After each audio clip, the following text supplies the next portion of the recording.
And we're live, and here we go.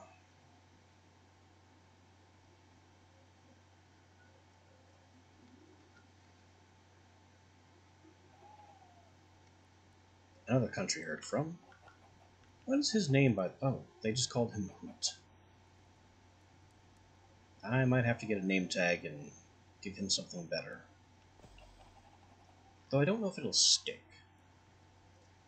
Witchery familiars tend to be stubborn about their names. A few playthroughs ago, Hello. A few playthroughs ago, I ended up with I did a Toad familiar. Its name was really bad. So I kept trying to use name tags to give it a better name. It just wouldn't stick.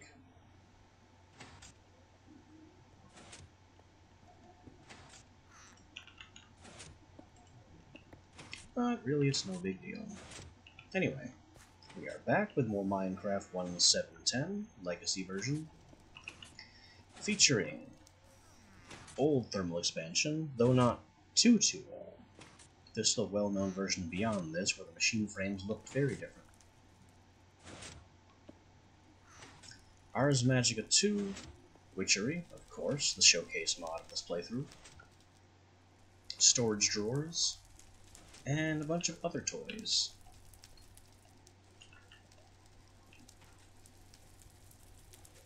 Today, I kind of have it in my head that I want a Nether Star.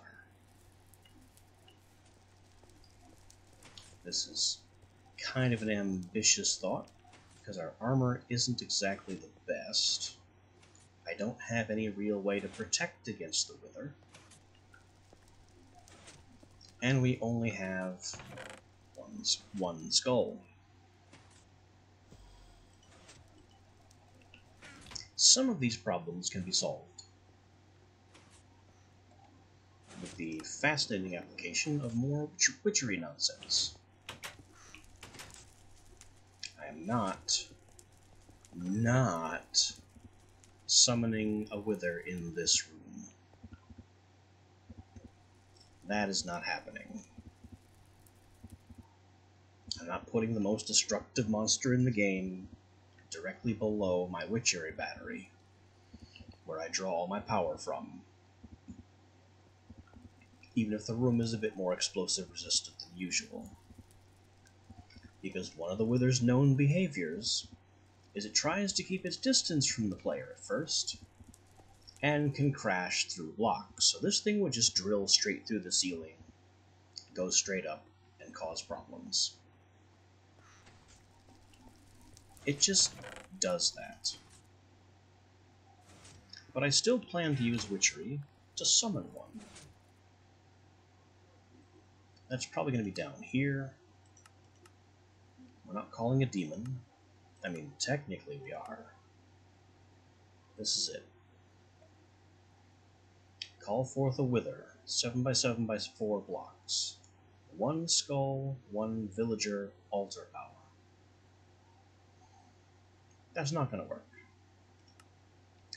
This one, though, doesn't require an altar, so it can be drawn anywhere. I have plans for this. So we have a skull, we have a diamond, we have ender pearls, and then it's just 2 attuned stones, one of which must be charged. That's not that big a deal. And if we combine the 2 circles of this Rite of Summoning with a Rite of Imprisonment, which isn't 100% guaranteed to work on the Wither, they can escape this. Oh, but this requires altar power. Is there a way to do that that doesn't require altar power? Well, this only lasts a minute. And it's also impenetrable, which is not what I want. I want monsters cannot leave, not impenetrable. That's a terrible idea.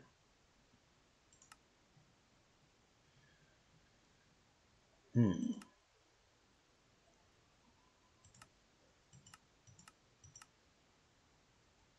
have encountered a small problem. We can't trap the Wither. Or can we? It says 7 by 7 by 4. So, these dimensions.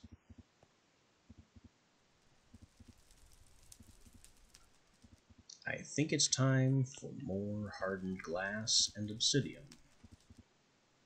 Which the Wither can still destroy, of course. But it's a bit more difficult for it to destroy than, say, netherrack or basic stone. I have 9 stacks of obsidian, a little over a stack of hardened glass. Well, let's start there.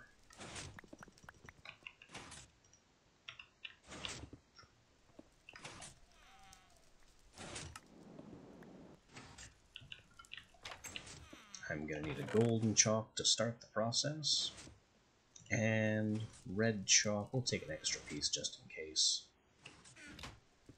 to draw the 2 circles we need. Some graspers might be okay as well, but honestly I don't want to risk losing them.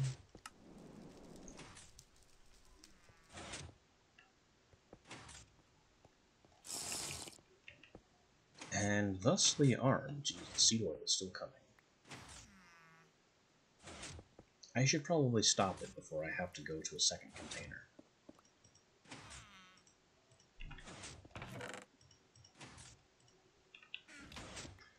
Anyway, that aside,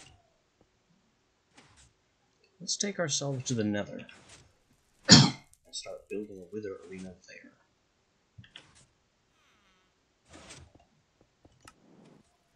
I'm trying to think of anything I may be forgetting.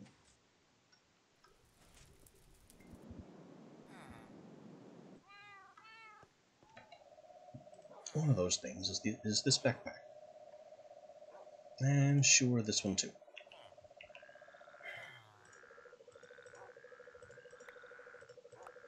We'll pack some of the obsidian away.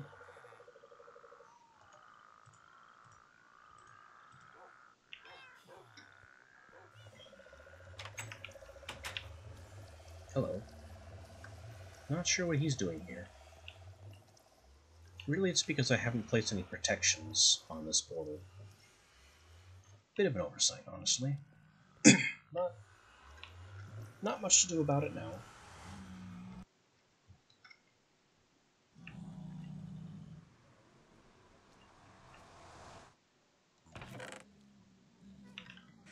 Alright, here we are in the Crimson Abyss. It seems all of our little friends have decided they are not angry with us anymore. Which is good. Next play is going to be just drilling a staircase that goes straight up.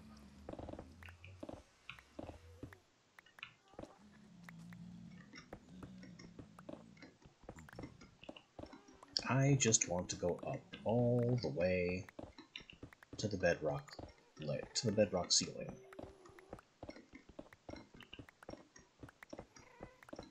Stairs are, I mean, they'd be nice, but they're optional. Oh no.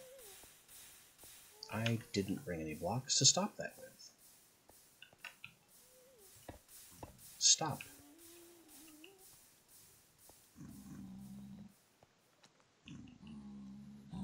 I waited way too long to stop that.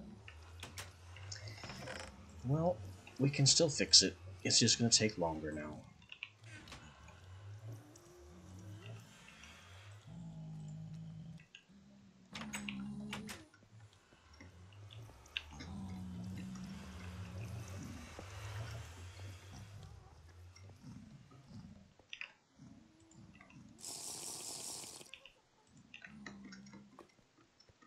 And now with fire resistance, we go all the way back up these stairs, through the lava nonsense that we honestly have done to ourselves at this point.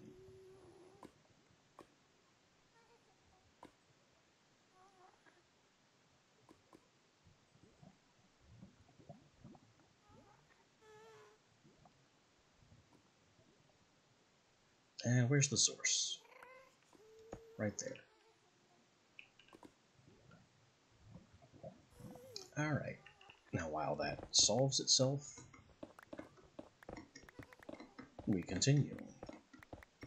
Now appropriately armed to stop that from happening a second time.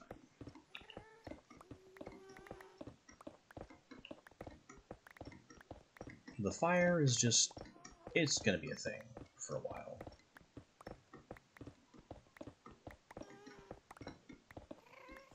Aha! Bedrock level. Perfect.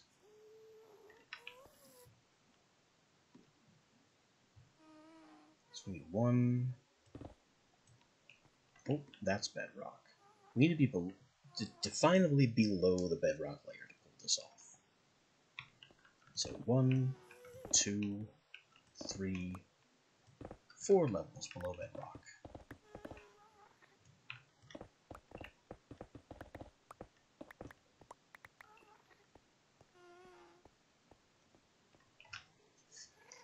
Now to preserve the staircase, I'm going to need a small blast shield.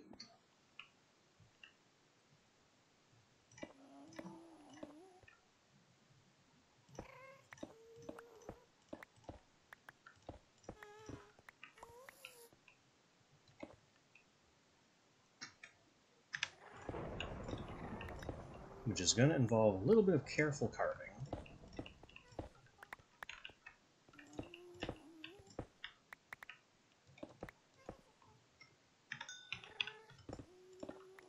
The nether is why I usually keep my efficiency level to 2 or lower.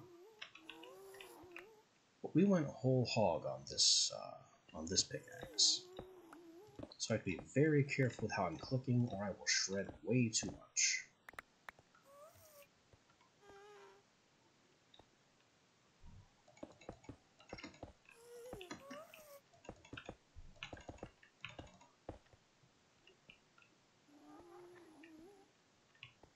I think I'd like to go around, and I can have it go around both ways, honestly. Actually, in this case, I want these.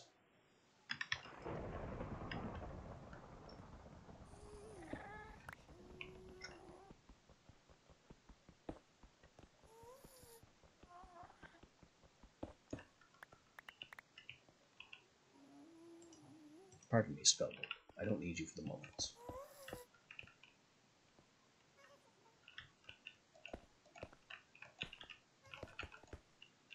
So the purpose of this is to block the Wither explosion from annihilating my stairway home.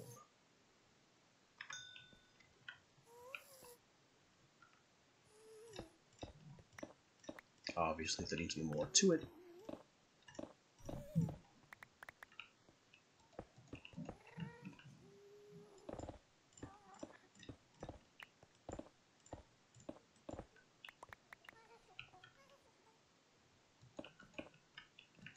But this is just a big, blast-proof deadlock chamber. Or at the very least, blast-resistant.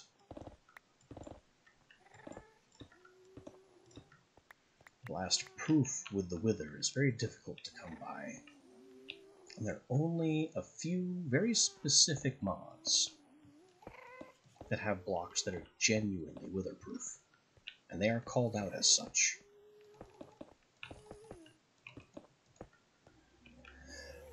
I really don't think Thermal Expansion's Hardened Glass is on the list. And I know Obsidian isn't.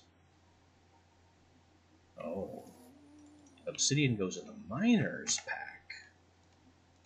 I had no idea.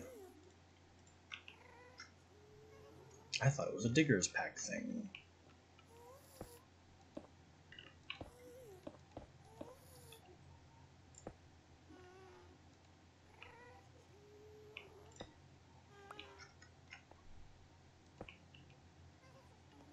Oh well. With the ghasts incessantly whining, no doubt they are above the bedrock layer.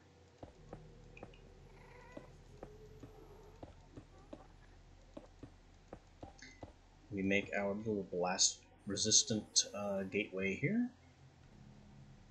It's not perfect, but it should be good enough to secure the way back.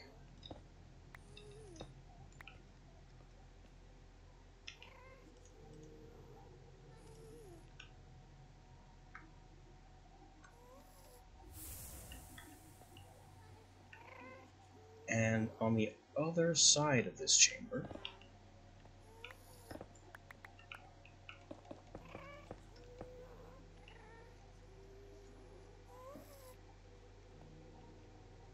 we make ourselves a little corridor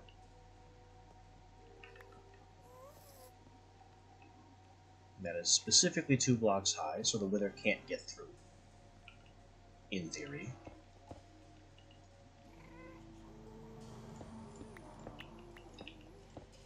This will involve a little more reinforcement.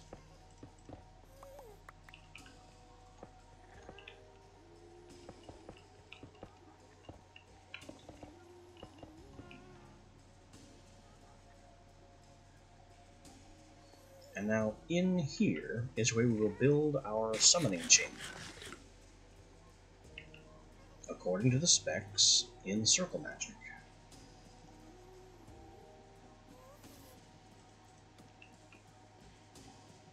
So we need, because the Wither Summon is a big...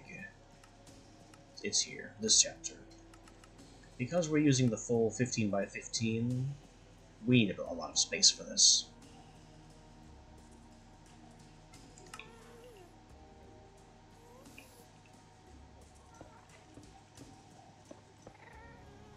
That's 4. I'm gonna have trouble counting, honestly. Let's just rip a lot of space, and we'll worry about the numbers later. 1, 2, 3, 4, 5, 6, 7, 8, 9, 10, 11.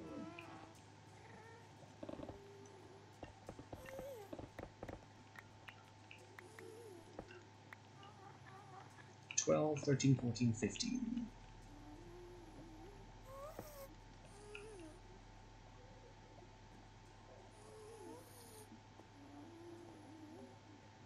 And now we start dealing with width.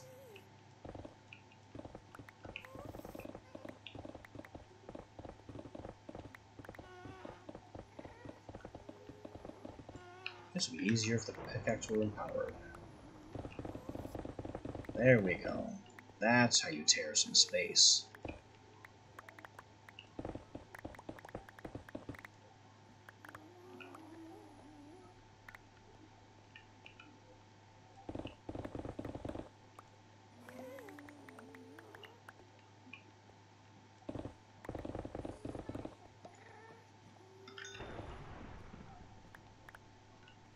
Oh, it seems we have lava in the ceiling. Unacceptable. But our fire resistance is... well, our fire resistance is very nearly gone. That could have been a little annoying.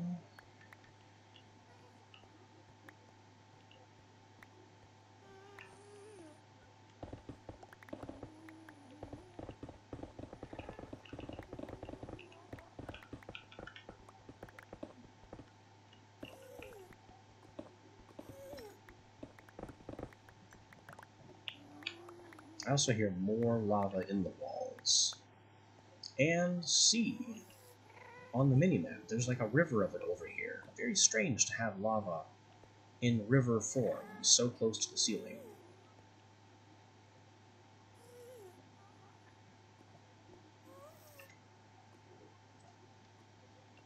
Alright, so I'm going to have to count this. 15 by 15. should be 7 to the center. 1, 2, 3, 4, 5, 6, 7. Yeah, accurate. So it's on the 7th block. 1, 2, 3, 4, 5, 6, 7 is the center.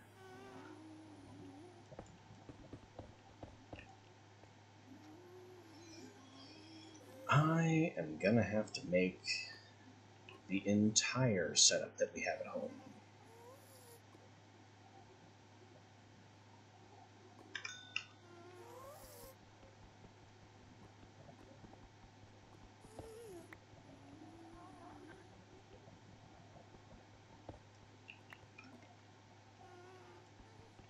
Only this time, keeping the base netherrack as the negative block will be just fine. I don't need to come through and make a layer of nether brick to make it all pretty. Oh, right, I don't need the innermost circle at all, because we can't get a protection circle there.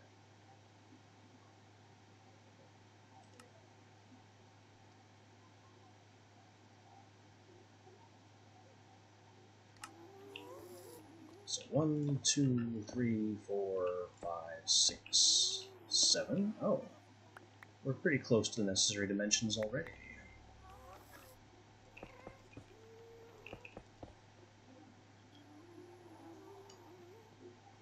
And then do the same thing this side. 1, 2, 3, 4, 5, 6, 7.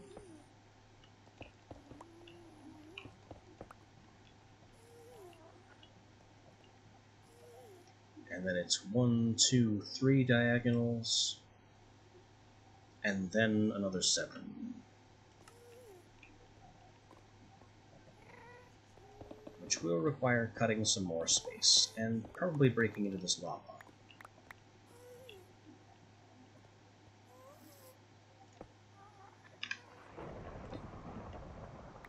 Oh yes, that's very inconvenient. 1, 2, 3. Oh, whatever.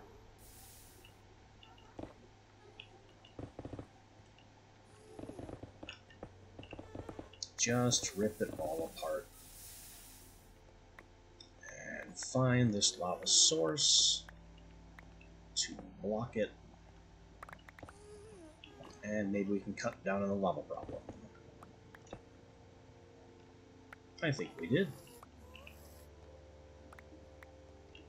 Good.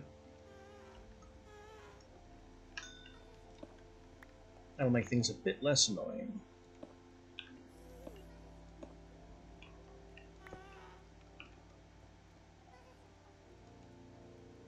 Three diagonals, and the fourth is another row of centers. So 1, 2, 3, there's the fourth. 1, 2, 3, 4, 5, 6, something like that.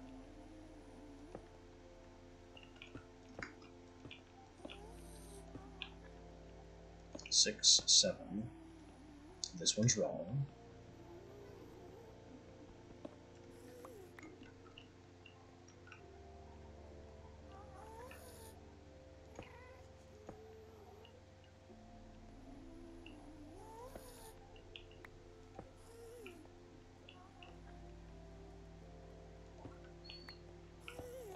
The netherrack here is temporary, because we are going to need a lot of obsidian and hardened glass to make this as blast resistant as we can manage.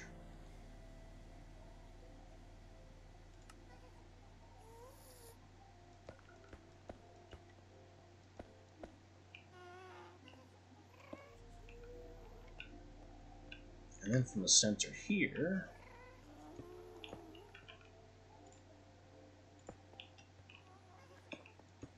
five. And 2 diagonal blocks.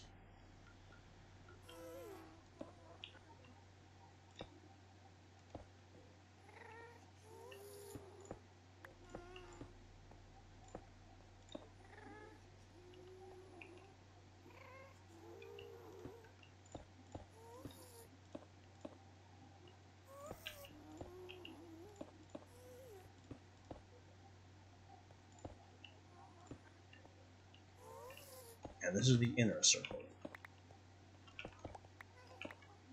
Boy, if I could go shut up those ghasts, I would. But they are flying around above bedrock level, and I don't know how to get there safely. Or back again afterwards.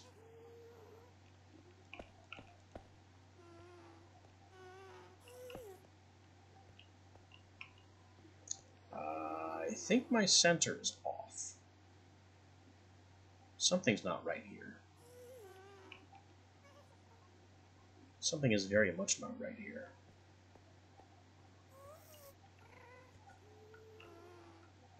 This is the 7th block.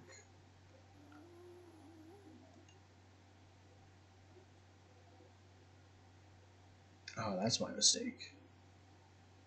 I counted the outermost edge and shouldn't have.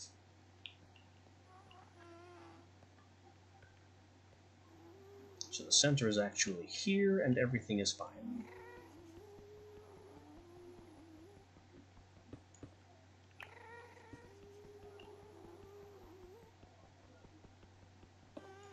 Meanwhile, the screaming ghasts continue to multiply.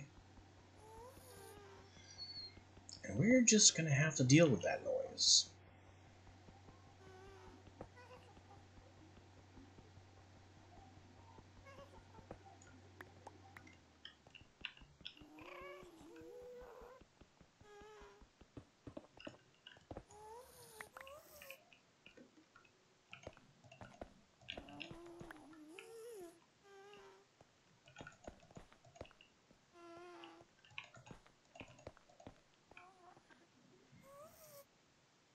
Maybe I should consider some of the luminous glass. You know, the glowstone infused version of this hardened glass.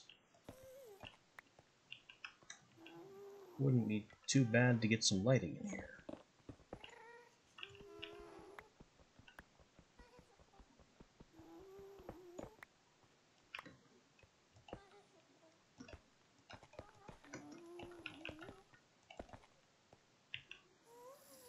But this is essentially the plan.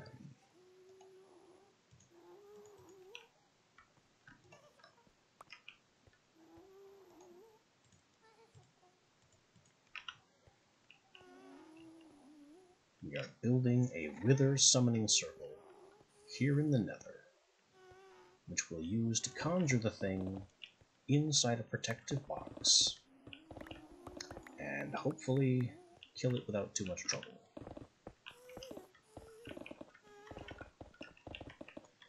Making use of the bedrock ceiling makes it more difficult for the Wither to escape out of reach.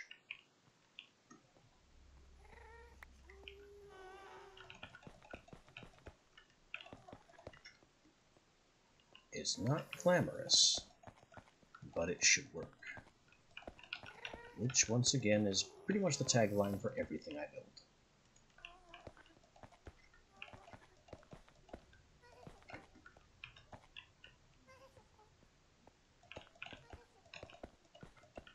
I know when the Wither first spawns, its initial explosion is not obsidian destroying. It's just a matter of everything else it does, especially once it enters its second phase. Looks like, oh no, the hardened glass did not hold out. We still need more. And there's yet more carving to be done.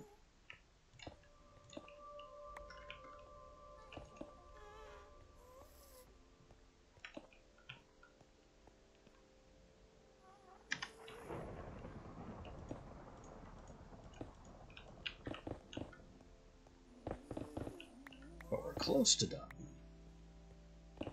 At least with the circles.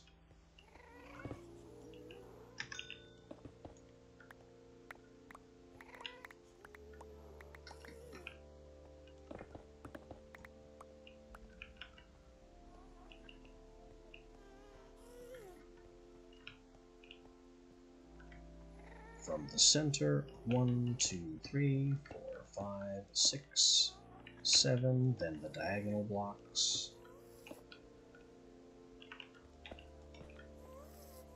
And these are our circles. This is where we put the chalk. Gold in the center. Infernal everywhere else.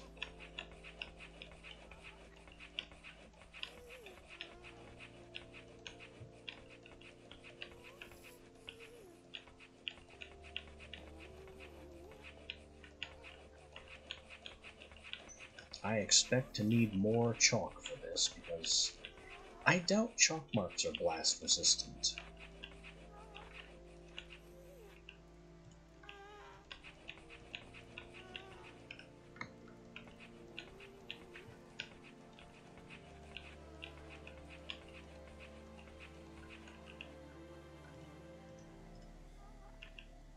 There we go.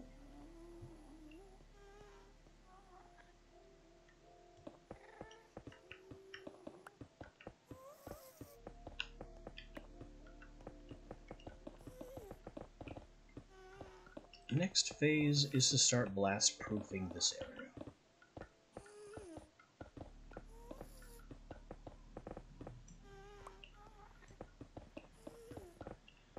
The important thing here, which I did back home but didn't explain, is that it's important to make sure that the blocks that are kind of corner-ish are also blast resistant. And I know that is not a word that makes sense.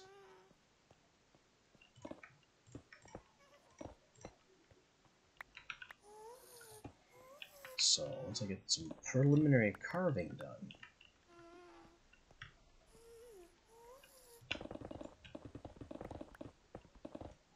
this is basically what I need. For the minimum amount of obsidian, I could just place a wall here. However, that leaves this little corner gap. I've observed that explosions, wither explosions in particular, can pass through corner gaps like this. So for that reason, we reinforce the floor one level beyond where we need to. And for the same reason, we also reinforce. This is a bad illustration, because I accidentally placed one block too many. For the same reason, we also don't allow open corners like this one. This has to be reinforced as well.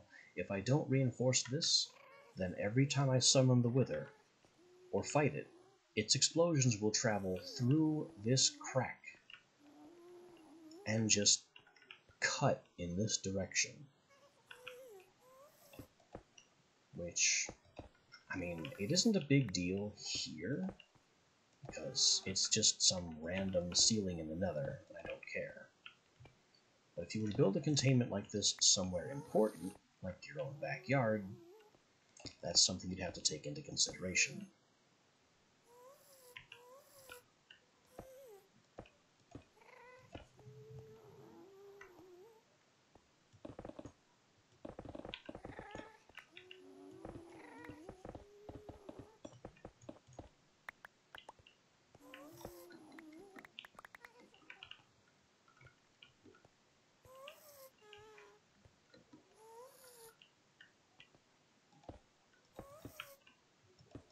So what I'm doing here is it's not exactly double layering, but it is pretty much the bare minimum level of reinforcement that you need to make sure none of the explosion gets out.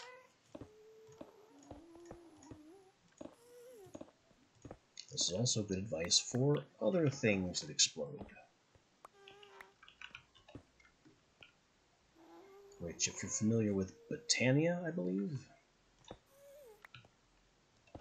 Botania... Oh, did I reinforce this corner? Botania has a type of flower power generated by explosions, the Entropinium.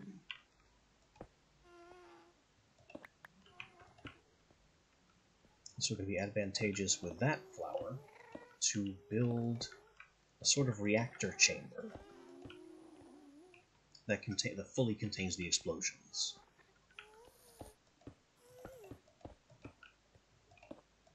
Especially once you start getting access to things like mana charges, which are very volatile. But we're getting way off track here by talking about mods I don't even have installed.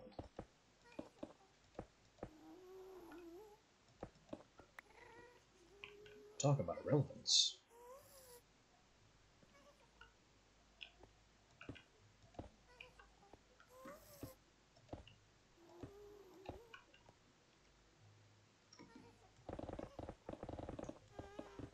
A major disadvantage of this is that the room is going to be very boringly black,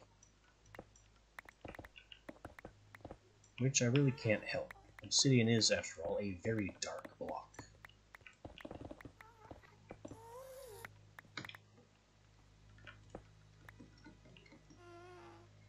Can't really do much about the lighting if you build the room black.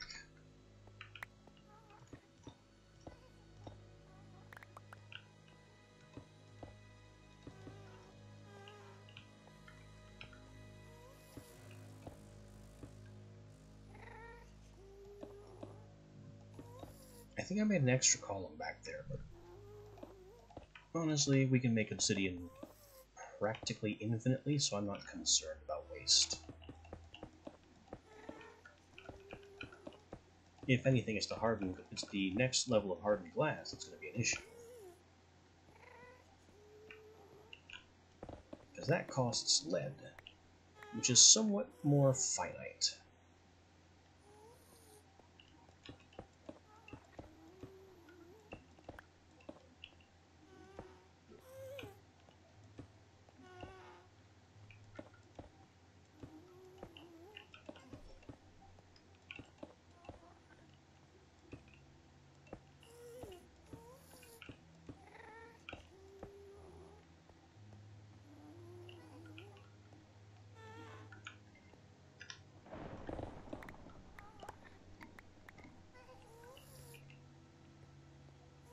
It seems we have basically enough obsidian here to finish drawing the outline.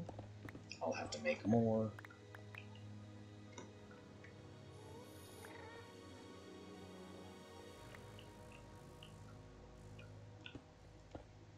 Calm down, musical score.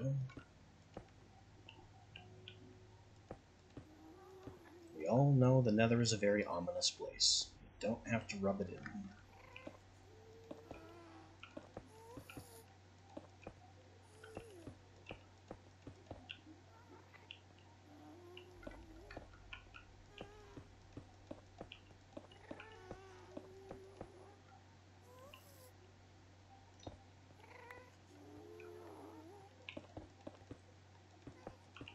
I can brick in what doesn't need to be obsidian, which, funnily enough, looks like it's going to involve going back here.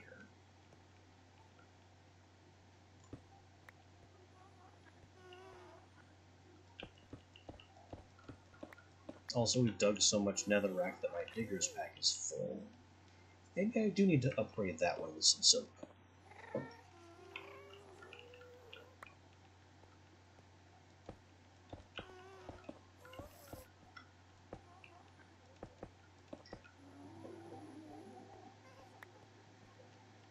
How much of this do I really want to block up?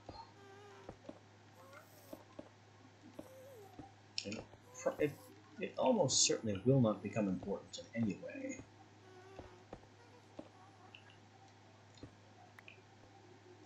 I thought I left a one-block hole back there. I think our blockery will end here. The block stops here.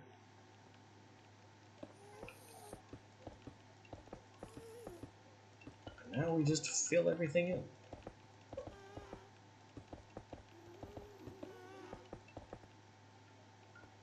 While making sure we can still escape afterwards.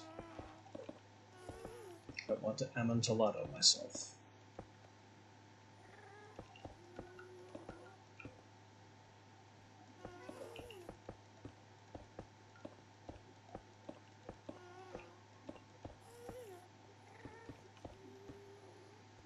There.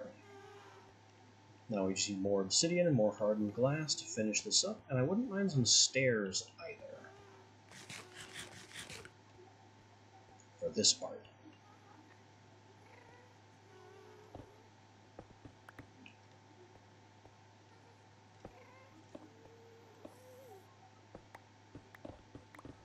Let me just cut some more headroom on the way down. We'll probably need more before this is over. There's also the small hole I left somewhere so that the lava will stop. Here it is.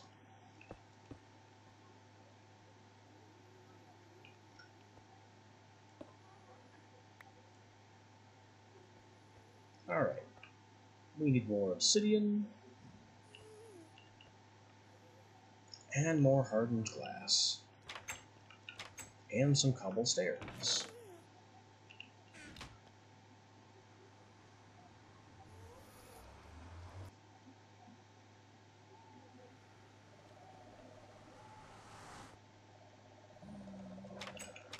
And that's not all.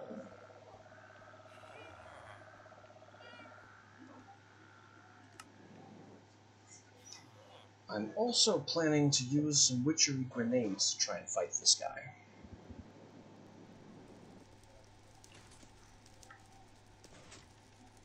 We mused last time. Oh, that's full now. I should really avoid upgrade that. There's no way I could ever need more than 32 stacks of netherrack, so we don't need to give it a capacity upgrade.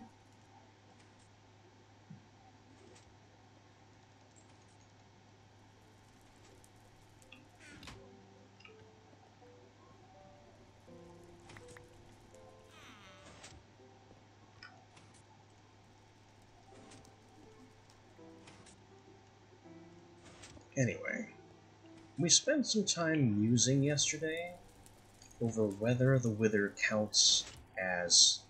oh dear, where's all my power? As a demon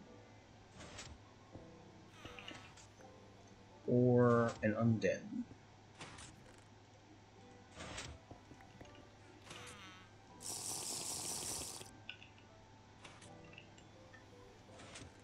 And the most the most practical answer to that is, why not prepare for both?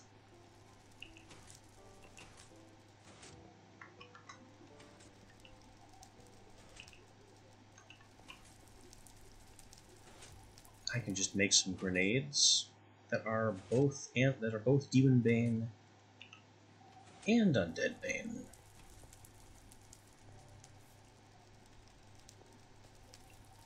Cover all my bases, deal extra damage in the process, and try and melt the thing down that way.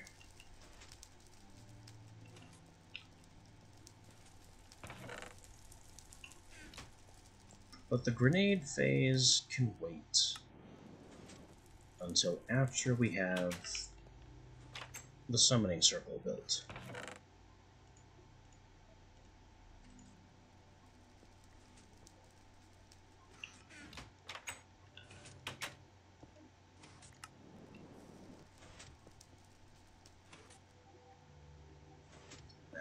Have still 4 stacks of obsidian yet, which may not be enough. I only halfway remember cooking all this charcoal. Yeah, that's why we put this here. So we have all this charcoal to stick in there to maybe get our power pumping with. Get that rising.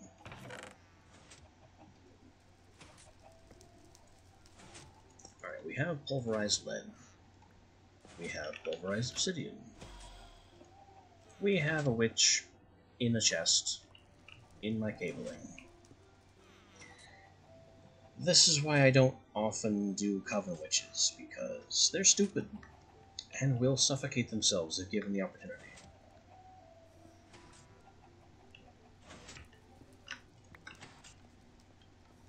But we'll worry about that another time.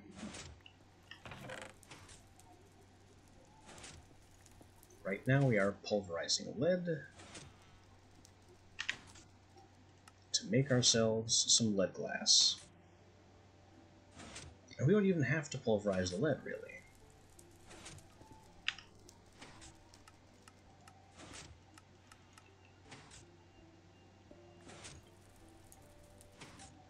We can just use regular lead.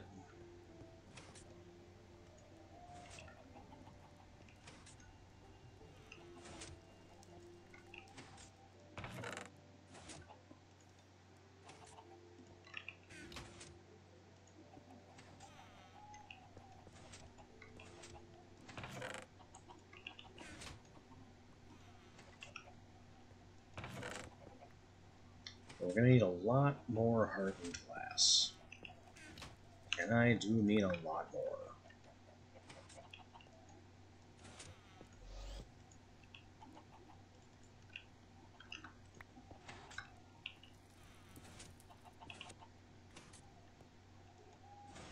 Which brings me to the obsidian problem.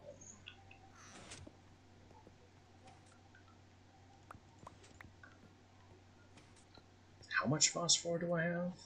Only 5 stacks. And change. I might have to get hell bees back in so I can produce more lava.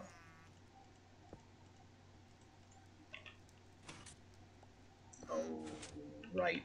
Right. Stop the tank. Wait, no, don't stop the tank. I want it to produce obsidian.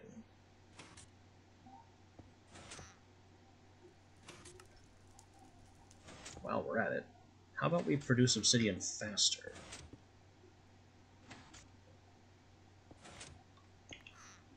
This is a reinforced machine, so I can go up to the second one. Pneumatic servo with bronze. Pneumatic servo with gold and bronze. Alright, 2 servos coming up.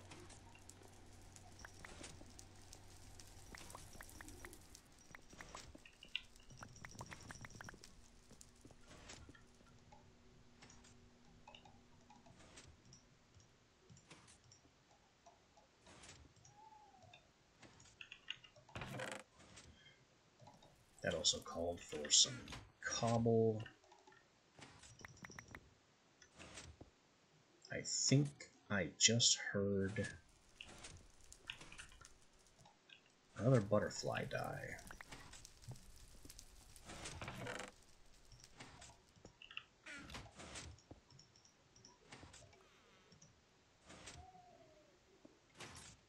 Okay, so it was a servo with cobble and bronze for the first level. And then gold, bronze, still cobble, but also stone for the next level. And one of these is reversed, I think it's the gold. There we are.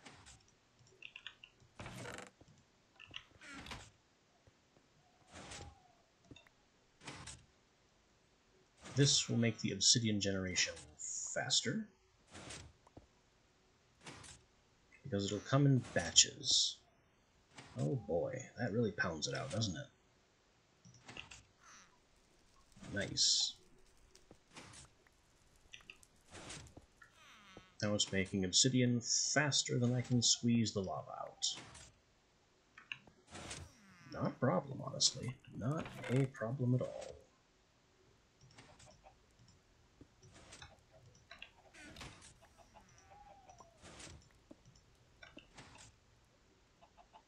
Oh, well, that's not ideal, is it?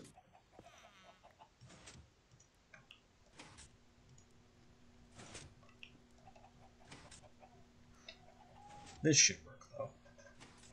Move on to pulverized lead. The real lead will fill it in, unless it fills in with obsidian. That would not work. If I put this over here to ensure it works correctly, will that work? I don't know. I guess we'll hang here and monitor it.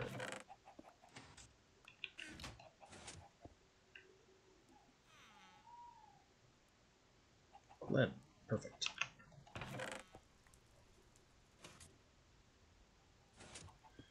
We could be going overboard on the hardened glass thing, but honestly, it's something that we want tons of regardless.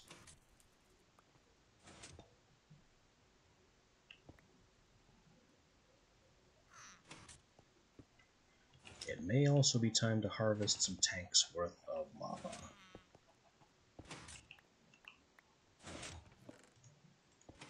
But that's kind of a separate matter. Oh good, the squeezer's done.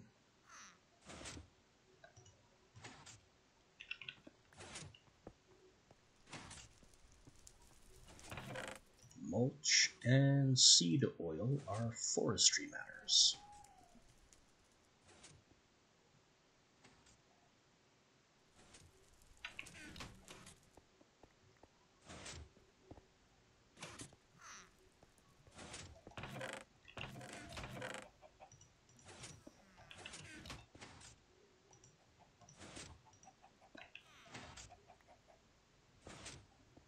I may not have enough lead for this.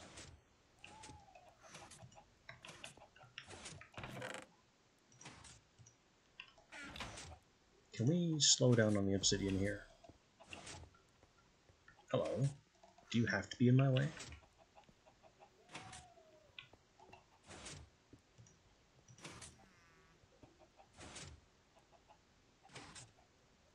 I guess she's checking in on my bees for me. Or something.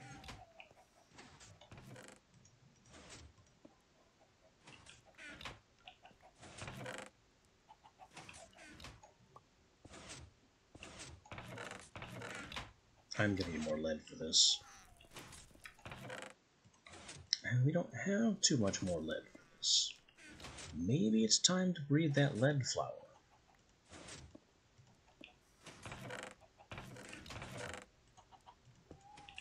Which I haven't quite been putting off. But we still don't have it yet. Plombean is Ferranium and potato. Ferranium and potato.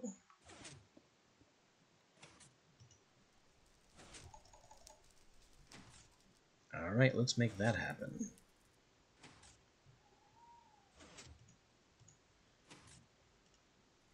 Should be easy. I think we retired the potatoes, so I'll take one. Oh, and I'll need this because I'm working on the ground level.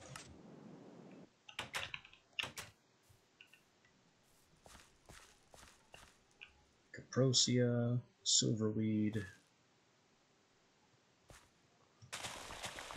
You're being moved then.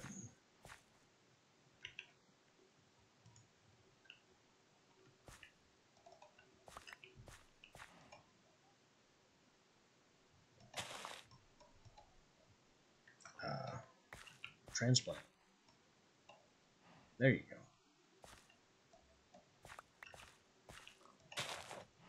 Caprosia gets split.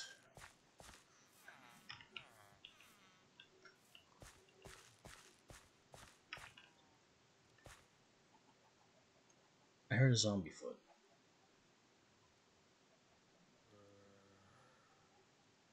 Based on the minimap, I think it's in the dark room, so we don't have to worry about it.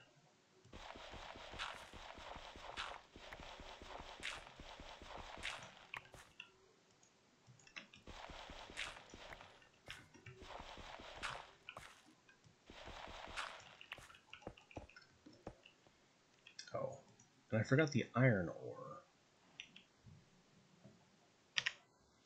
Because we need Ferranium to get this going. Do I have a spare iron ore to even do that? Yes. A few of them.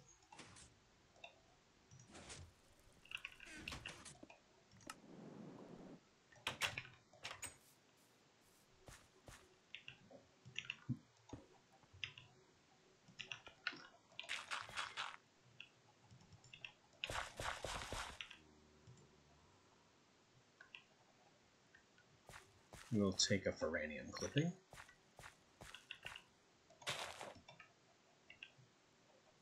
And then Zipotato. And when these grow up, they'll be big and strong. Well, level 5 anyway. Plants that we need.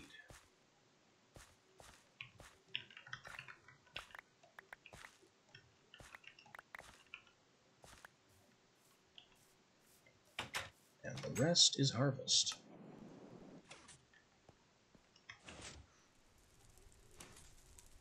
Oh, they went with the Miner's Pack. Alright, well that makes things easier for me. Speaking of which...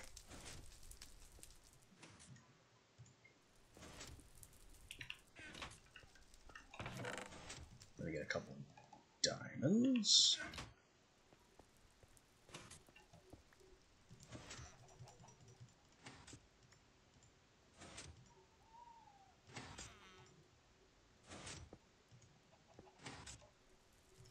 We're doing upgrades. What am I forgetting? Oh. That this can't be in a mode. There we go.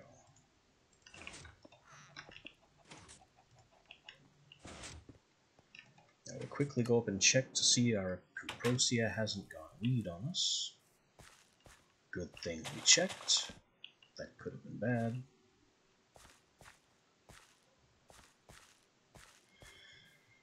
And we'll proceed to analyze what else we have. The Wolfsbane for transfer.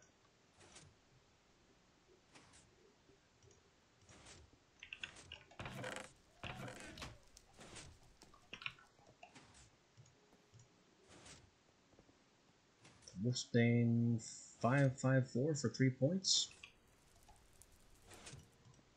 Good enough for me.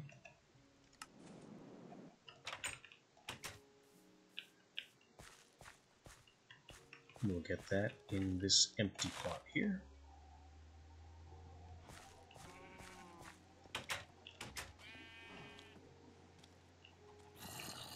There's also a skeleton in the back.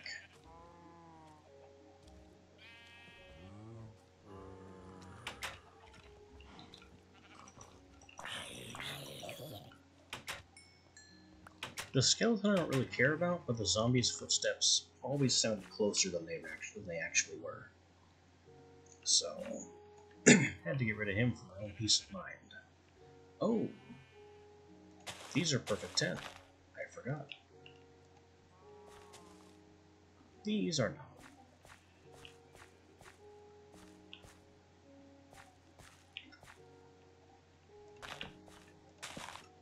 So there are some plants we are still working on, actively.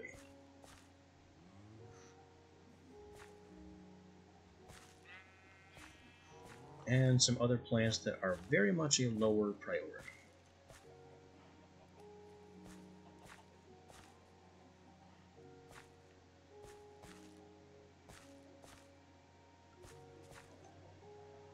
You swap the agrarians, that might speed things along.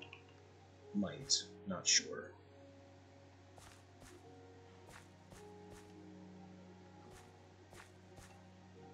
The Valiants too. I just need these Feraniums to hurry up. These are regular weeds. Bad silverweed.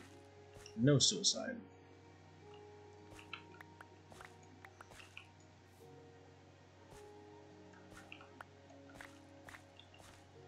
Also, have I clipped the petunias and put them into storage yet? Let's go check.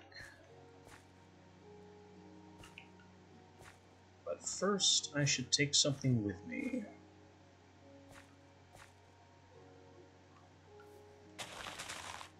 The Quartzanthemums.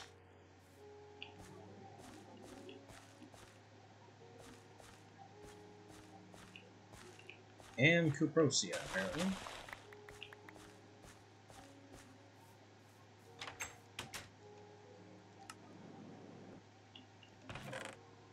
Petinia we did clip.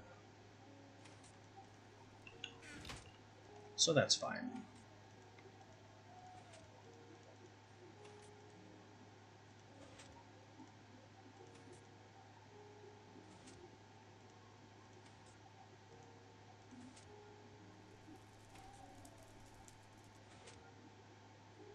One point of gain.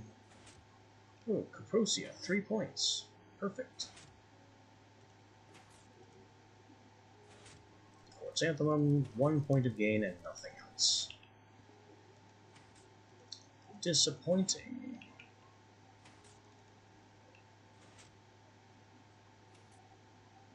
I actually don't need this dirt anymore.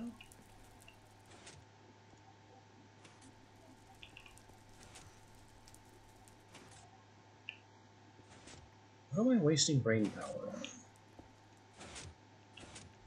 I keep thinking that I'm forgetting something. I'm not sure what.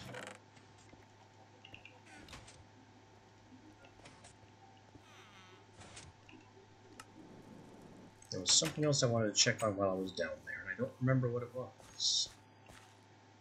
Silverweed, good.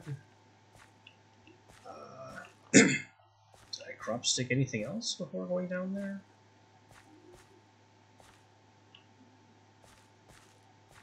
Apparently not.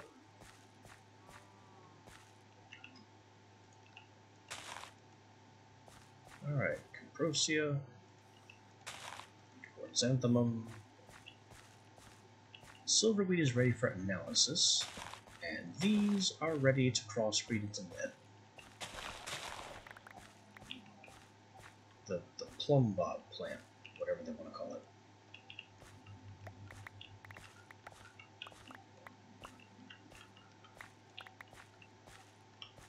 And I'm just happily harvesting my metals.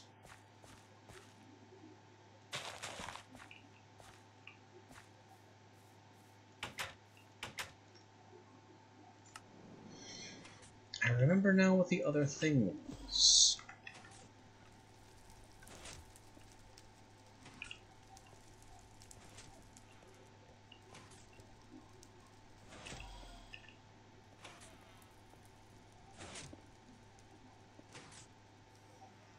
We have our improved diggers pack. Do it again with the miners pack.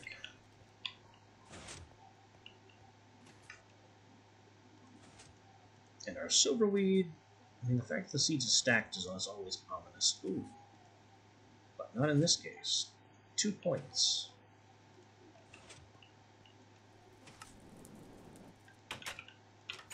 The silverweed is improving. Successfully.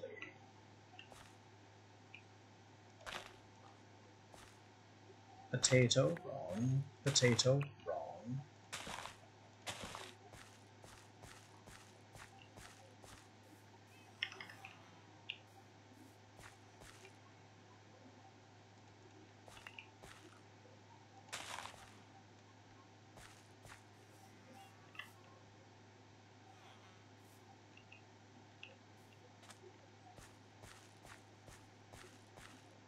Weeds.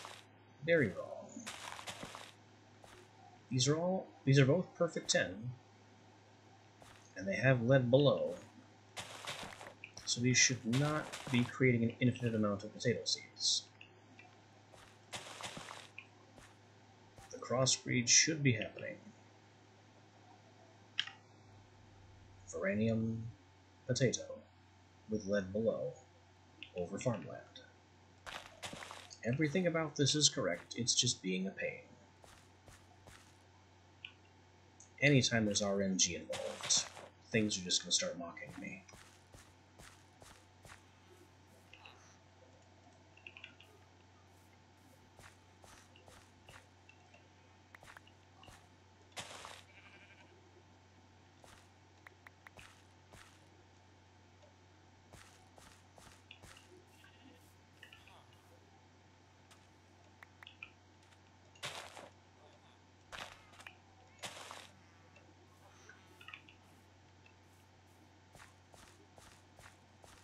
Still no luck? They're working on it. It'll happen.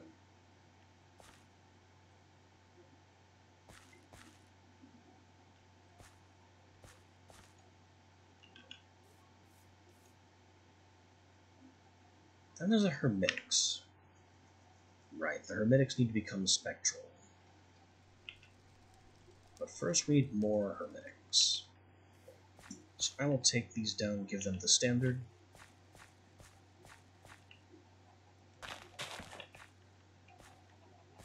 So they can multiply and be extracted.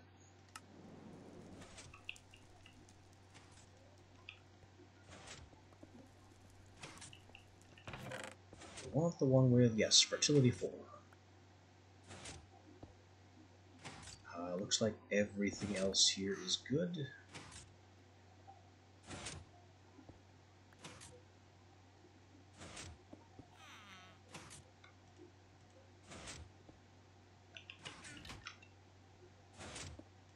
So we'll give you two guys a little service update. You can be Hermitic V 2.0. Potato, potato. It's not working. It is potato with Ferenium. But we're just not getting the plum bean.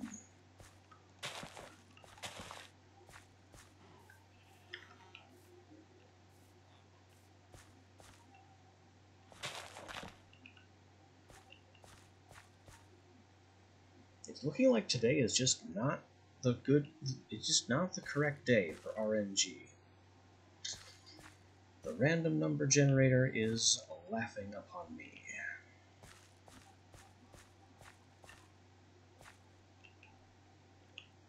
Let me go get my pack again. It should be done by now. There we go. 45 slots on all of our packs that can be upgraded. The Apiarist's pack cannot.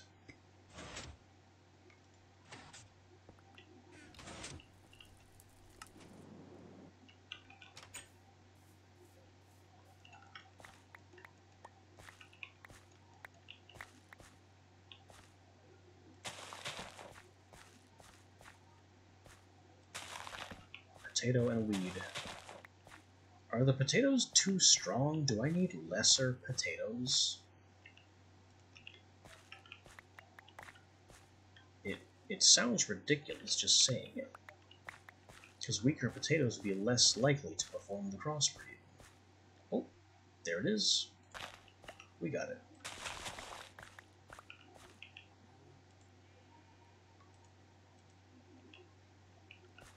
And it looks like the second one sprouted into plum bean. Blech. It looks like the second plot also sprouted into plum bean the moment we picked it up.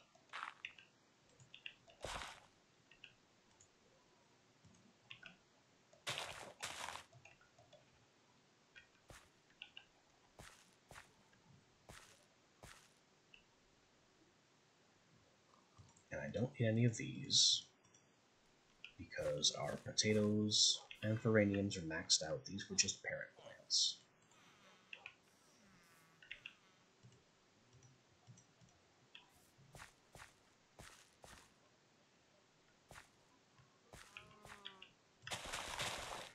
I can scan these Cuprosia, though.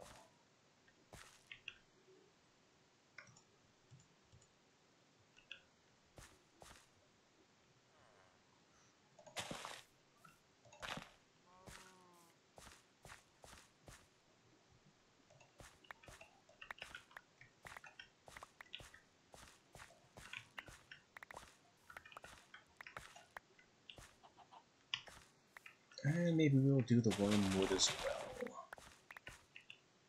It is very funny to me that my harvests are going into my mineral bag. It makes sense, because that's what I'm harvesting. But in any other context, it would simply be the wrong bag.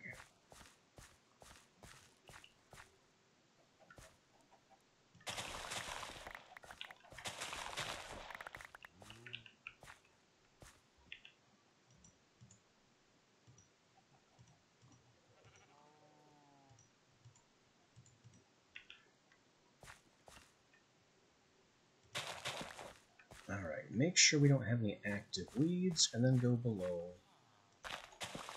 Oh boy. Quartzanthemums are really under threat here. I'm still going to do some crop analysis. You can't stop me. I'll just have to go back up and check on things.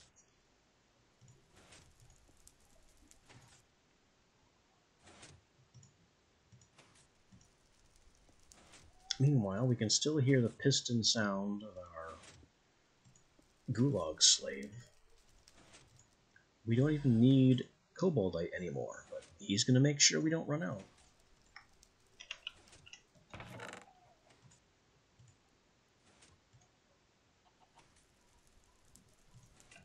We got some needles, we've replaced our snowballs. The rest of these plants we have too much of.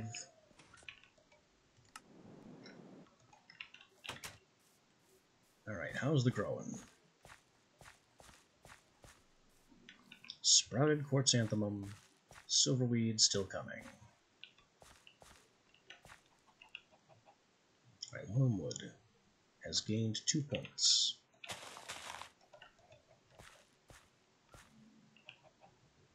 Mandrake has gained either a point of growth or a point of strength. Always take strength.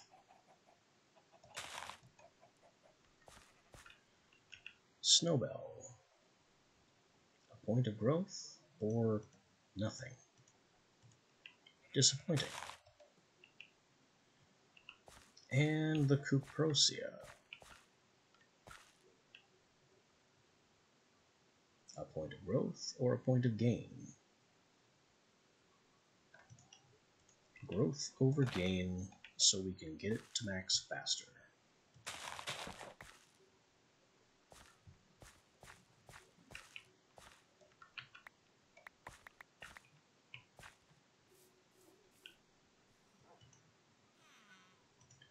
The rest of these are all junk.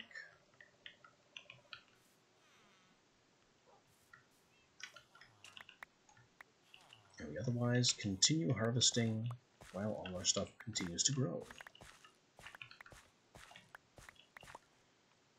You know, if I planted more Ferranium and really stepped up iron production, then I could get to a point where it might be feasible to build the advanced generators.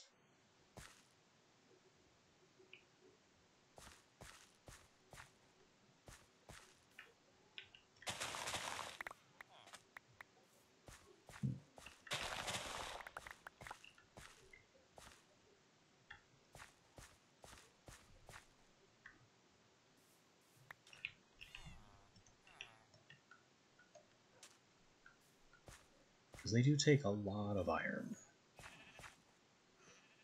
Among other things,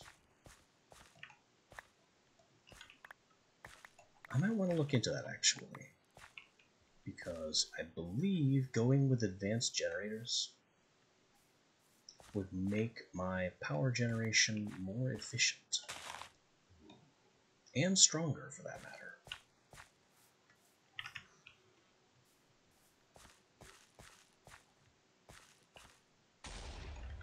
Uh-oh. That was Moonstone. Hopefully it didn't hit anything important.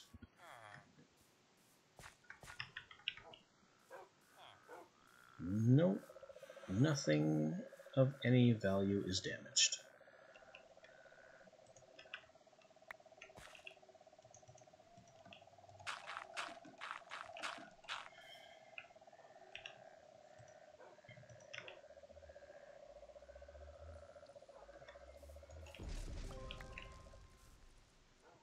Wait a minute. I was on Delicate Digit. God darn it. I switched to it, I saw the name, And it then jumped to the next spell while I wasn't paying attention. Somehow.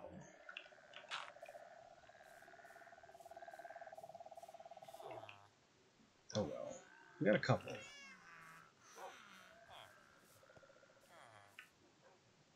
Do I want this? I may as well.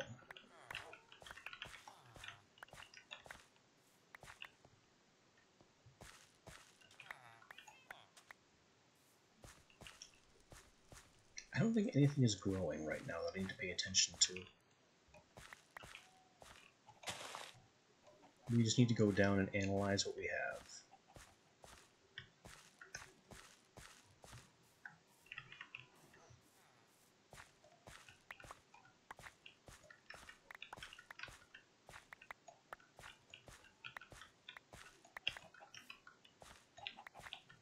I also want to look into what advanced generators is going to cost, and maybe bring up some more iron ore to expand the Ferranium plot. Probably to these two slots. We don't need to spread out the Necessus at all. So you just put 2 iron ore here and then have 6 Ferranium.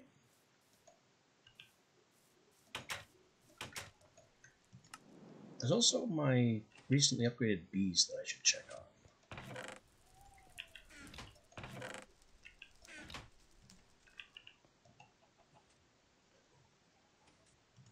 Anyway, Quartzanthemum, the seed's stacked, so it's either the same upgrade or no upgrade. 1 point of gain. I am not impressed. Silverweed, from all 8s. To double 9, and you didn't manage triple 9, so the double 9 will be our upgrade.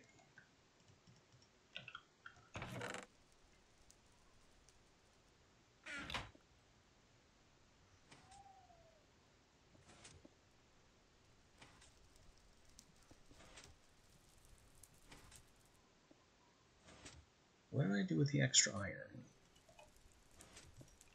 I must have put it in here. Speaking of which,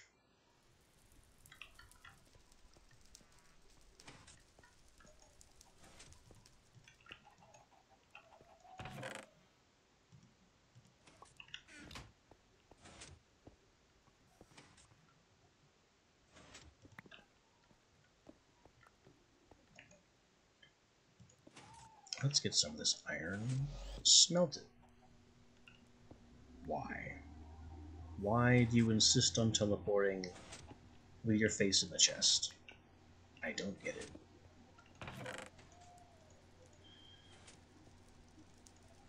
Witchery witches are very strange.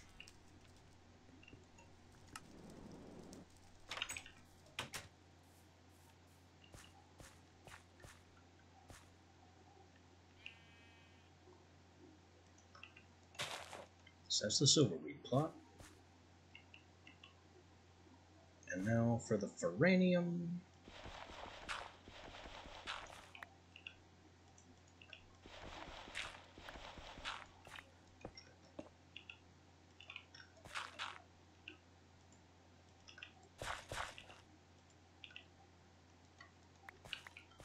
We just do a little expansion.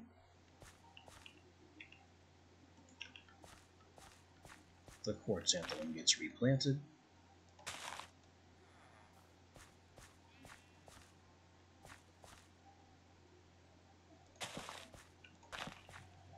And we gotta get the plum bean going.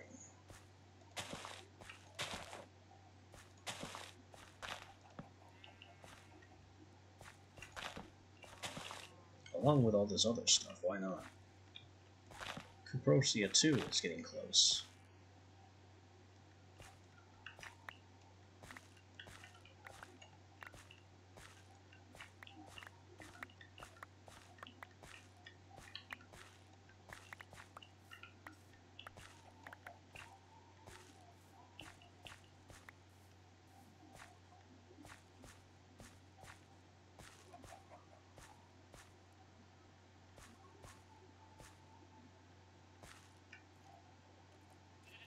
I should also check and see if Water Artichoke is... Actually, no, I don't have to. I know that it isn't. Because it was a single plot of Perfect 10.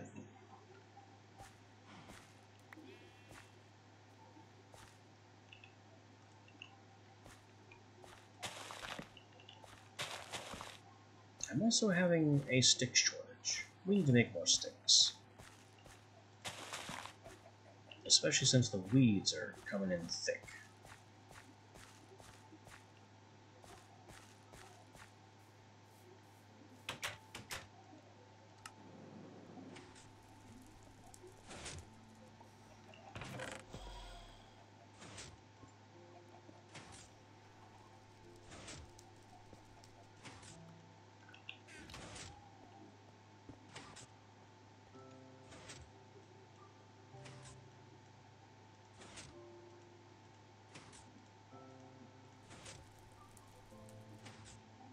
There we go.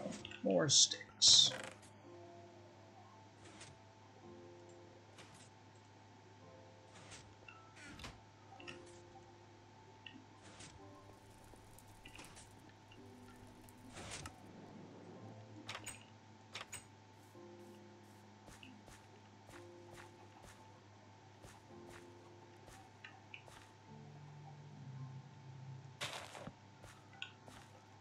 Okay, instant weed.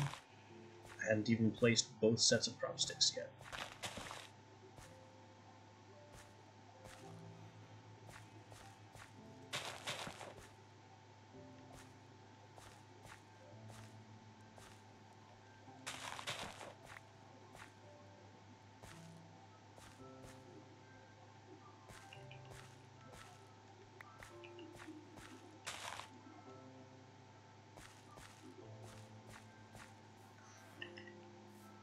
Enderman. It's during the day, though. He'll be hard to catch.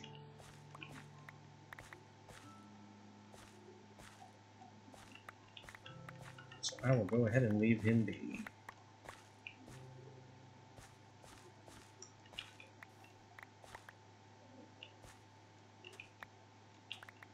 Also, the whole looking into advanced generators thing still hasn't happened. But I can take care of that once we're no longer in danger of going to the weeds.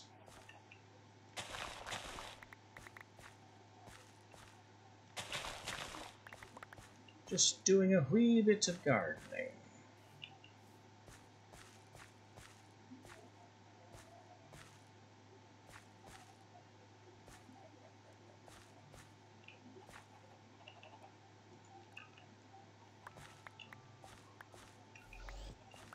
What are you doing on the surface? Of all the places you could teleport, why here?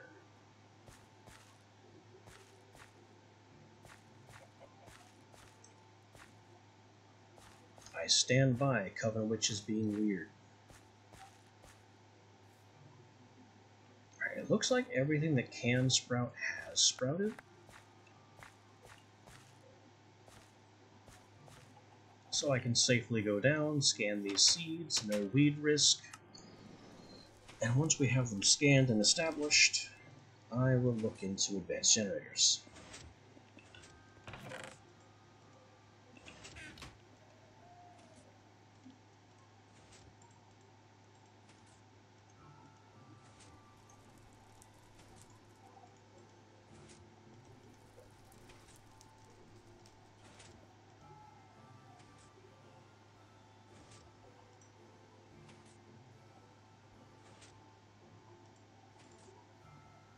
No improvement. No improvement at all on the Cuprosia. No, I'm wrong. 1 point of strength. Plum Bean I somehow got backwards. Oh, that's because I never identified their base form. All fives to 1 point of gain, or a point of gain and strength. Easy choice.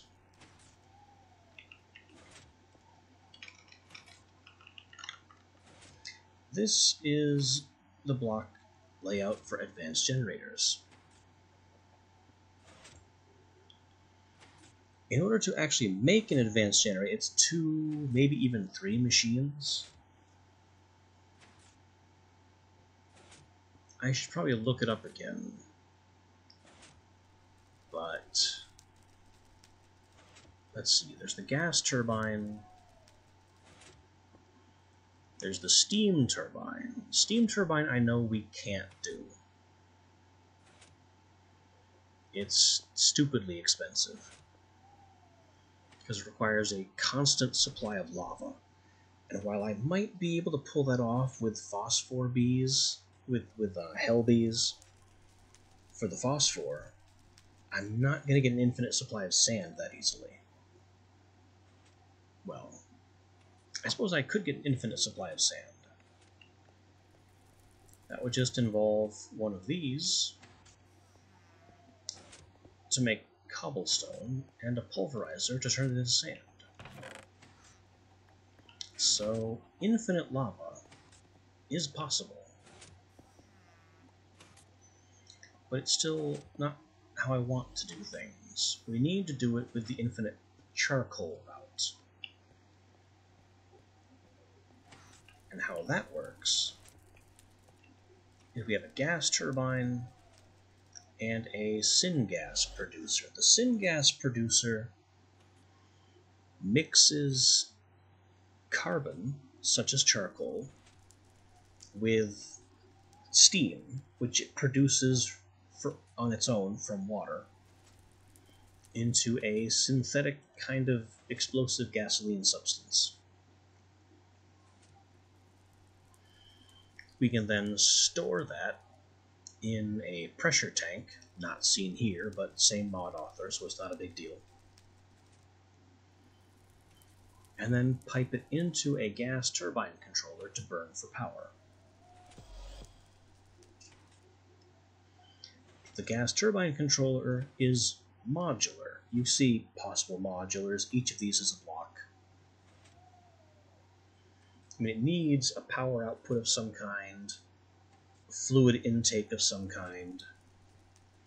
It also accepts the fuel-air mixer and the gas mix compressor to increase its fuel efficiency. And this here, the gas mix compressor, requires these advanced pressure valves, which we saw were made in the induction smelter from a lot of Enderium. So that might involve some pearl farming. You can also tell that it's the same author as the one from Gendustry, because we still have this shape of the power module,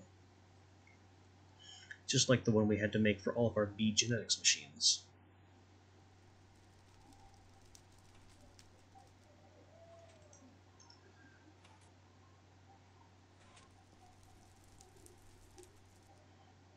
But it's all a matter of making a syngas producer big enough to produce syngas at a rate that would be helpful, but also small enough that it doesn't consume all of its charcoal for heating and barely make any gas. And then also making a gas turbine big enough to produce all the power we need, but small enough that it doesn't burn through our fuel supply faster than we can make it. And that's going to be the tricky part. Because the biggest problem of the syngas producer, and this whole chain in and of itself, is that it burns charcoal like nobody's business. I mean, it is simply insane how fast it eats charcoal. It will eat charcoal faster than these 3 engines put together.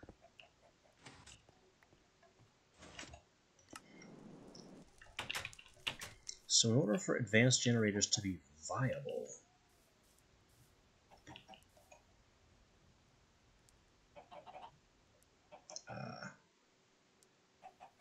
well, I might need to improve this pipe for one thing.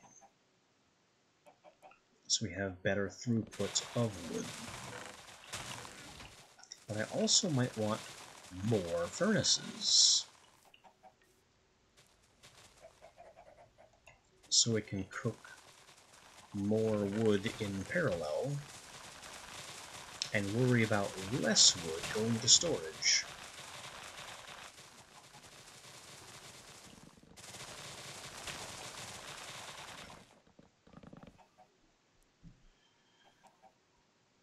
And honestly, that's seems like a pretty good idea to me.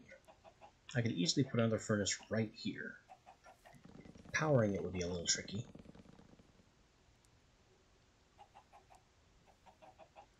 But I think I'll manage.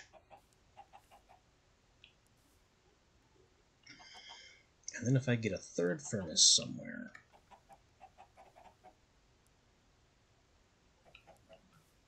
then we'd have ample parallel charcoal cooking. But the major thing here will be to make this a better item duct.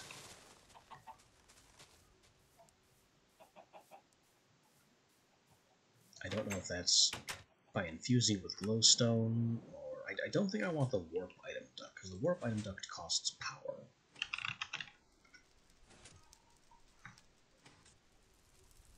Dense? No. Vacuum? No.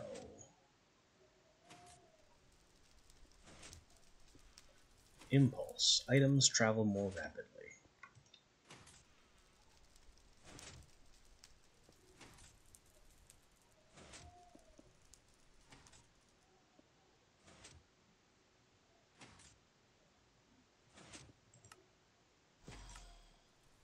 How do we just make one?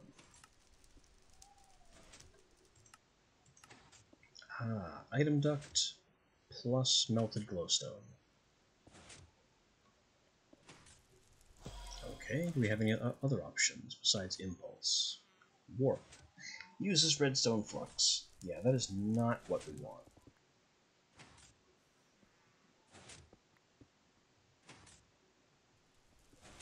Then there's fluctuating, which doubles as a power cable, but I can't have fluctuating impulse. I guess it can only be treated with redstone or glowstone.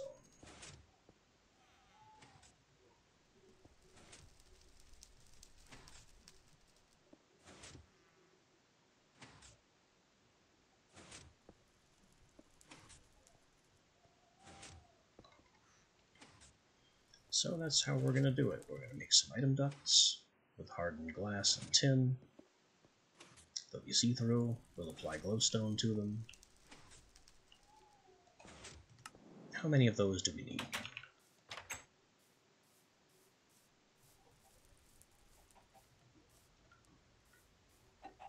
One, two, three, 4, 5, 6, 7 to start.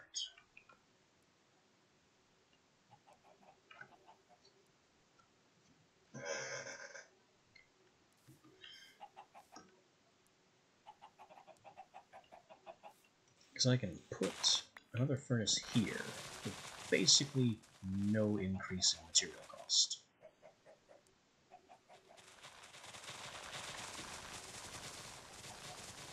And power it from this cable.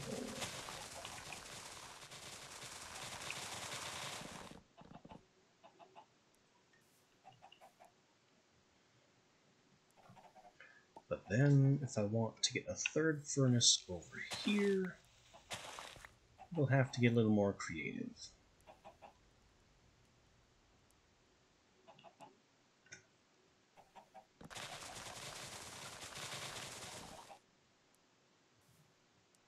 It might be smarter and easier just to put the third furnace here. Then how would I get items to it?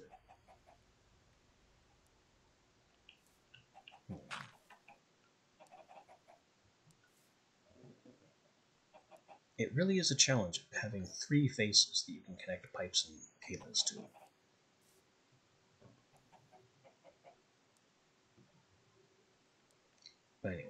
starting from 7 glowstone item ducts.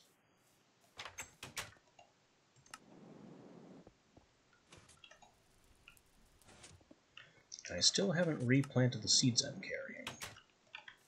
Gotten distracted with other projects.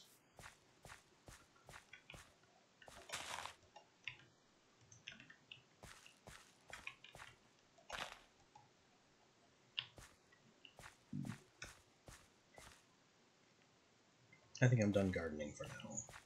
We have created the plum bean. Another wonderful experiment in genetic modification of plants.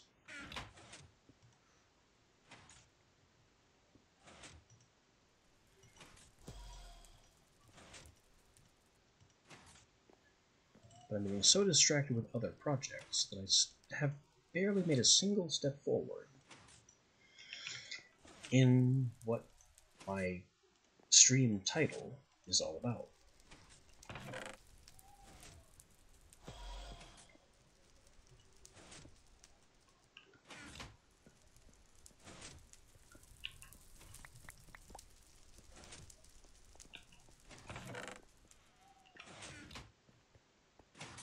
I suppose that's the fault of everything I was waiting on. We ran shy of materials, so I had to put a stop to things.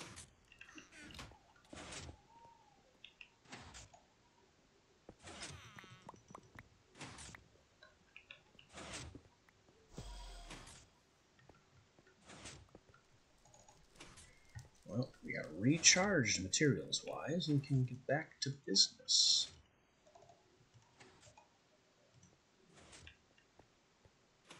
Hi.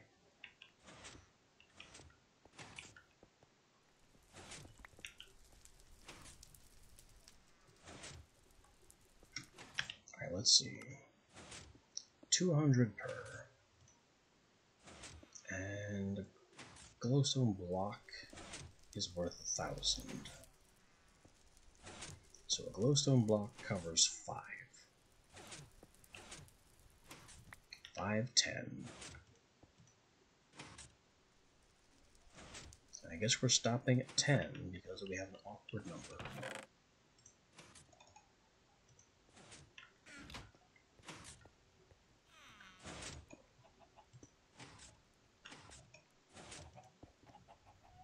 And we'll come back to those.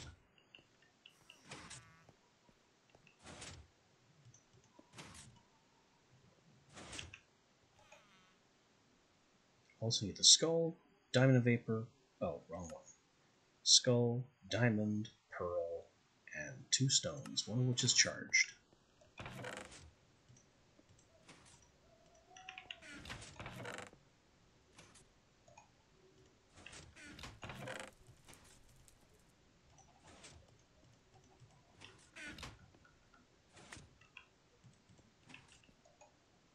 Skull, diamond, pearl, and 2 stones. That's the ingredient list. Wrong exit.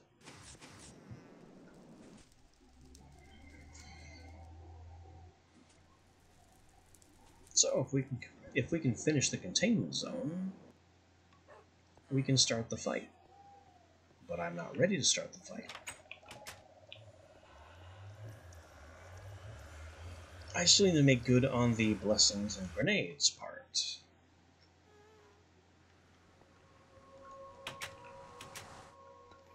Which would be the witchery bomb, the anti-wither witchery bomb we alluded to earlier, and I forgot the stairs. That's what happens when I let myself get distracted with other projects.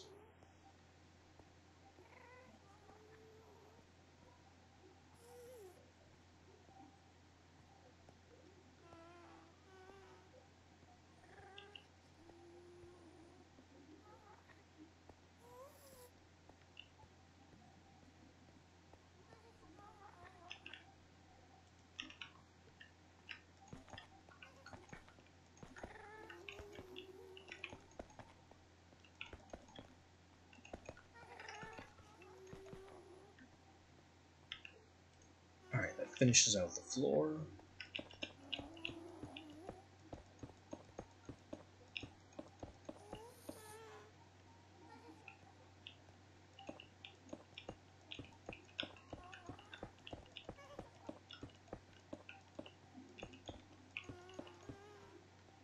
And I just blotted out one of the red marks. So now we are definitely not ready, because I am a clumsy doofus.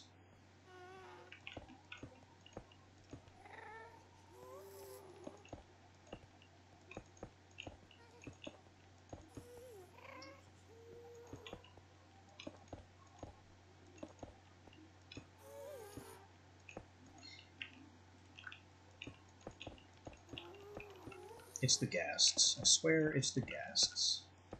Their annoying screaming is very distracting.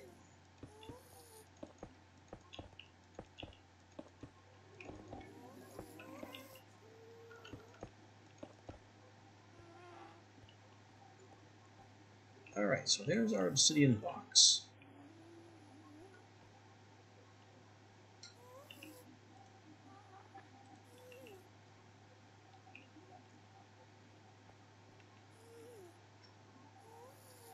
Next, we're going to need to make sure we have the 7x7x4 area that the ritual demands.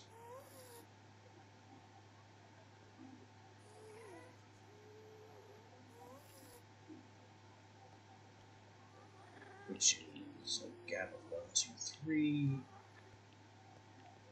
We'll put it off. We'll put our entrance offset. And that is not a gap of 3, that's a gap of 2. I'm good at this.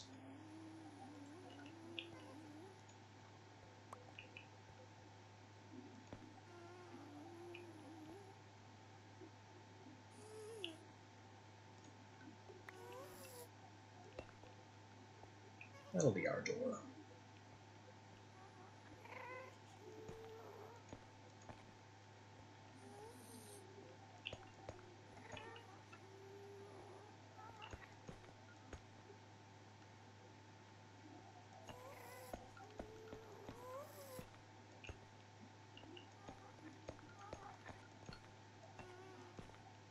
And we still have the same problem of having to straddle a couple of our runes here.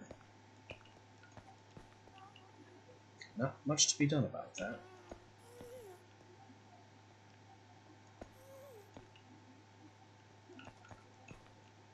It just means when the Wither does spawn, it's going to be blowing out our ability to challenge it again.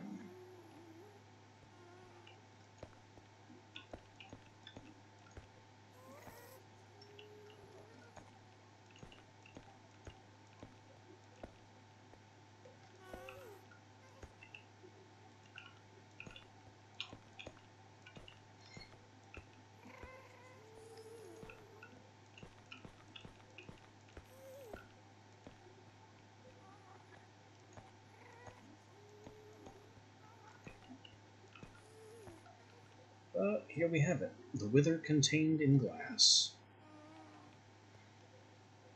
In theory.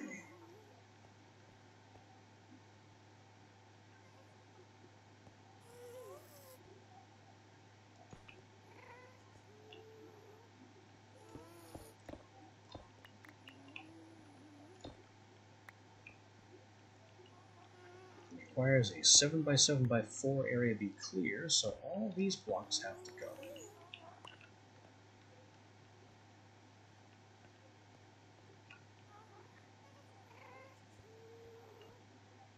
One, two, three, four, and yep, there is no bedrock in the at the offending altitude.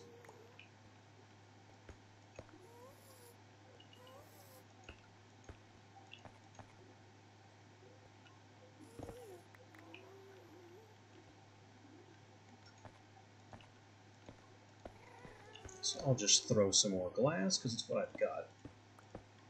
In the mad hope that we can keep him contained with it. There must be no escape.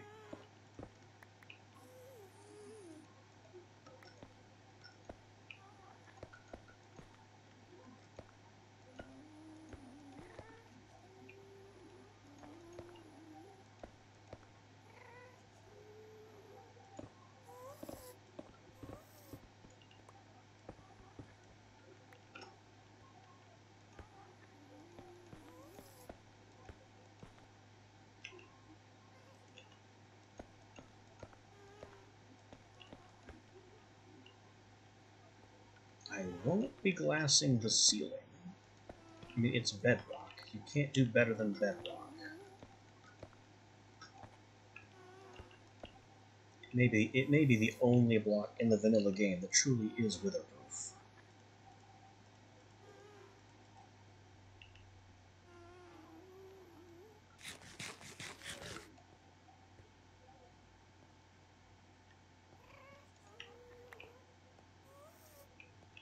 I'll make this one an obsidian block so I can see the exit. Alright, so I need to bring the red chalk back so I can fix that. And we need ourselves a powerful weapon. I'm not sure if this will work, because the Wither has some peculiar immunities.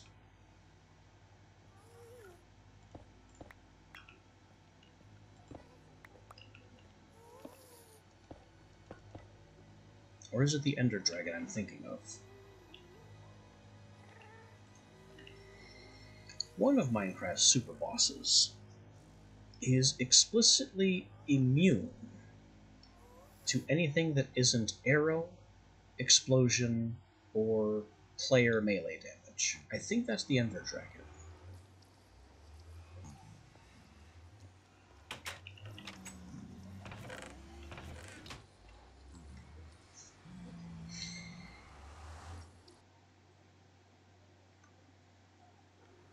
So our Wither escapade here might be fine.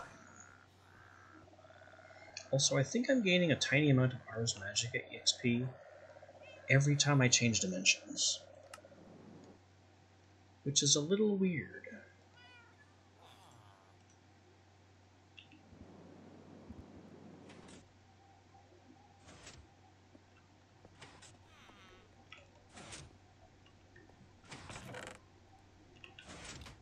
But okay, I'm done with the obsidian. I'm done with the hardened glass for now. We'll almost certainly have to make repairs later. All this stuff. There's a lot of it.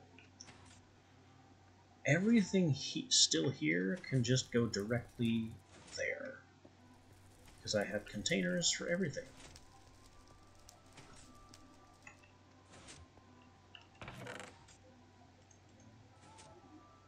More moonstone. There's the spare iron. Diamond nuggets can go in my crafter over here.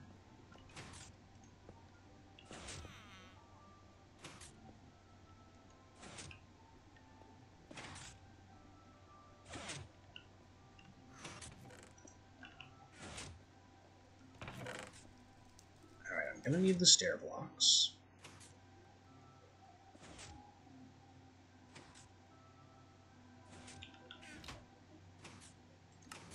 This book can be returned. I need the red chalk to finish the part of the circle I broke.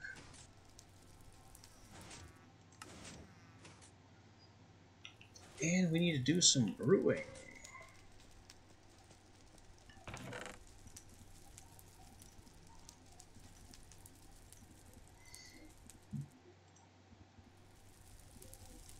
So let's get our brewing stuff ready and prepare to make something that will wipe the Wither off the map.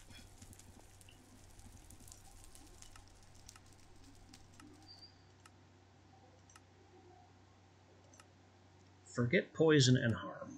Whatever it is, it's definitely immune to those.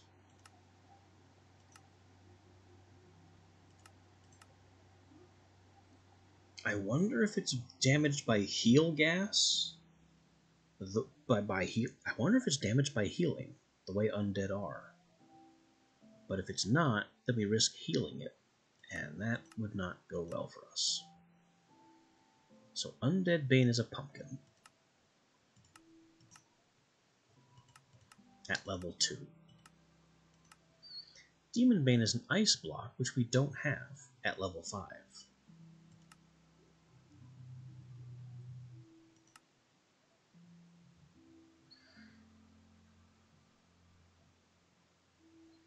How am I supposed to get ice?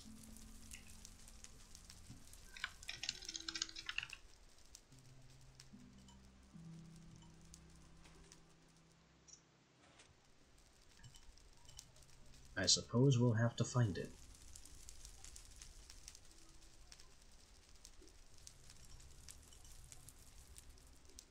Wait. I believe there's a machine for this.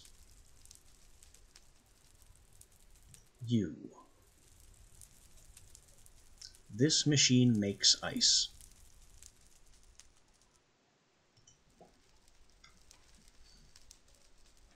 Copper gears, Invar, everything else is pretty standard.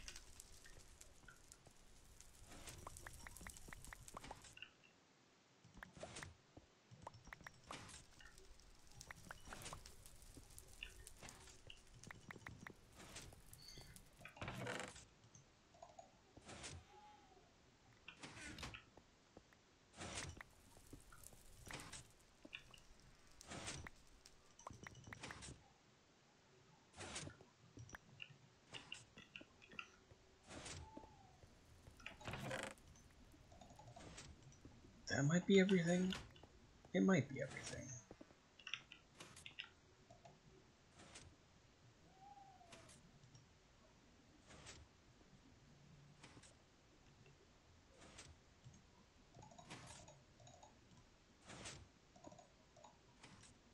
Alright, copper gears. Tin gear. Machine frame.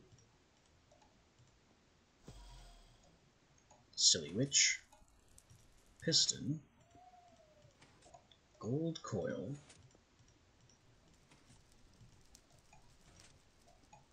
Done.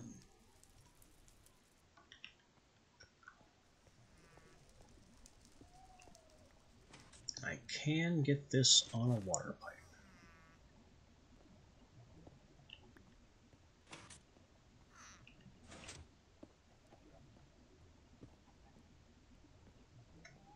I'll just put it right there. Apparently it does require power. I don't remember it requiring power, but here we are.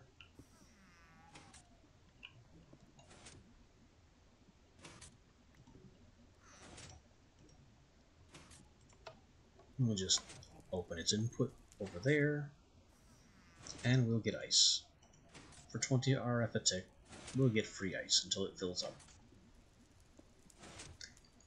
Greetings, Raven. Welcome back.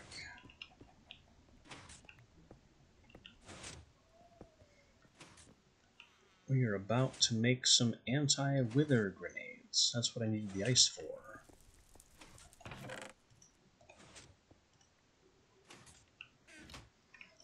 So Demon Bane is 5. Undead Bane is 2. That's a total level of 7. 1, 2, 3, 4, 5, 6, 7. Everything's short of a diamond.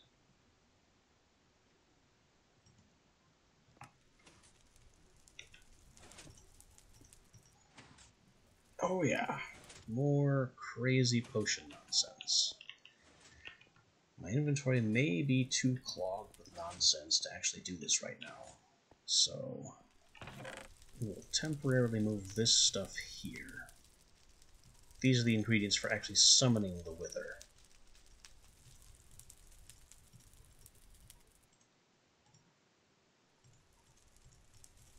Alright. Let's build a potion. Mandrake. Netherwort.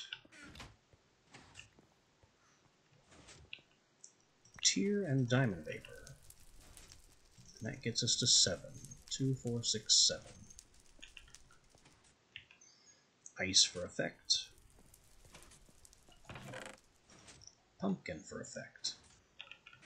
So we have Undead Bane and Demon Bane. I'm not sure which the Wither is, but we'll use both. It'll be fine.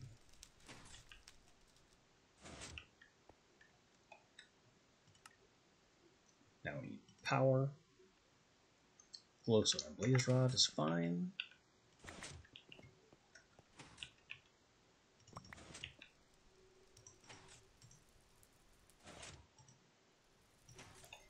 Glowstone, Blaze Rod, Pumpkin. Glowstone, Blaze Rod, Ice.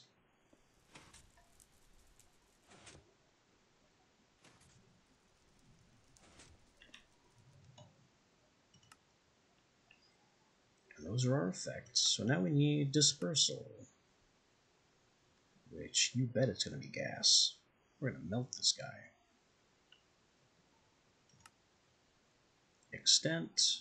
We shouldn't need the Wispy Cotton. It's kind of an enclosed area.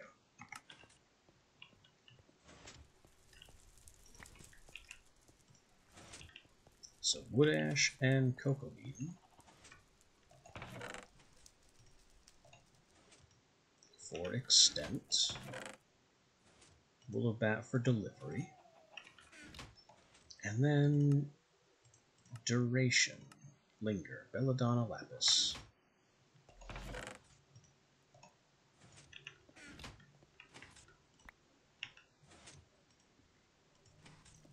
This one might end up being expensive power-wise, but that's what it's all for.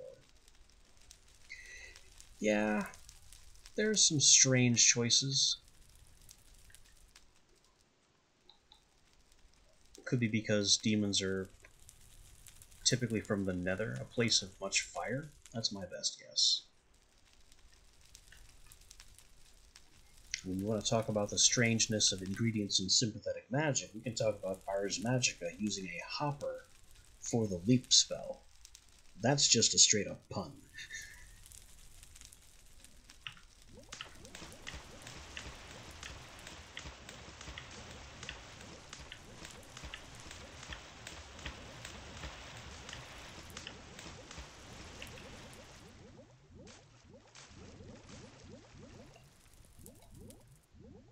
Alright, we have a little over 20,000 power here. How fast does this drain?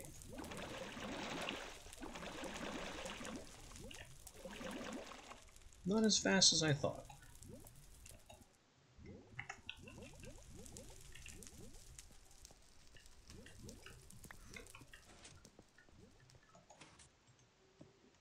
More bottle. Never enough bottle.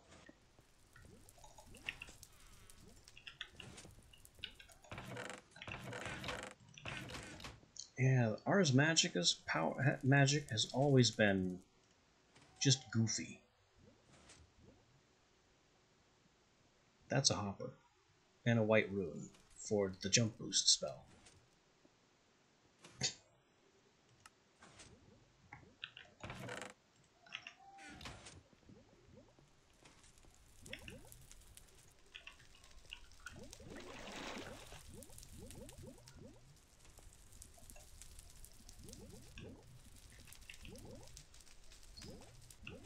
Well, now I gotta hang around and bottle.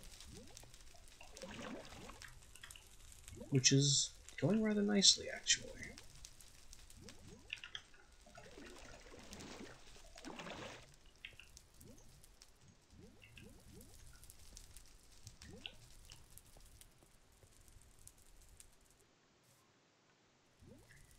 Yeah, as silly as they chose to be sometimes, Emanith and Mythion have made some damn good mods.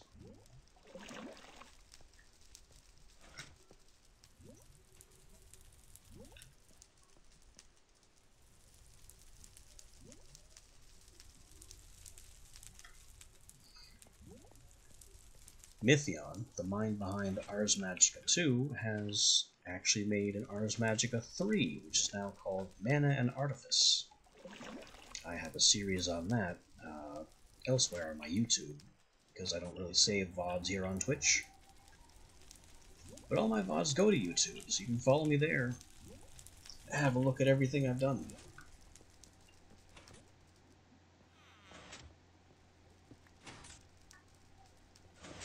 Yes. Ars Magica and Mana and Artifice are the same guy.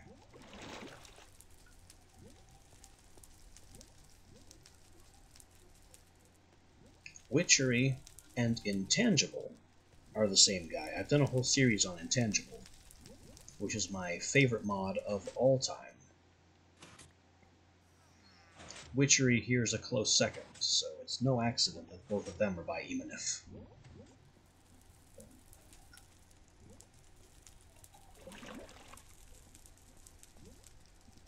That's the Souls one, yep.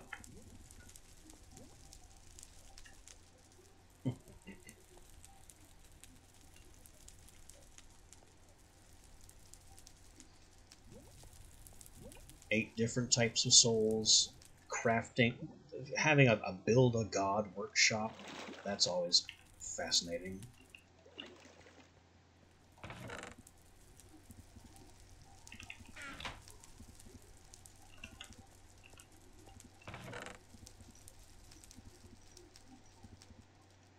Alright, I've made my weapons.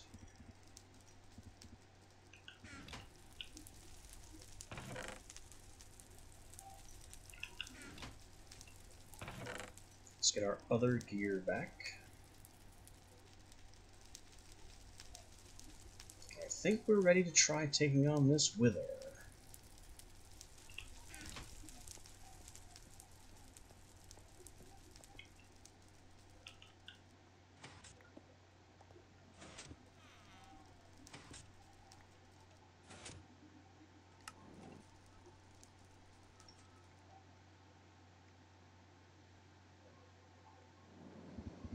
Yeah, the trouble with Intangible is that it's on Minecraft 1.8.9, and only that version, which is kind of an obscure legacy version of Minecraft that very few mods were made for.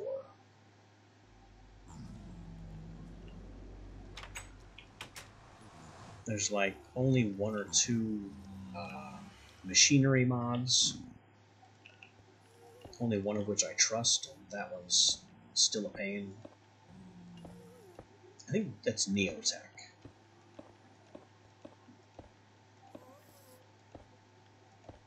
The more mainstream technology mods never made it to 1.8.9. They skipped it.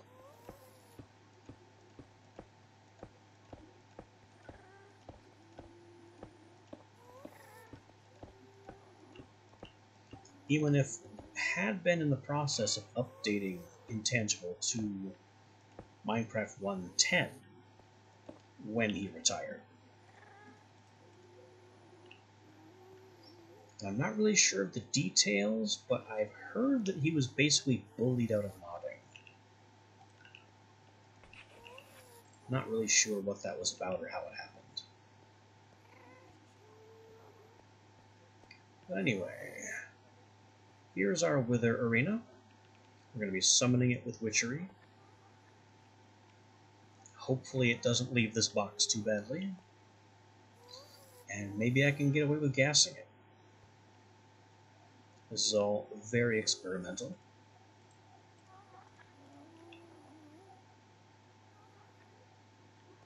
But here we go. Get the ingredients down. And conjure the beast. Hello there. Can I have that stone back? Or are you going to blow it up?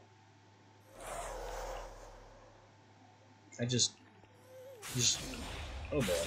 Oh boy. This glass, not at all protected. Oh boy. Mistakes have been made.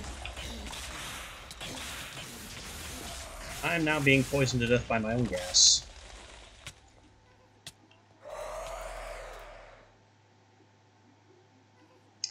So, the hardened glass doesn't work.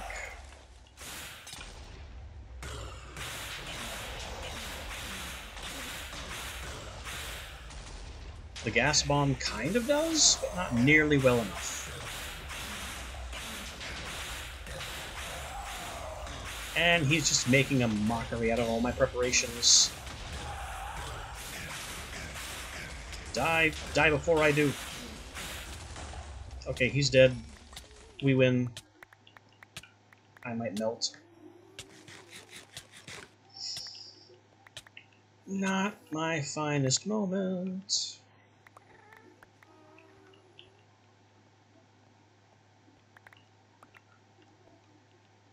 He made a complete joke of my containment.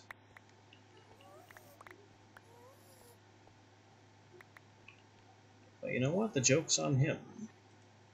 Because we got a Nether Star, and it only cost 1 Wither Skeleton Skull. So I'm going to take that as a win.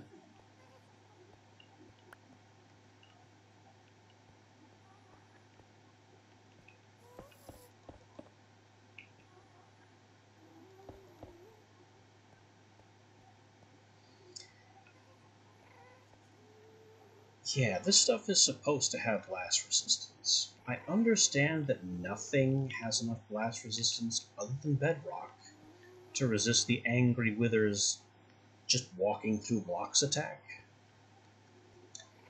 But I still expected more.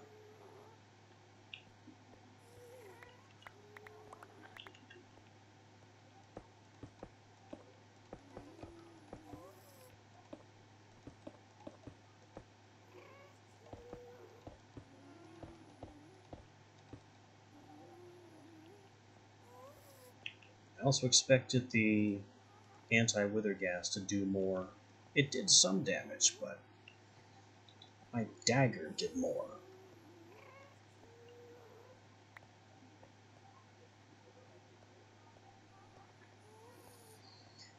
Hopefully I don't need too many more of these wither stars.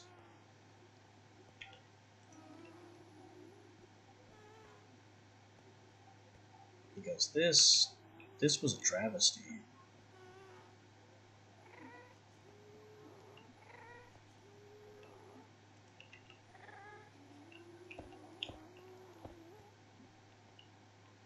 The circles weren't too damaged, but everything that was supposed to keep this guy contained just got ruined.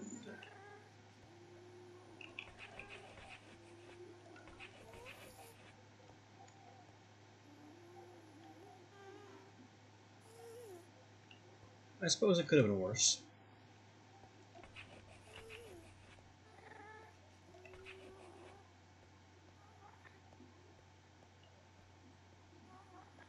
I'll just make sure those circles are fixed up.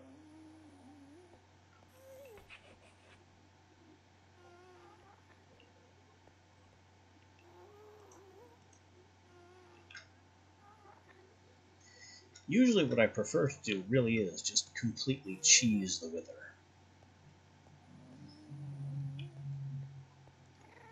I mean, if I had Thaumcraft in, these would be warded blocks, completely invincible. And we just kind of punch him in his tiny little cell. I did not install Thaumcraft because Thaumcraft irritates me.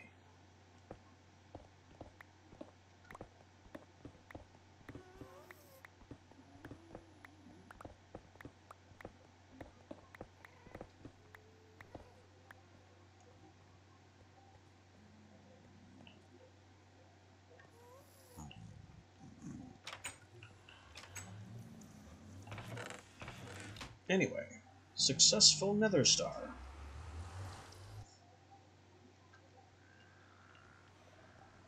Other than the bragging rights, why did I even do that? Because I'm not sure.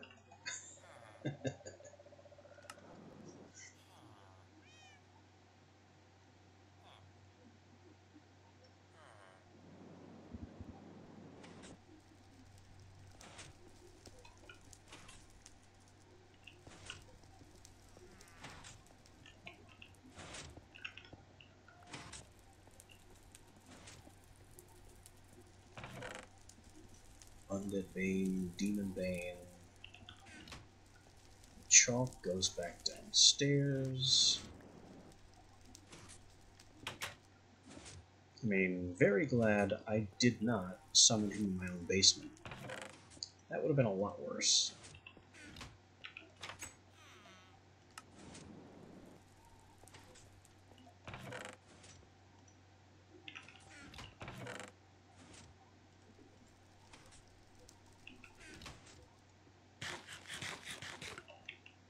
But now we've got this.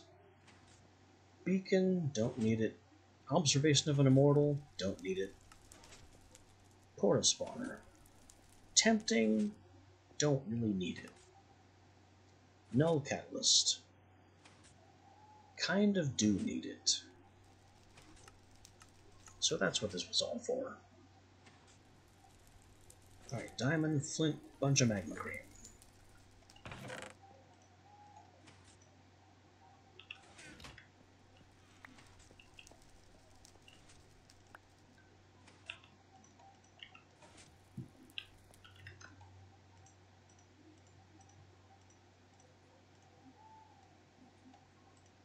That gives us 2 Null Catalysts.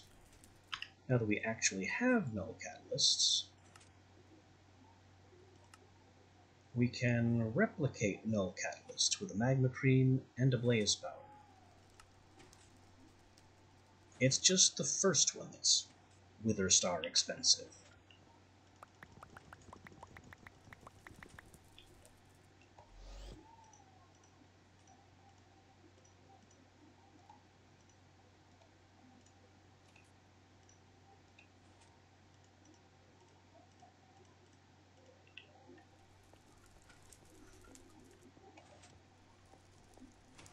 As for Null Catalyst itself, I can make Nullified Leather, which goes into Witch Hunter stuff. But I'm not planning on being cursed. I don't want to seal myself off from Poppets. It's just a good PvP thing. Yeah, that sounds like Thaumcraft. Has the warding focus, which you can use on any block to make it unbreakable. Except by you.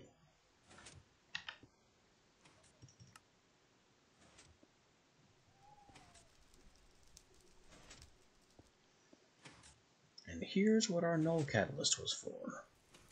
Wolf traps. Or at least a single wolf trap. Because I'm planning to start down the path of lycanthropy.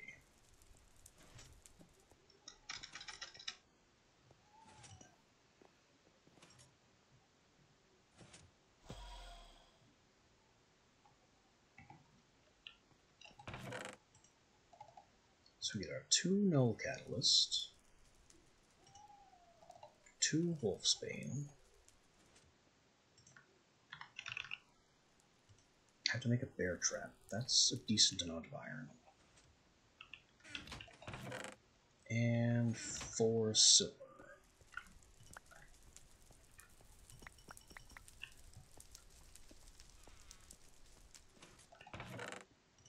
I can even use my old shears here.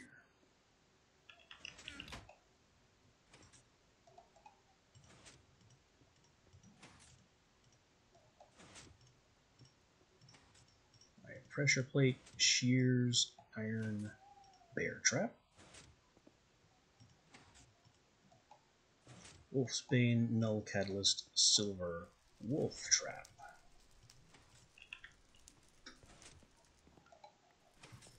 There are a couple other things that go into beginning the path of the werewolf.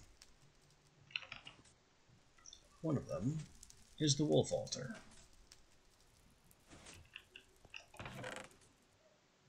I'm actually surprised I have more regular wolf heads than hellhound heads. Normally it's the other way around, but it doesn't really matter which is which.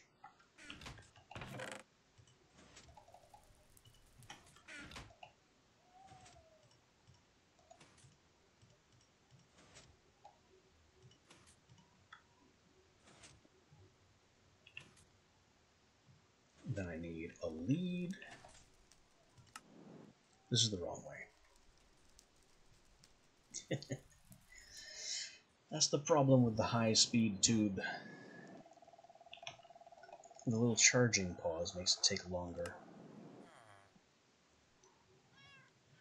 I need a lead, a fence post, and a sheep.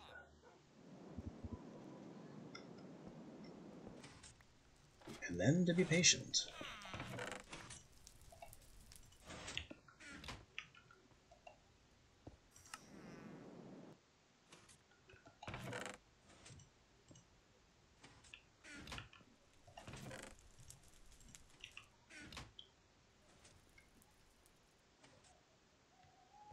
I could love potion my animals again. That's probably a questionable decision, considering our cows are a gas problem. I think that happened last week. Still, I've done dumber things. Yeah, I'm only seeing 2 sheep. We need more sheep. Replicate.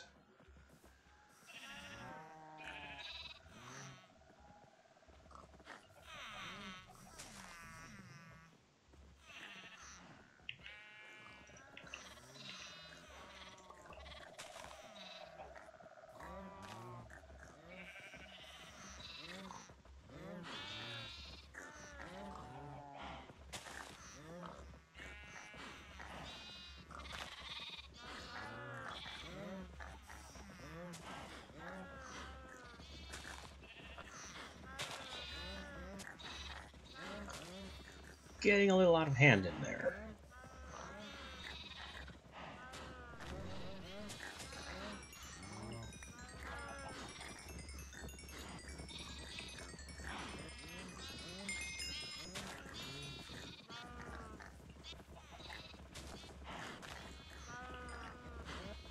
I think I may have overdone it.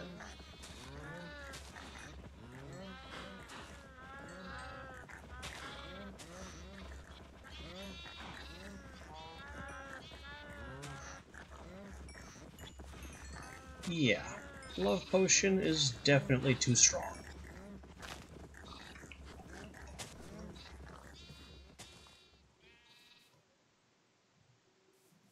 We'll come back later and reduce their numbers a bit. This time without exacerbating the issue with more potions.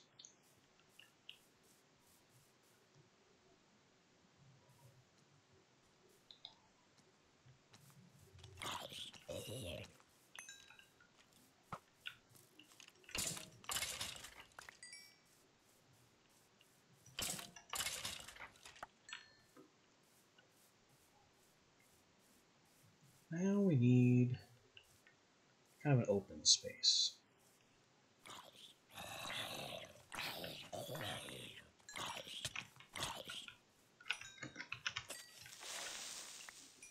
Yeah, the Witchery custom Love Potion effect, different from the base Love Potion effect that you make in the kettle.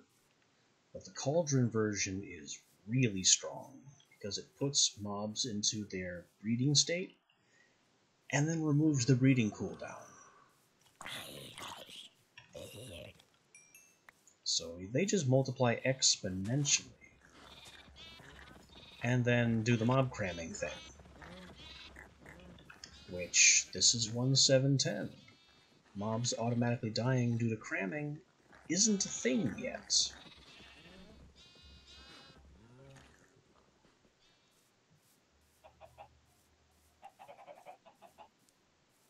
Alright, I think I know where I'm going to set up the werewolf thing.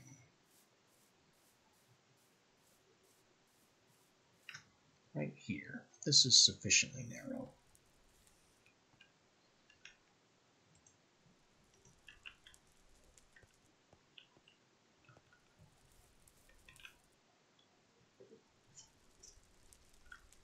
So I'm going to have my wolf altar, wolf trap directly in front of the wolf altar. That's where it needs to be. And a fence post with a sheep tied to the post.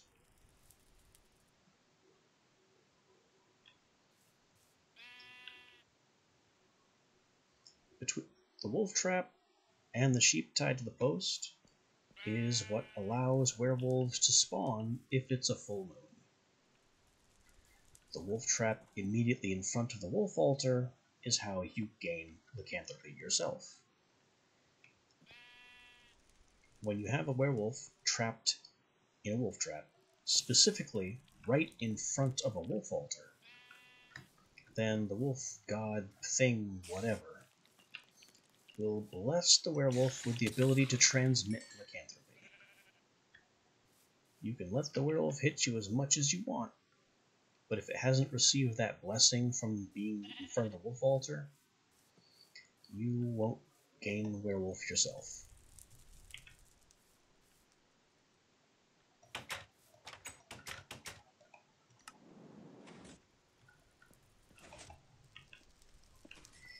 Becoming a vampire is much easier, but it takes away your ability to function in the daytime, so that's not a price I'm willing to pay.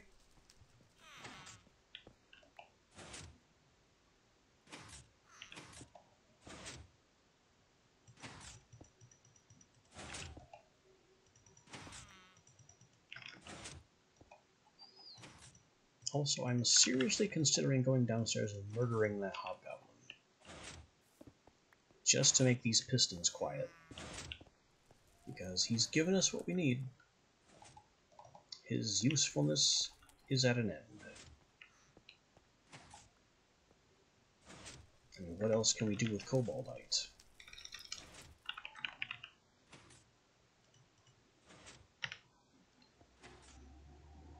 I don't plan on needing this, because that could cause more problems than it solves. We have the pentacle finally, and the twisting band is... it's a headband. I have a helmet. Don't see the point. Especially since its primary function is that it inflicts nausea on players looking at you. I don't have any other players. This is a solo game.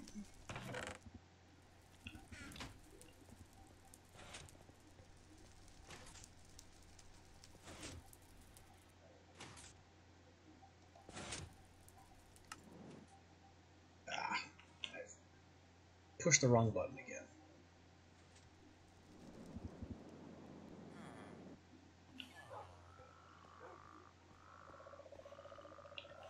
So I guess that settles it. We're killing the hobgoblin.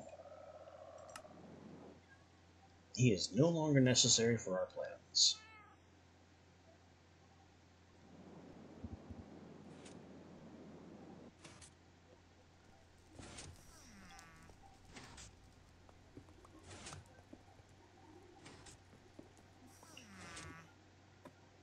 You there. Time for your performance review. You did well. It didn't help you.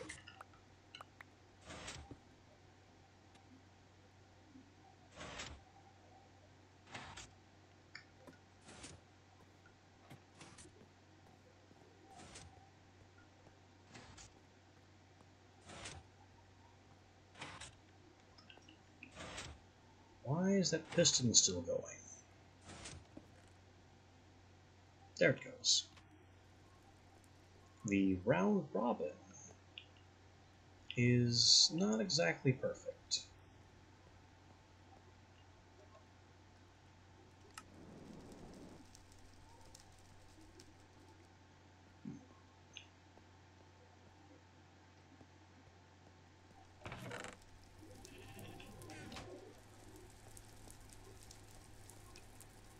Alright, next order of business. Repair the knife.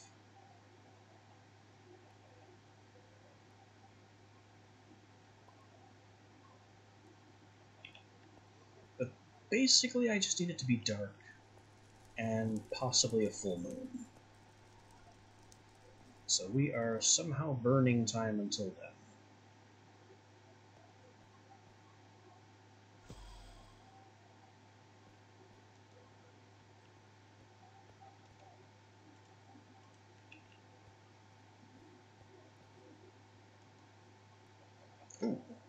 leveled up, got a green coin. Excellent.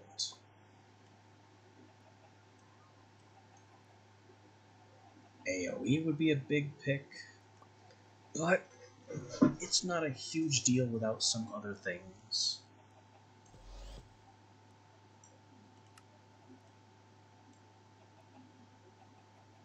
Entangle, personal favorite.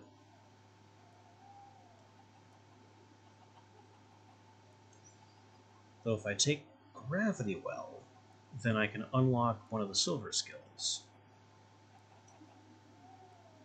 And then Dispel leads to Zone.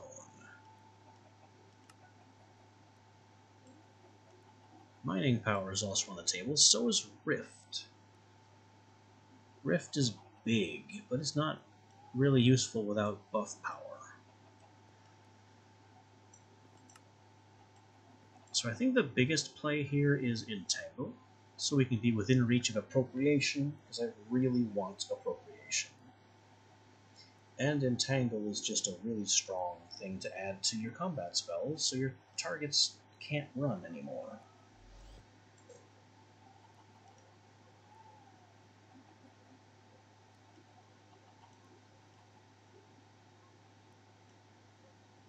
Once we get into things like Zone and AoE, Entangle is going to make some really strong attack spells that are fairly inexpensive to cast.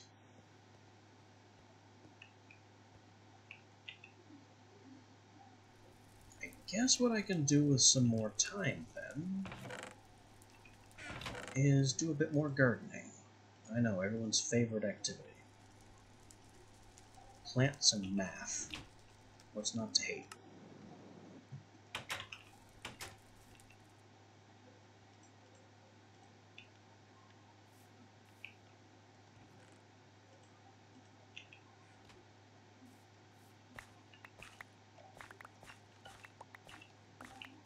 Well, we're already getting free gold and iron, free ferrous, free tin, that's maxed out.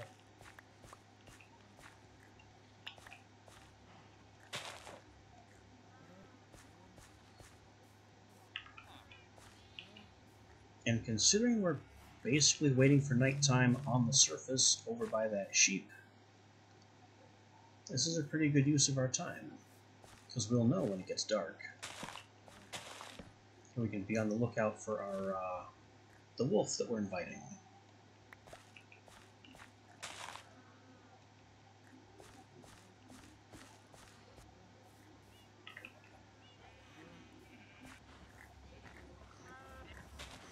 Oh yeah. And we still need these to grow up, so we can kill them.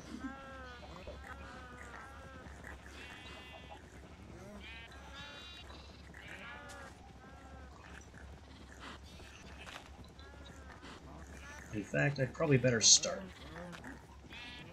because their numbers are way out of hand.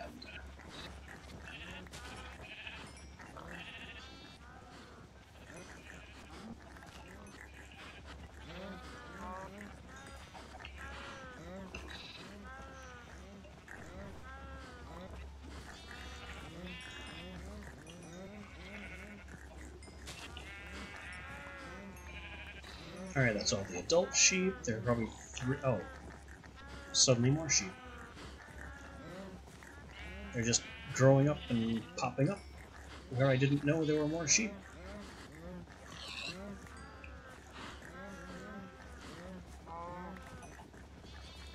Are cows normally slow to mature?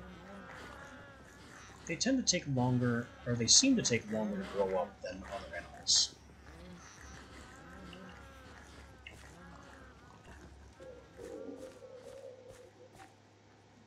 Oh dear. Weeds. Not allowed. I see the dark.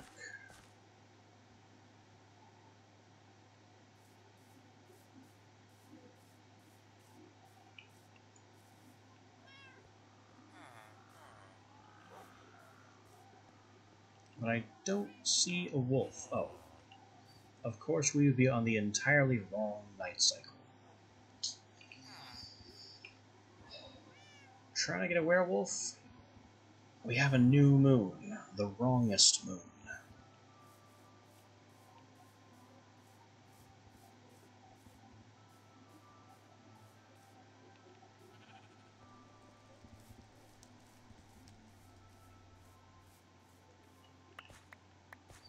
So I guess that'll be a while.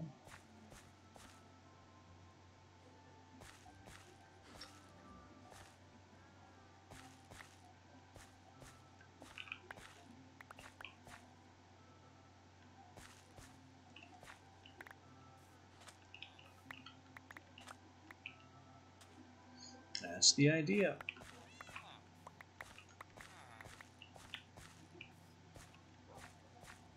But it has to exist first.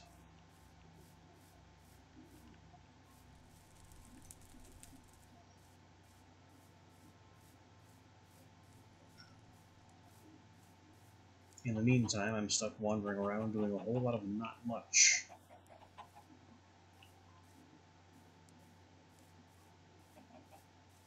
While I wait for the apparently ultimate predator to just appear.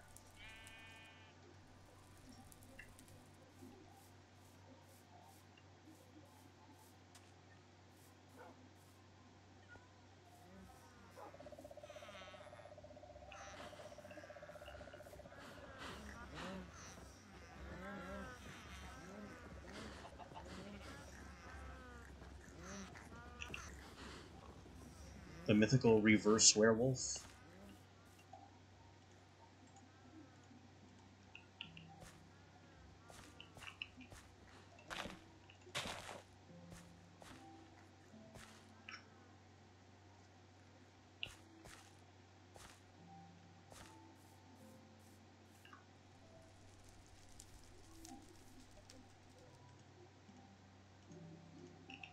Back when I was a role player, I had a running joke where I would always say that people were going to become were soup. Man by day, minestrone by night.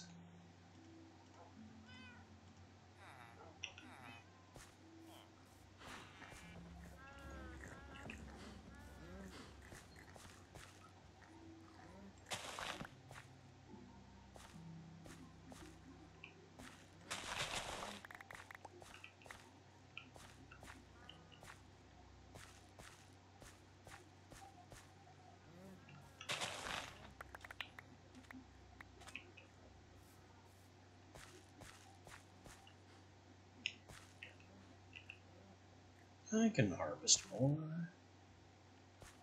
We'll take these for analysis. And these two. They need to be worked on.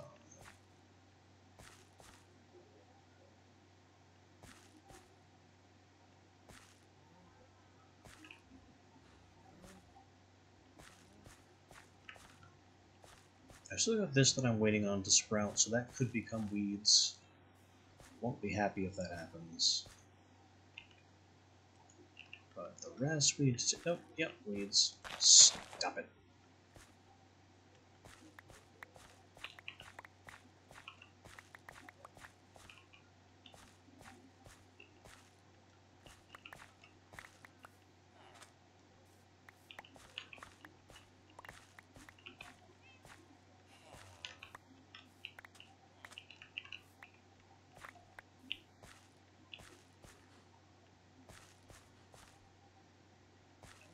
Alright, let's analyze what I have and hopefully get back before the copper plant goes bad.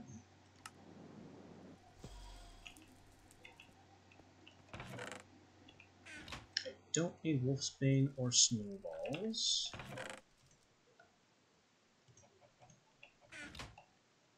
Let's study all of our plants. Silverweed.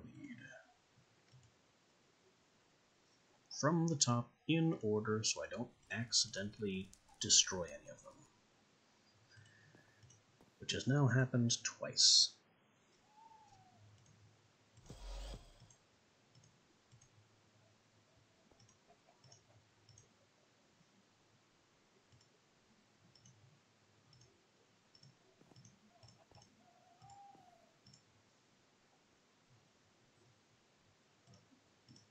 My Wolfsbane is up to all 5s. Silverweed gains a point of growth, or a point of growth and strength. Quartzanthemum 998, 10-10-8. That's pretty good.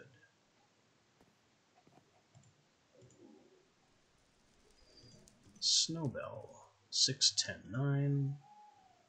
No improvement. 6-10-10. So that is our 4 plants. Wolfsbane, Snowbell, Quartzanthemum, Silverweed. 4 upgrades.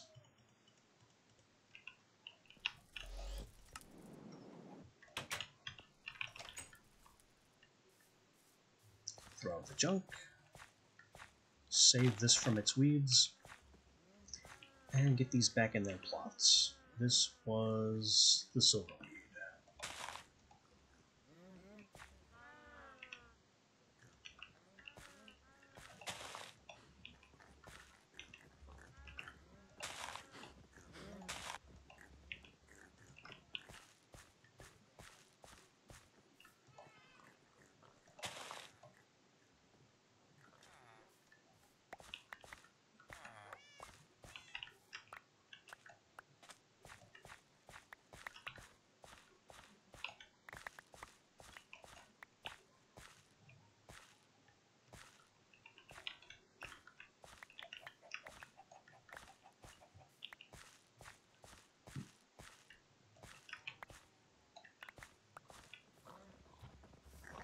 Oh good, the cows have grown.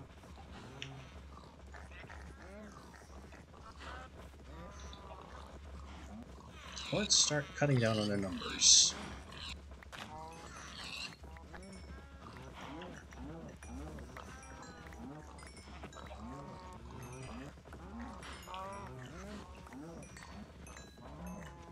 I just killed a sheep I didn't want to kill.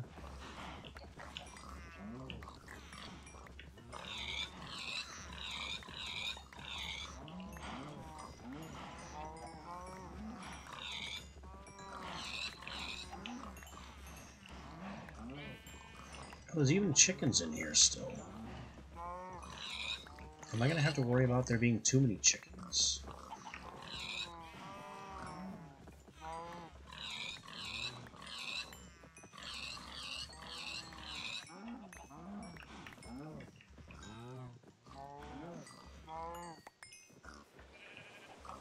Alright, we're down to 3 cows, too many pigs, and 1 sheep.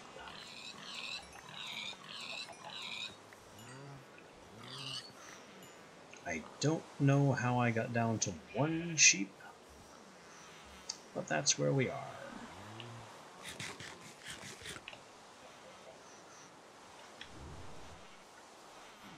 Fortunately, capturing additional sheep is not a big deal.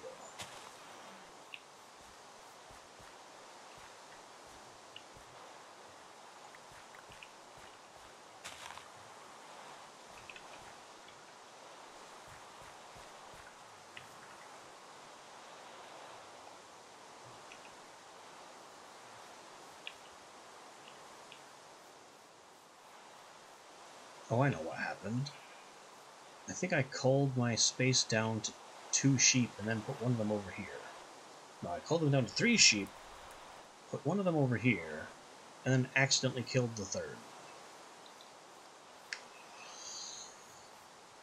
So we need to find a sheep.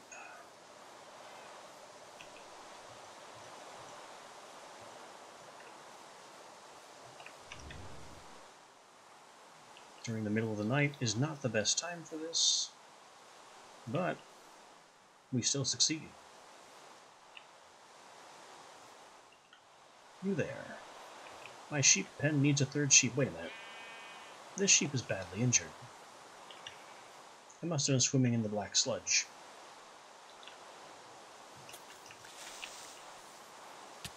Ow. Death to you. And to you.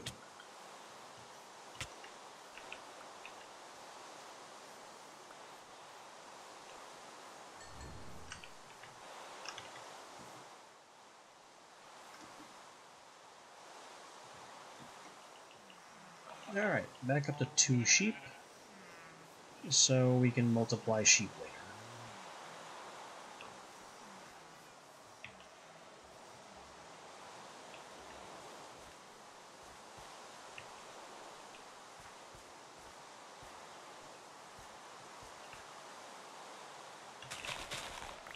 Ready to examine copper plants. And crossbreeding plum beans is also ready.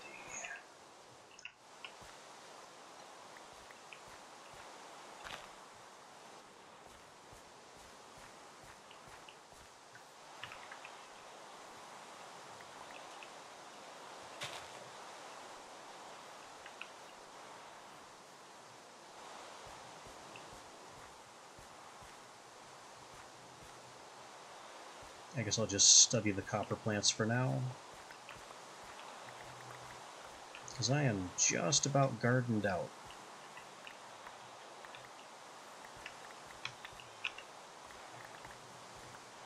As much as I like the free resources from all the plants, there's only so much gardening I can tolerate.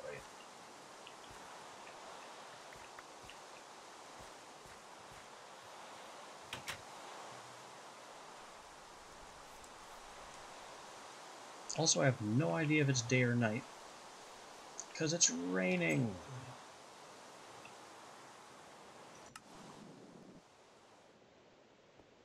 We also might be having errors on the Twitch end of things, which I'm used to. It happens. No improvement there. Point of growth. I'll take it.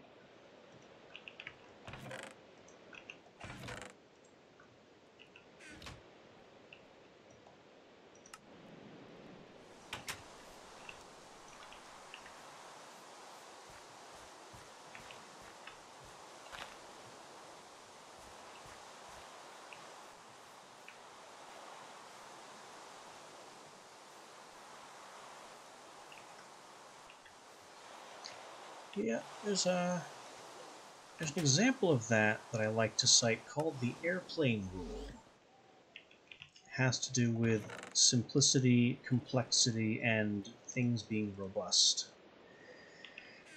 And it goes like this. A twin-engine plane has twice as many engine failures as a single-engine plane.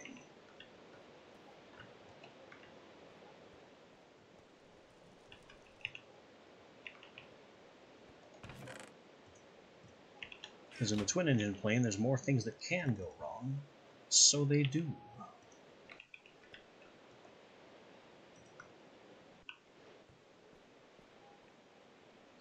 I need a compacting drawer for lead. I can go way down here.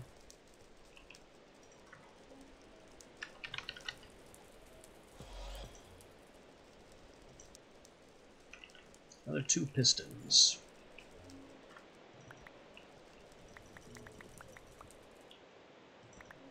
I am so tired of making pistons. Every machine and technical block in the pack needs so many pistons.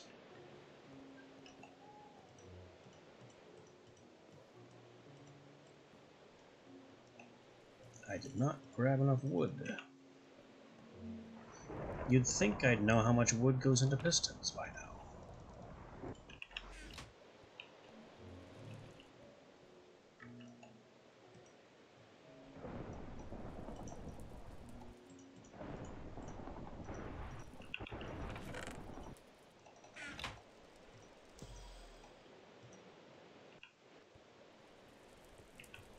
And then 1 iron.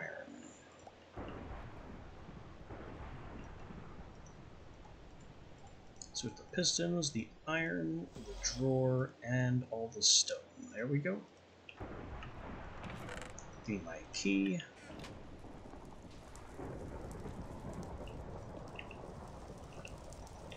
Now we have a dedicated lead drawer.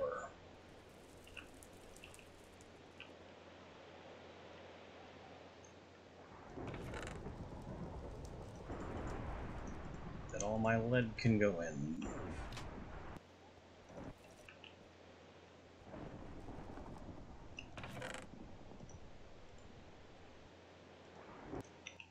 And my miner's pack here has pig fat, diamond nuggets, and everything else can go in storage directly. Automatically sorted into the required drawers. The diamond nuggets go into the auto crafter. We have made 17 diamonds today just by harvesting the farm.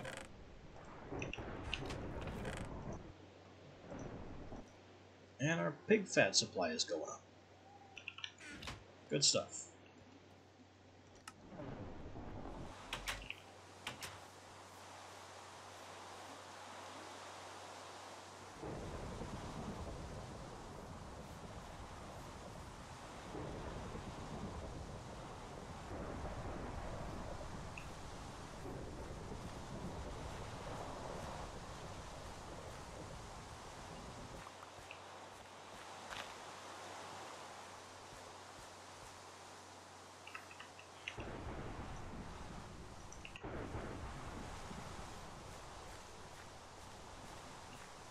Since it's raining, maybe we can go harass the water guardian.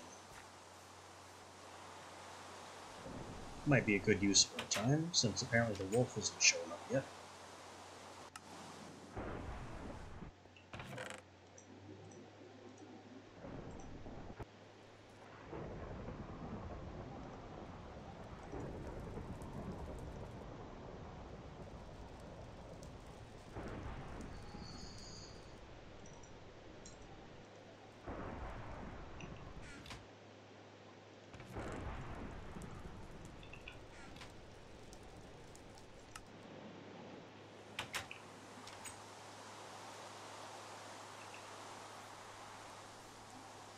Let's grab our room and zip on over.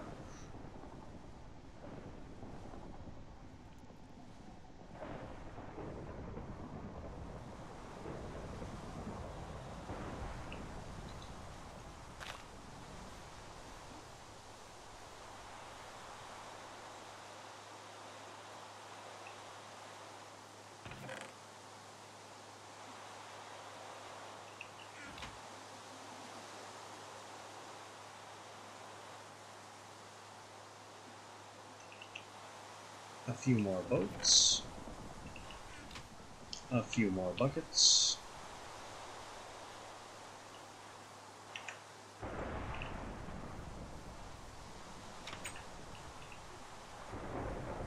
And buy these tokens.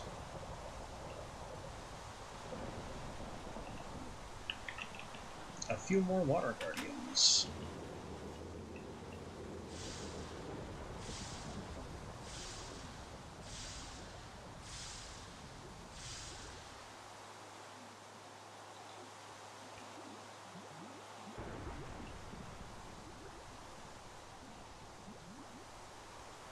Unfortunately, I forgot to bring any mana potions, so our mana supply will be very limited for this fight. That's okay though. It's still not much effort.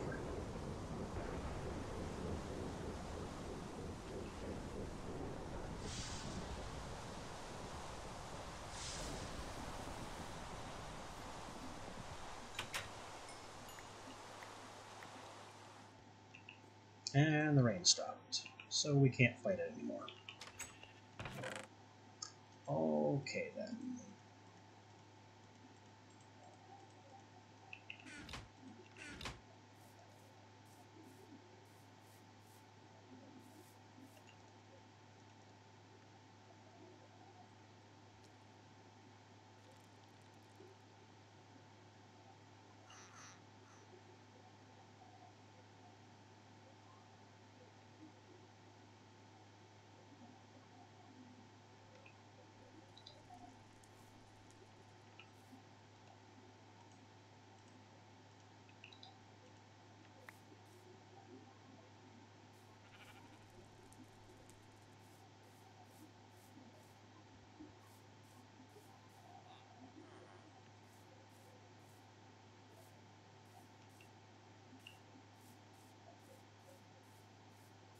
Is the sun just going up or down? Ah, moonrise.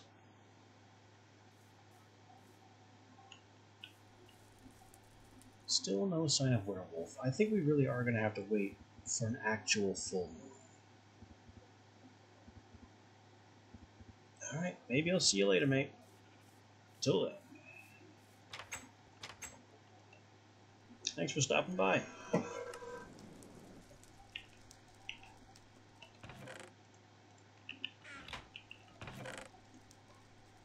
at all this water essence.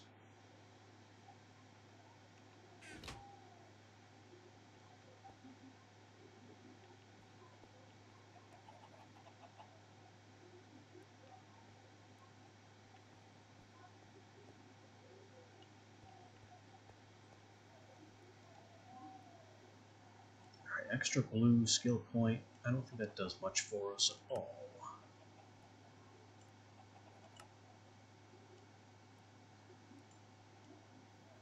No, not really. I could take color.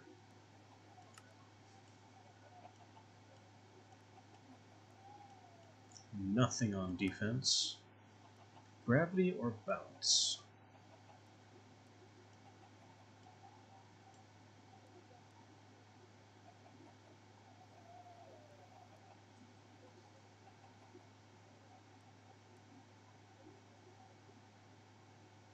Gravity and bounce together could make an interesting spell projectile, which kind of skips along the ground.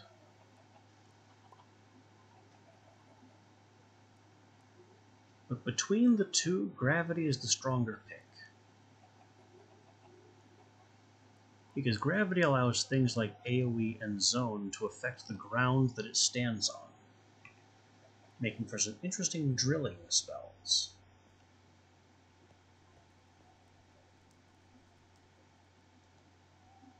We got our full stack of ice. Ah yes, and the bees that I've been waiting on for too long. I really should have put these guys back by now.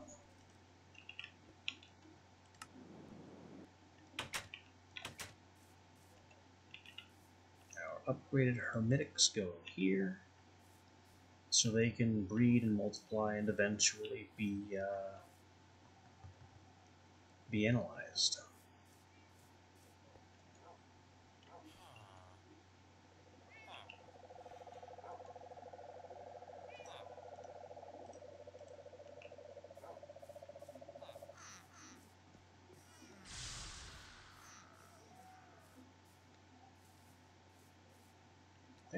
Yeah, I just saw a zombie fall in that hole. Where are you going? Pay attention. Or don't. Works for me either way.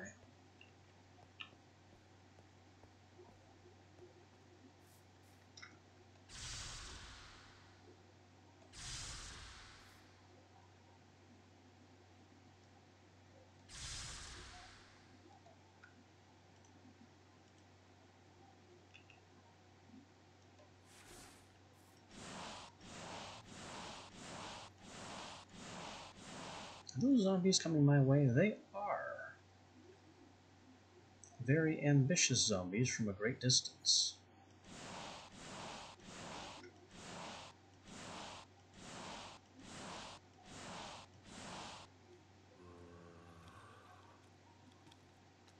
Alright, it's your funeral, guys.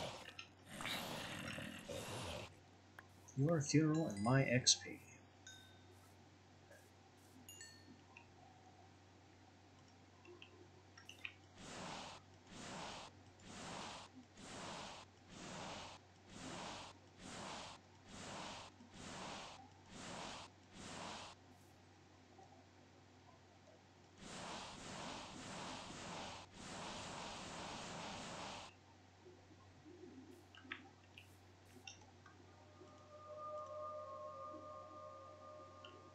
Ice Edge, still not a very good weapon for XP farming or really any other purpose.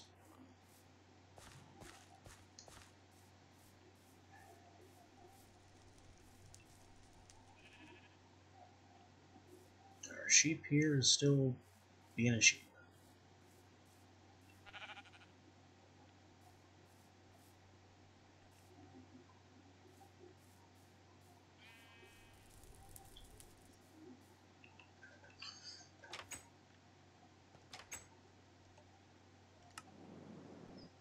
Not really sure how much longer I'm expected to wait for a full moon.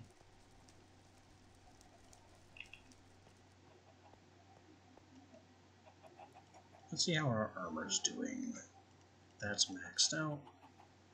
That's basically maxed out. I don't trust thorns. More magic resist. More magic resist. Now we are maxed out.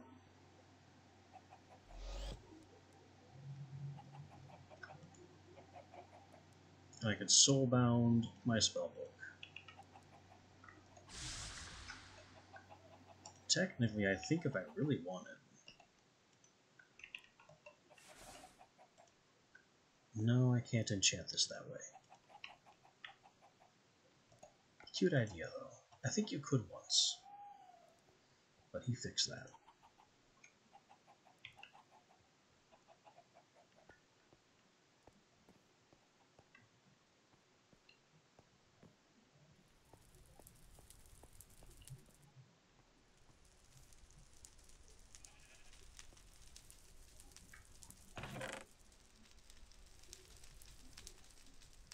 Maybe I could just throw some more random flowers around here.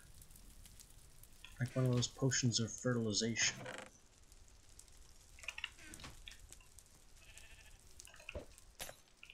Oof. Just nature this place up even more. It's mostly grass, though, which, I wish it wasn't. That doesn't seem to have increased this at all. Maybe it will if I give it a little time.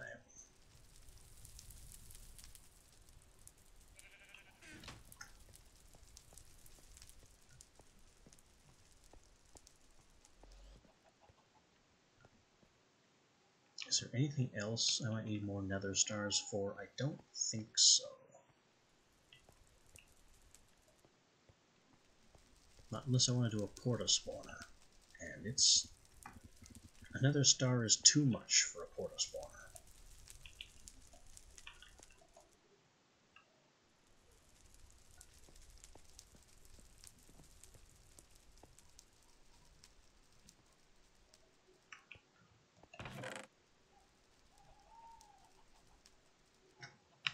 I also really don't know what to do with all these mob heads. Besides fireworks.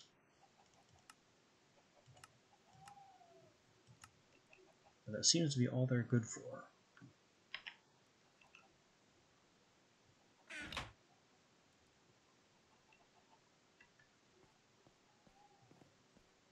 I could go to the nether and maybe do some hunting for ghast tears. But we're kind of stuck here for the moment. Until it's werewolf time, because I don't want to miss the full moon. That would be kind of an embarrassment.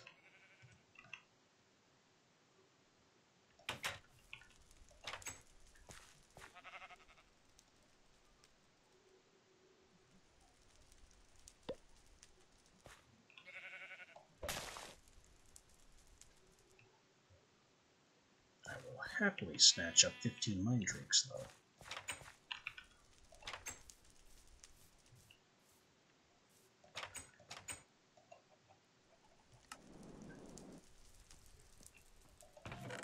The Harvest Planting Frog's Tongue potion is still a fantastic potion. Oh yeah, I was also going to try trading with undead.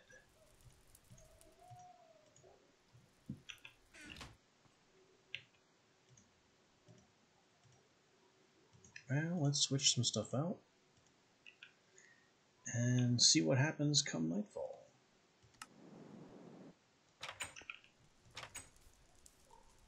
Of course, that means I'm still waiting for nightfall. What if I didn't have to wait for nightfall?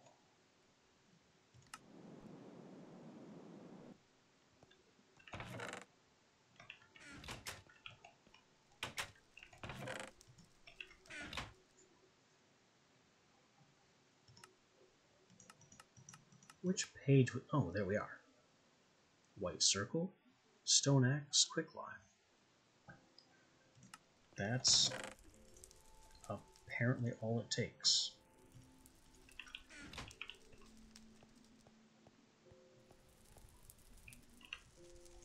Well, innermost white circle. Outer two circles are broken.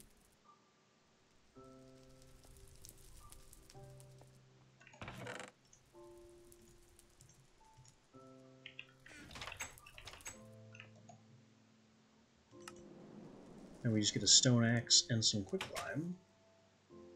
And I can skip the day.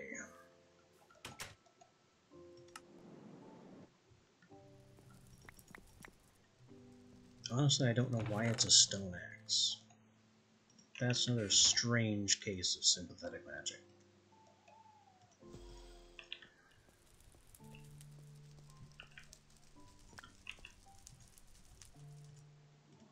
While we're on the subject, I don't really understand what the quicklime is for either, but I'm willing to overlook that because the stone axe is weirder.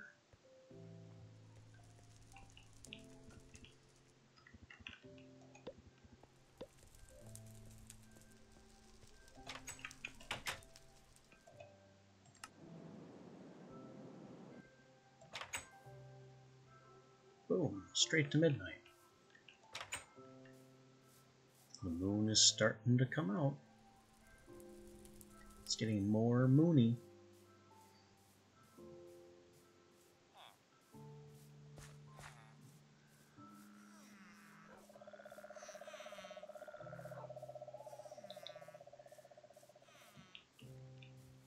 Now I'm wearing my necromancer's robe, so zombies and skeletons shouldn't go hostile on me. The spider, on the other hand, needs to go. And then Demon's Tongue. Oh yeah, I can buy Spectral Dust for bones. That's actually an amazing trade, considering I have all the bones I could want.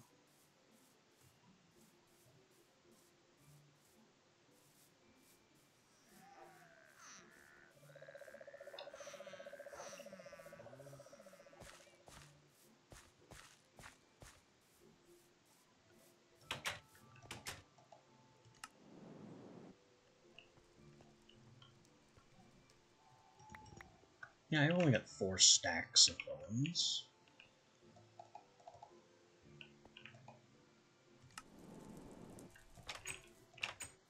Surely I can afford to buy a few spectral dust from our friendly neighborhood bone man.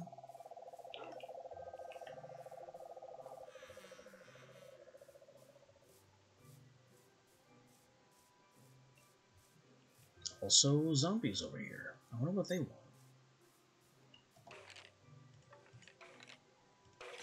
Give me all the dust you are willing to sell. Apparently that is 2. Okay. Nothing out of you. We're not tolerating creepers.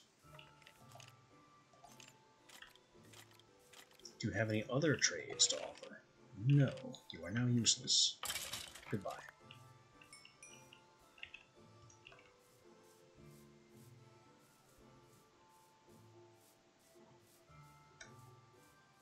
How about this zombie? He'll do the same thing. But he'll also sell a water artichoke? Kind of strange.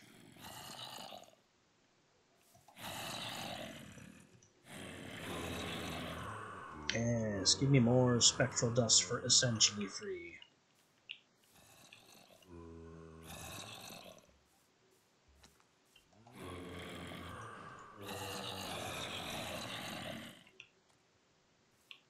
I'll gladly buy what is normally an uncommon drop. Oh, and the Devil's Tongue charm still works on animals.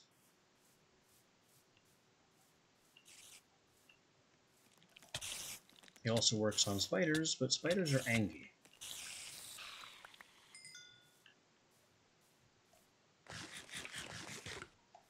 Maybe I could find an Enderman and buy Ender Pearls.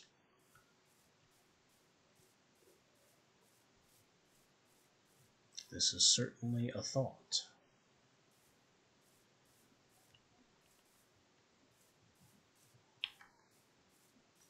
Speaking of Endermen, excuse me, would you have a word? The answer is no, and now he's mad. Not sure why.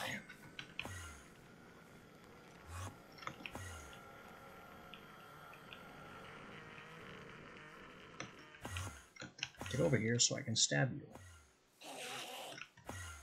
Stop doing... Okay. If you're going to teleport to me and hit me in the same frame, that's just not fair.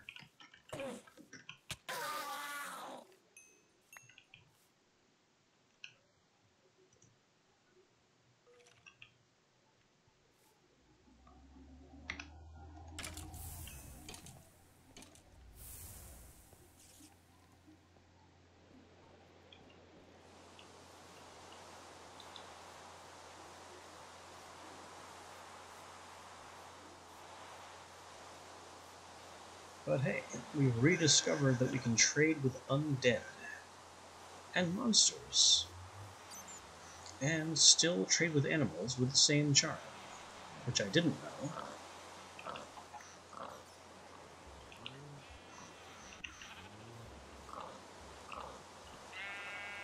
What animals have to offer is honestly pretty limited, although 10 wheat for 10 clay is a bargain.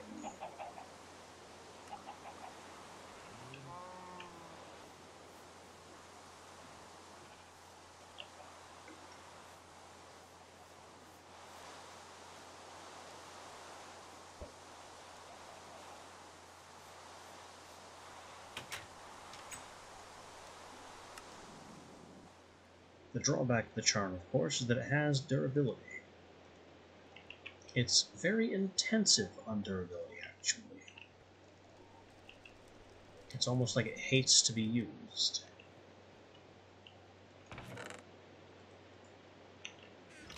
Its limited durability is much more dangerous when you are trading with demons, because if you break the charm mid-trade, then the demon will just go back to shooting you.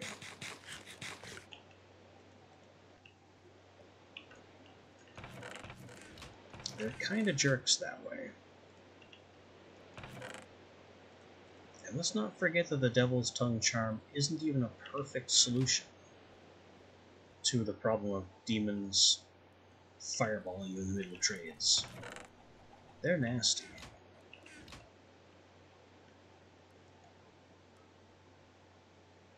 Our battery here is looking pretty good though, so glad about that. I could still use maybe more furnaces up above, which completely forgot I made some of these for specifically that reason.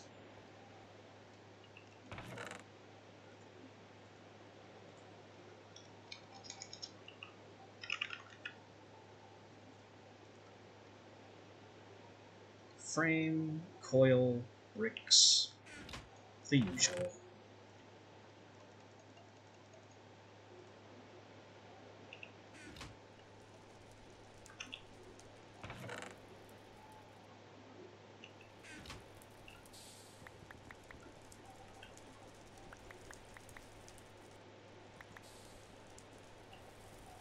Gold, 2 redstone, copper gears.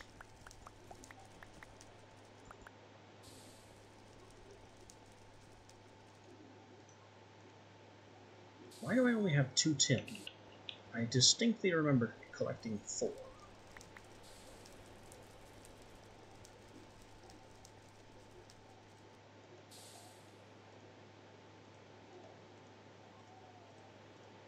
Alright, tin gear into machine frame. Gold into gold coil.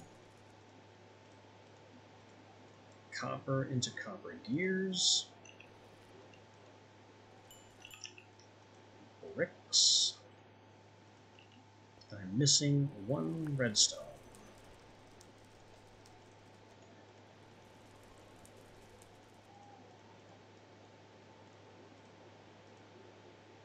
There we go, furnace number 2. Which I can make an electrum gear to harden them, and then signal them to reinforce. Do I need to do that? Is this one upgraded?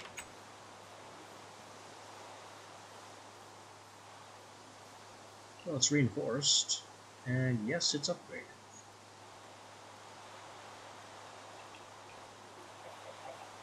So I guess I'm reinforcing it and giving it 2 upgrades besides. Just to keep them equal.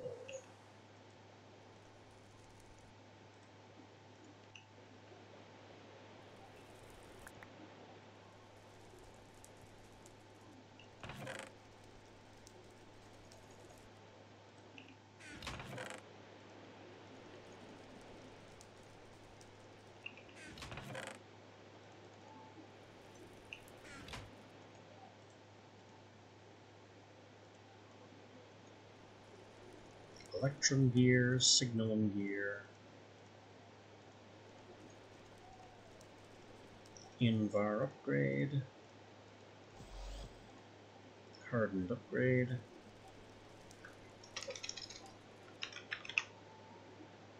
and now I need secondary reception, coiled bronze, overclocked, coil bronze and gold.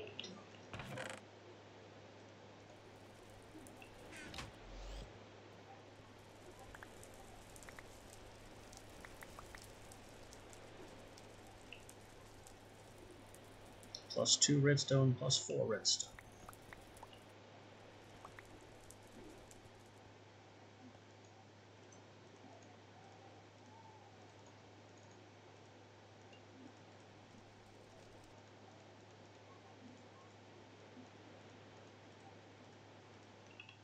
+2 pyrotheum.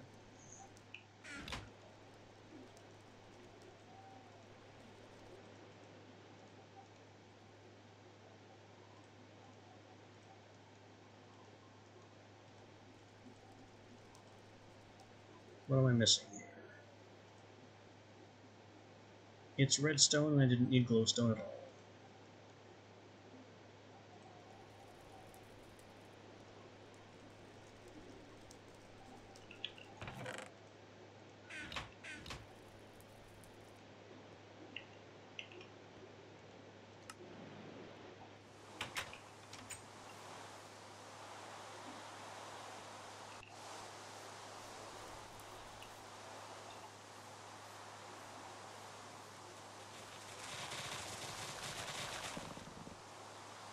The tricky part will be putting these bindings back in.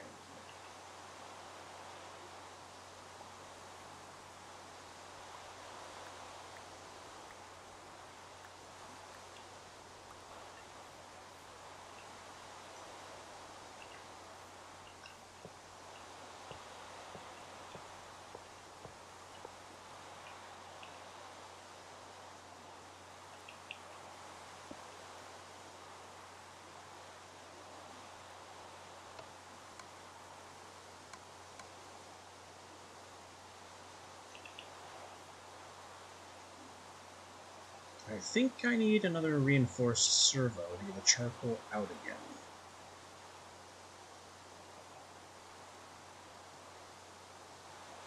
Though I shouldn't.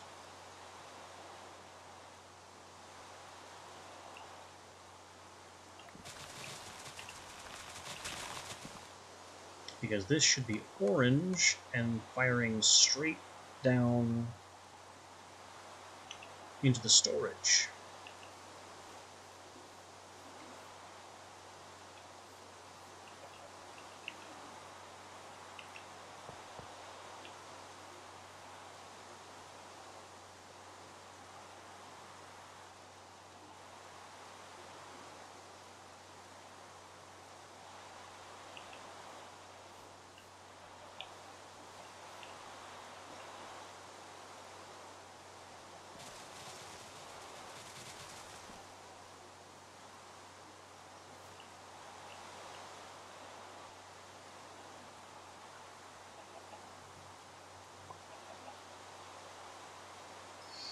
if I were to make a third furnace, where would it go?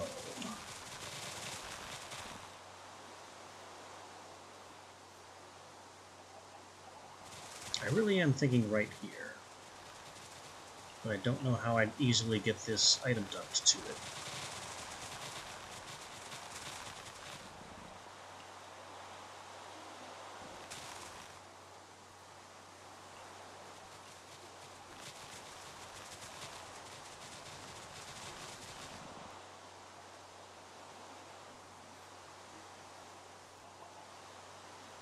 Whatever. The chief thing is that I can now steal a whole bunch of wood.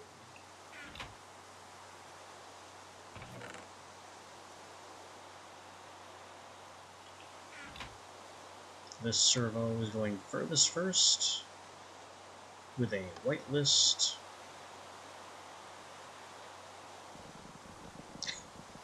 Carrot soup. I don't know that one. That is not a soup I know. Let's see. Oak, birch, spruce.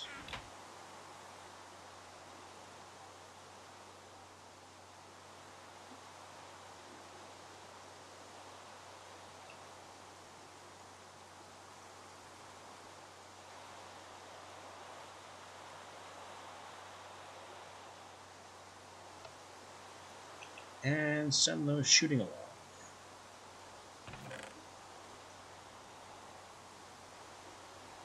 And it's also hawthorn, alder, perfect, rowan.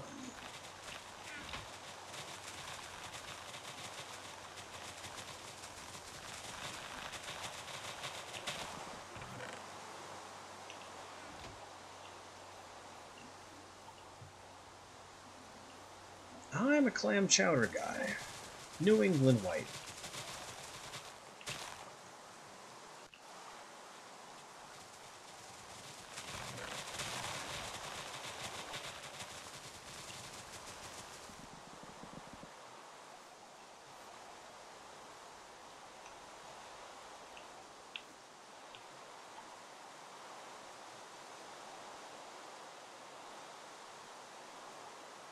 Huh.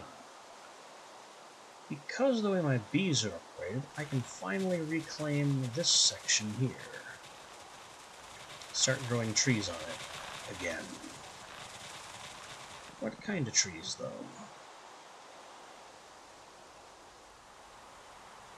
More spruce, I think.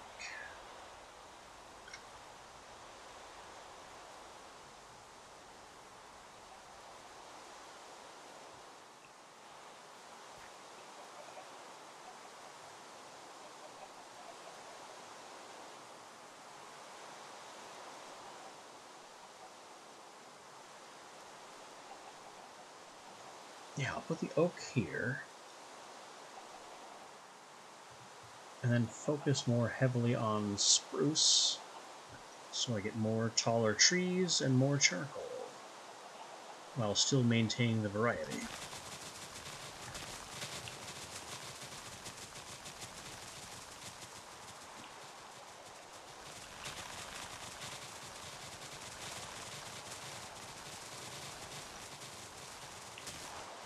Of course, none of that's going to work until I replace those cobblestone with dirt blocks again. Hey, what are you doing? Get out of my garden.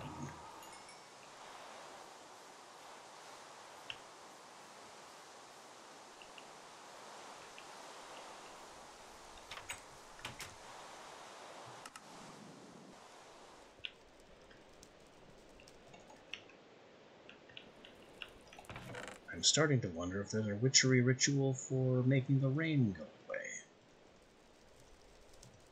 Because now that I need to know when the moon cycle is, and it's getting closer and closer to the moon cycle I need, it's raining more and more.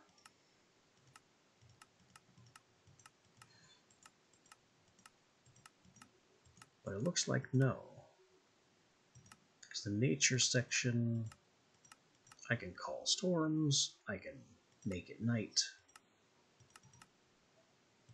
but it doesn't look like creating or canceling rain is possible.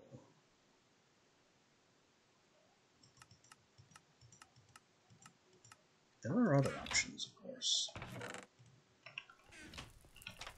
I've got that Rainmaker over by the water elemental arena. I could use the other capsule.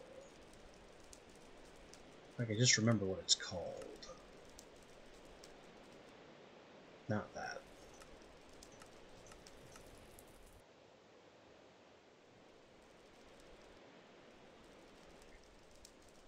Iodine is the one that makes rain?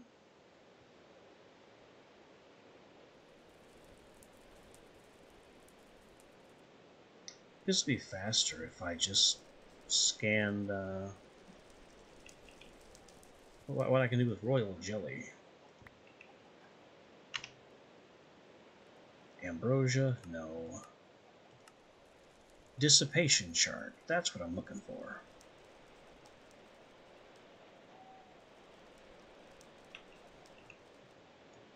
Shame it costs tin, though.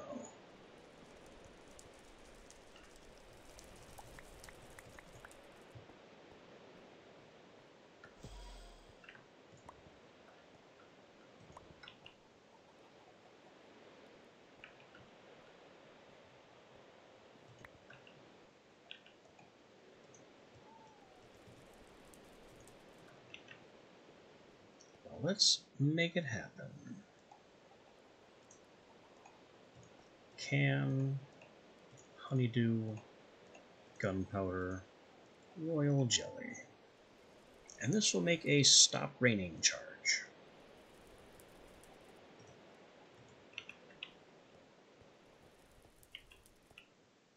Of course, now that I have one, it's no longer raining.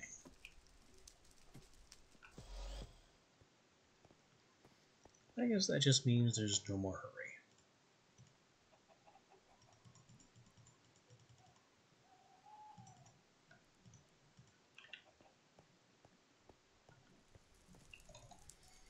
Yep, such is the way of rain in general, too.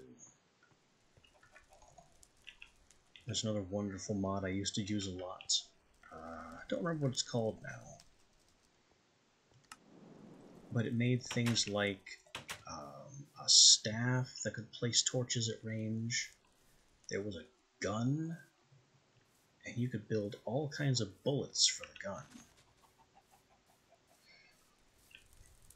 There were homing bullets, which were fun, but the important ones for my purposes right now is there was a lightning bullet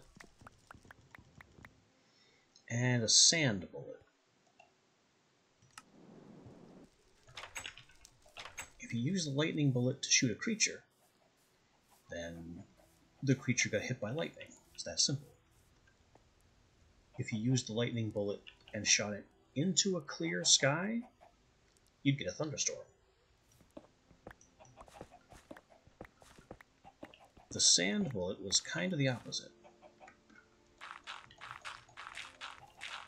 If you fired the sand bullet at a creature, it just did damage, not much damage.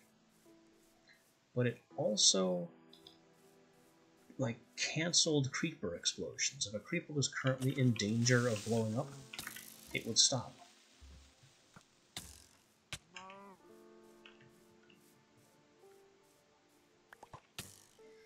And if you fired the sand bullet into the sky while it was raining, the rain would end. And that item is what taught me about how persistent Minecraft rain can be.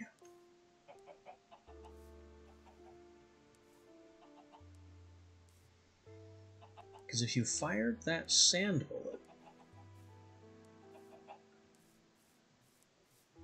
and canceled the rain, then there was a pretty good chance the rain would immediately come right back. Yeah, it's neither of those. It was something to do with relics. or whatever it was Reliquary. You're right, that was it. Thank you.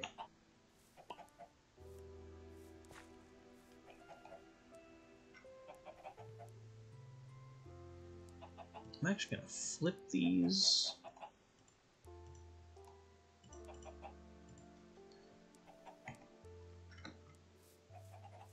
That way there's less chance of these growing big enough to touch some of my other trees.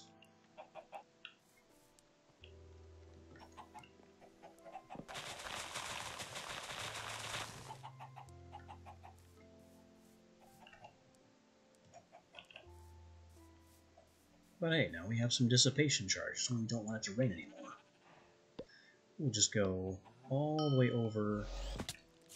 Ow. How did I end up in this hole?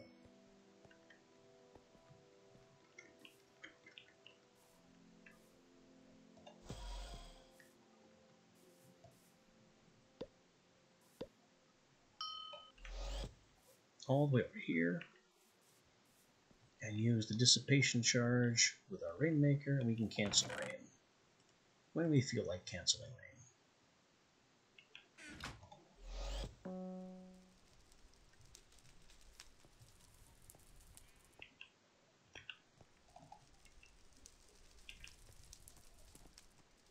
What do mana cakes do?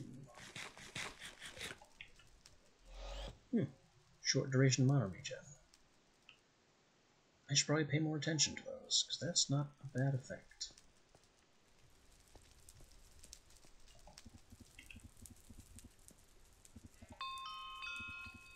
We'll collect a cache of coal.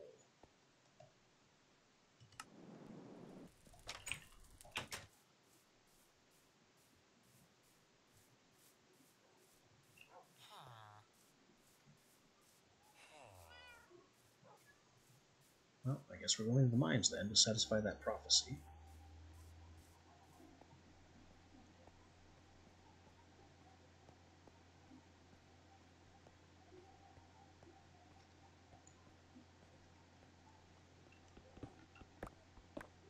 There, I think that was it, because one of those burst a lot bigger than Fortune should be able to.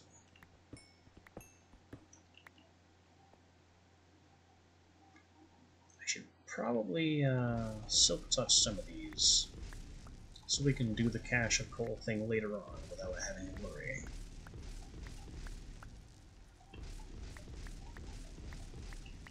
Boy, there's a lot here. I guess I'll just leave a light on and come back later.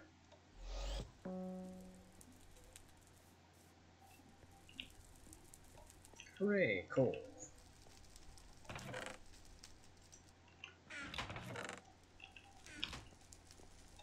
Alright, what's our next prophecy? And I really shouldn't be toying with this unprepared. We'll stumble and fall. This is the bad one. I need to get out of my base as quickly as possible and range to take fall damage.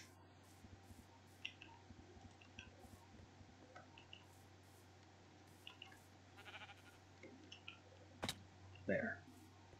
That should satisfy it.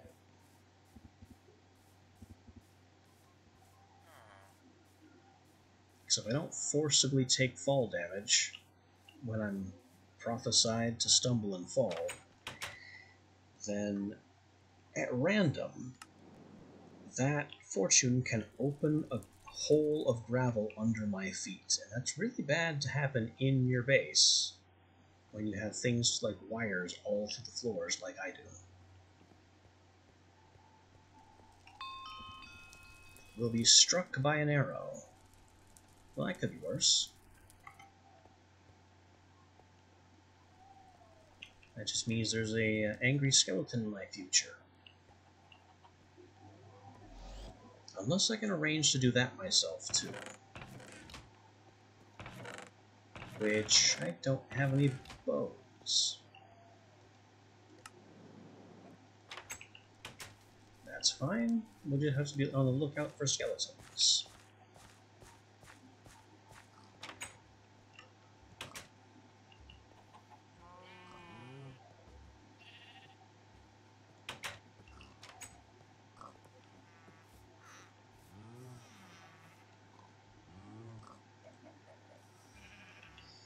As I was saying, though, I should probably be more prepared if I'm going to be messing around with the crystal ball, because it can summon a boss that I am not ready to fight in any way, shape, or form.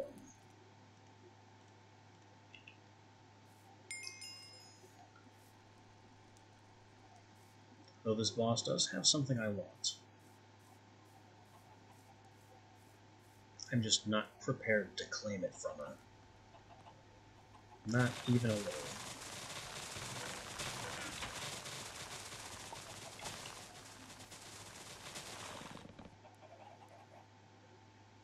Zoop.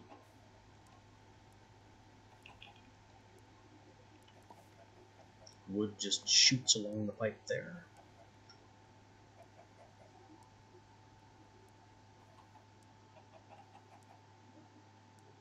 Maybe I could go for a fertilizer here. Try and make these grow faster. Really pump up the charcoal production.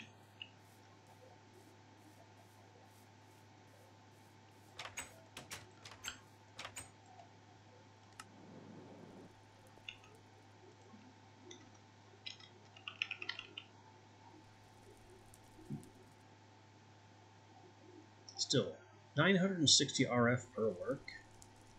That's a lot of power. Still, I'm willing to give it a shot.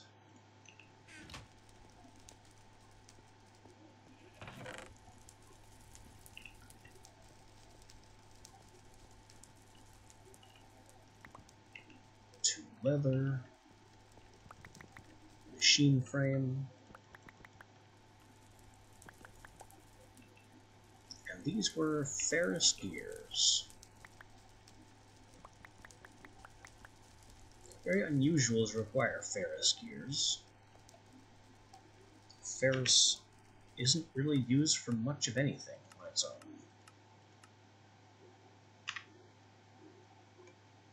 And the ferrous gear only goes into the fertilizer and the fountain. And between the two of them, the fountain is just a water source. That's it.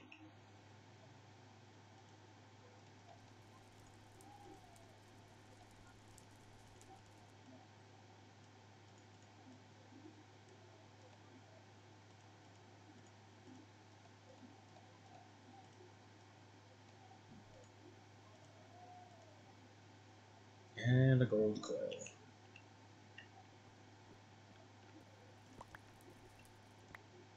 I'm also expected to be blindsided by a skeleton anytime now.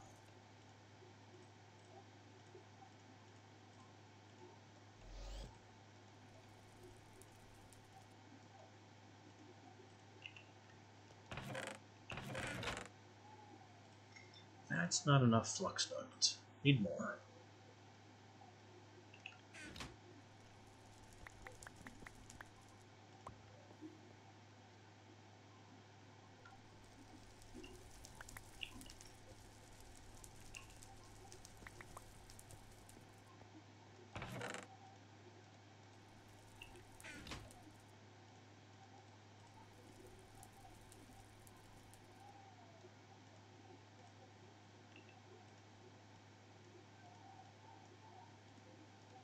I did not grab enough redstone. Need 3 more.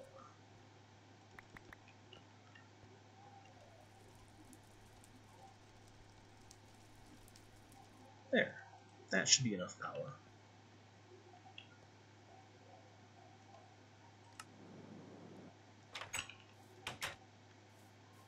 I will also need an upgrade. What class again? Iron.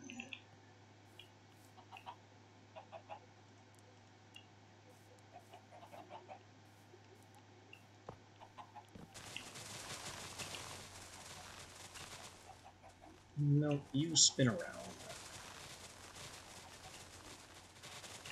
There you go.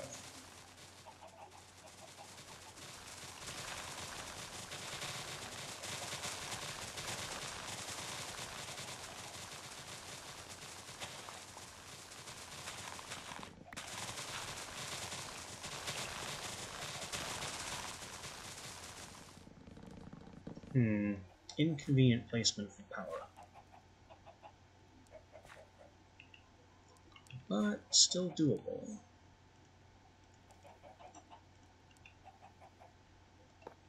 I just need to remove that connection.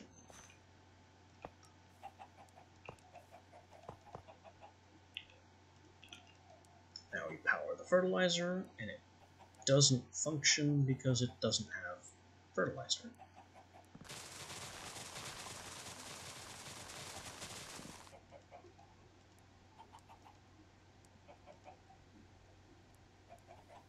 It's made with sulfur for some reason.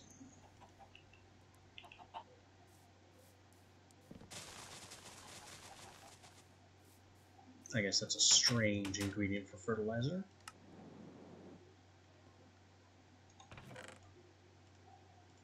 But at least it's made in fairly big batches.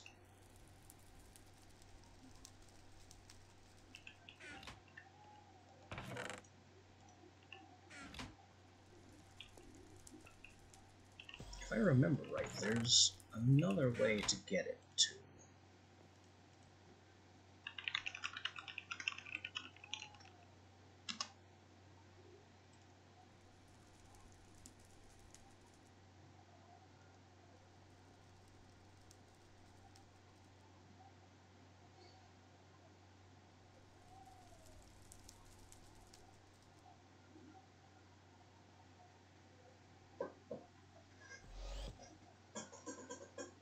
There's a sewer block that can produce sewage, which can then become fertilizer.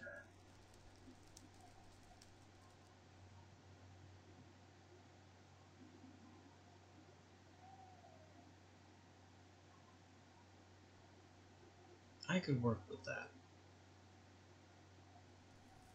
It would require a lot more piping and wiring, though, because my animal farm is inconveniently far away.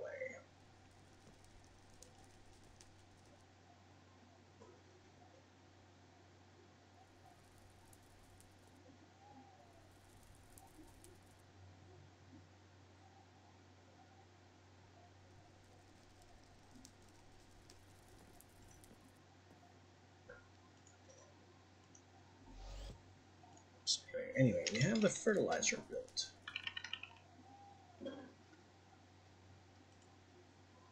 Need a composter and sewer and 2 iron upgrades probably. We'll start here with 2 more pistons and a furnace. Finally, I can make use of this furnace. And let's also deal with these pistons. I had these sticky pistons kicking around for a long time. Ooh, it's also full moon. And there's an unknown hostile in this direction. That could be our wolf. It is our wolf.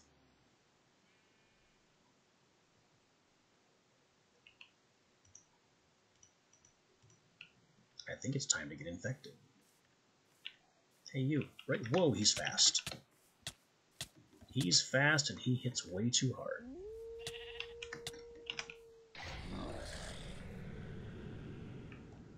Alright. He got in the wolf trap. I am now a wolf.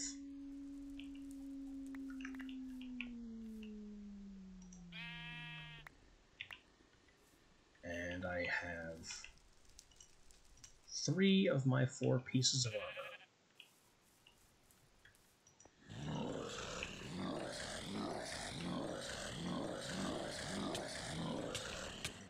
Ow, ow. Not good. I just want my last piece of armor. Where did it go? It's in here for some reason.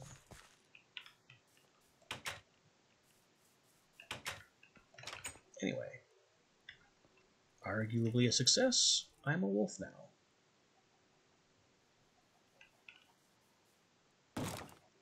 Unfortunately, I now have a small problem.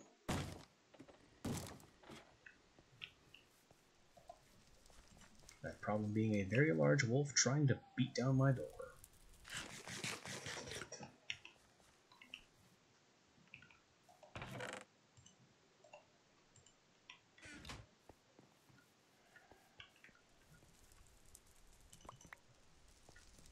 Well, let's take care of him right quick with this. I don't think this is the correct silver sword.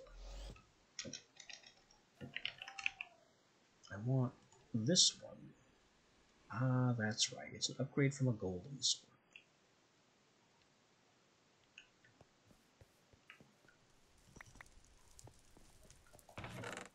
Which I already have several of those, so let's not waste the gold.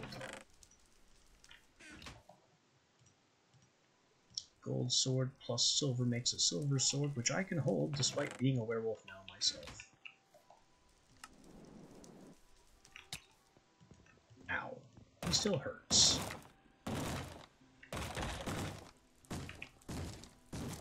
And I don't have another way out. Wait, yes I do.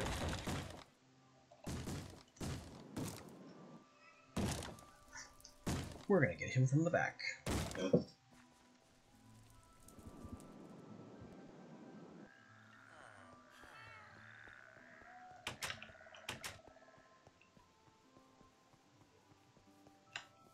Oh boy, he knew right where to find us.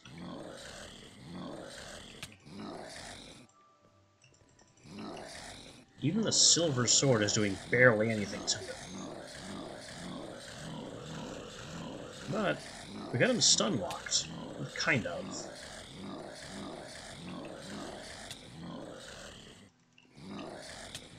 I think the problem is I'm technically wolf biting him and the sword itself doesn't count. Also, the sword itself is nearly broken, so that's terrible.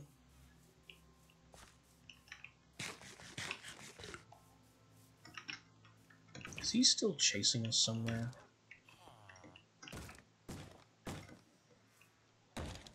It sounds like he went down to the menagerie door.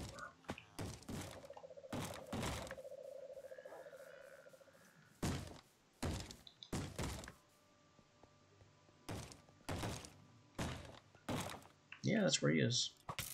Oh, and there's the will be shot by an arrow. Right on cue. Well, I guess I can cheat and still cast spells. I'm now holding my own arm with a spell on it in my mouth. Here, eat that. Stop looking at my animal farm. No more mana.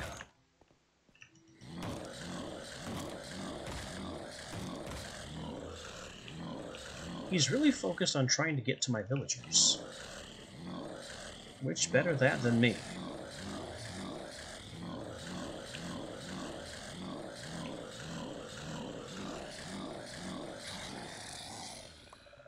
And with that, he's out.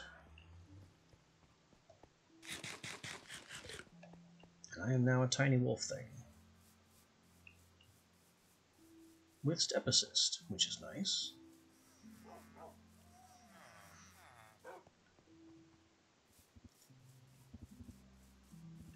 Wait a minute. Okay, I didn't see what I thought I just saw.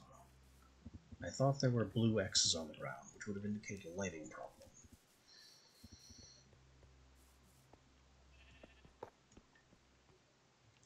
The wolf trap just got destroyed. That's fine. I don't need it anymore. We have the wolf altar. And that fence post can stay right where it is, I guess.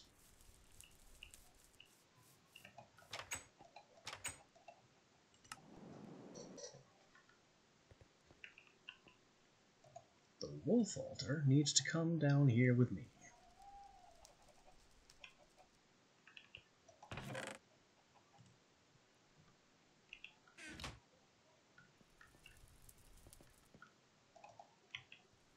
Unfortunately, I'm now very short.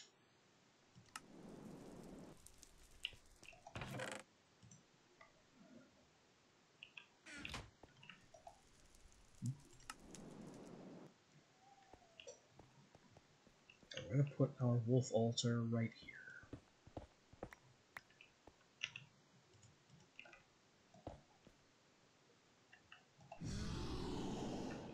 3 ingots of gold are demanded.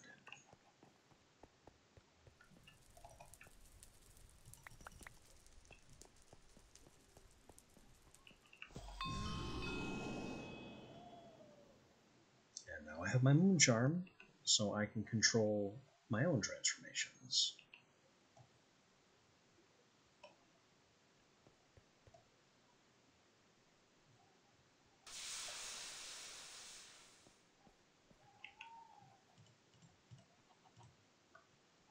No more involuntary transforming at night as long as I have this on me.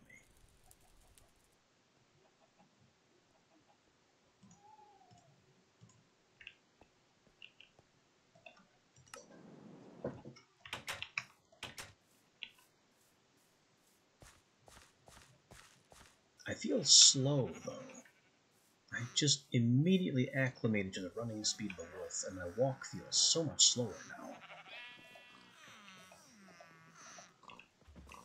Whoops. I just poured out some milk on the ground. MFR is weird like that. It makes milk a fluid.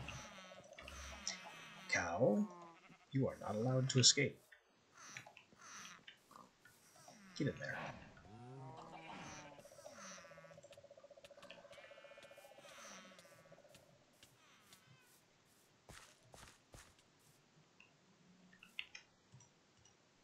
I'll wash the slime ball off the sticky piston so I can use it to make my machine.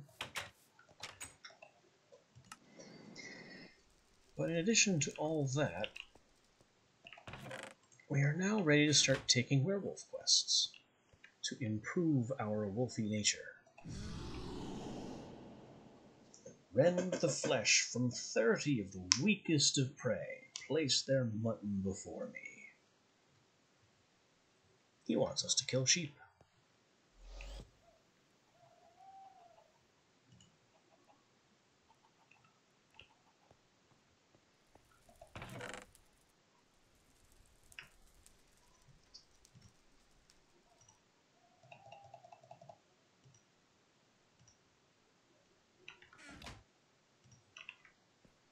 And kill sheep we shall. Just not immediately. I have other things to do.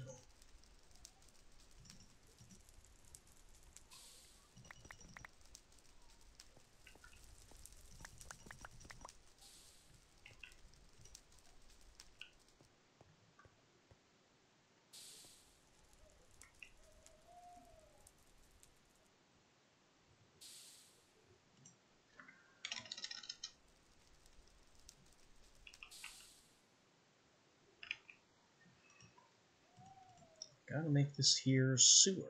So I need 2 machine frames. I need the sewer and I need the fertilizer. Not the fertilizer, the compost.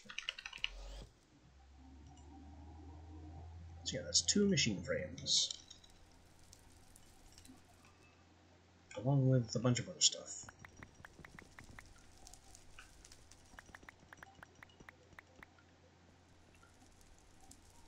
Tin. And one of them needs a gold coil. The other one needs a pneumatic servo.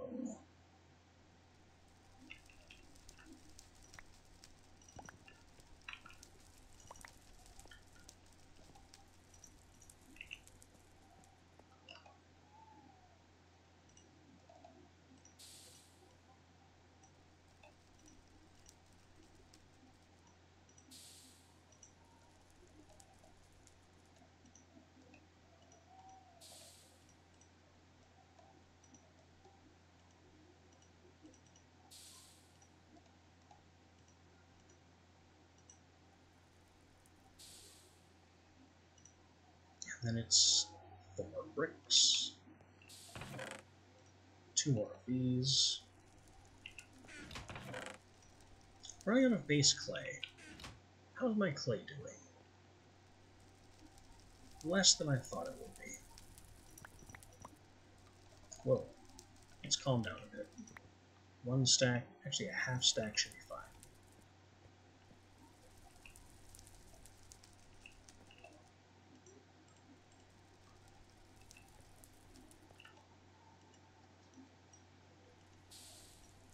This plastic will go into a couple of NFR upgrades, one for the sewer, one for the fertilizer.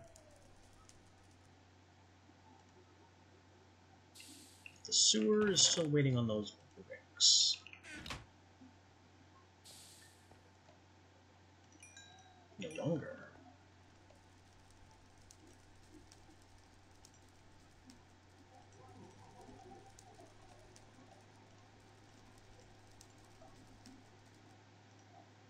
That makes 4 sewers. Okay, I only needed 1.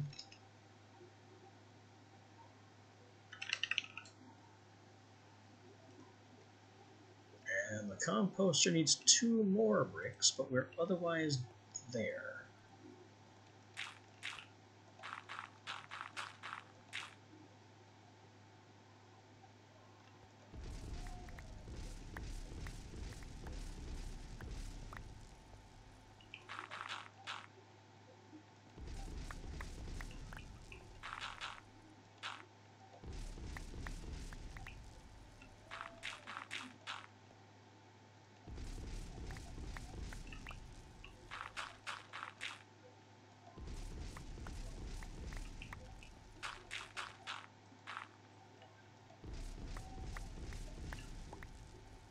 The moon charm having durability is also a very annoying part of being a werewolf, but it's a lot less irritating when I can just repair it magically.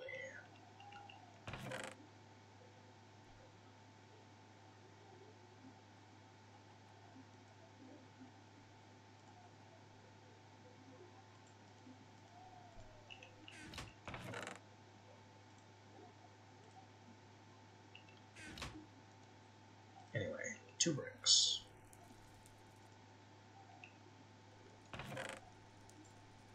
And give ourselves a stash of clay.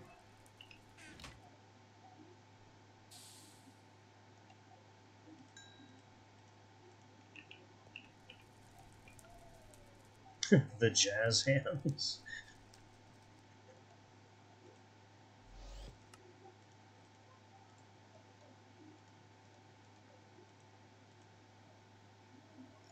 Why don't I have 2 more plastic sheets?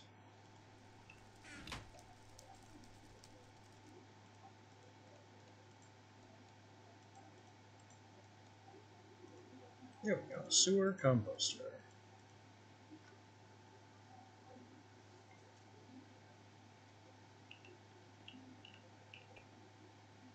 Let's see. We're going to need a fluid pipe. This should be enough.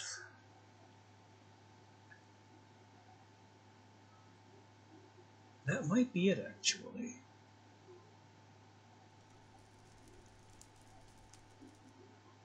Probably need more of that.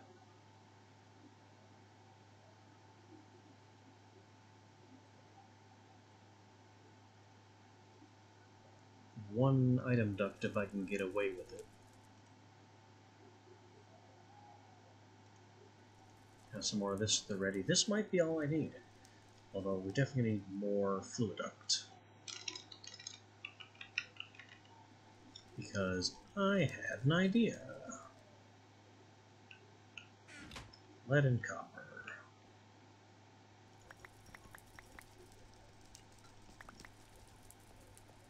That idea is we don't have to get power to the composter all the way over by the animal pen. If we just use a pipe to take the sewage out of the sewer and move that over to where we need it. We are composting on site over here, and the sewage can be piped all the way over here.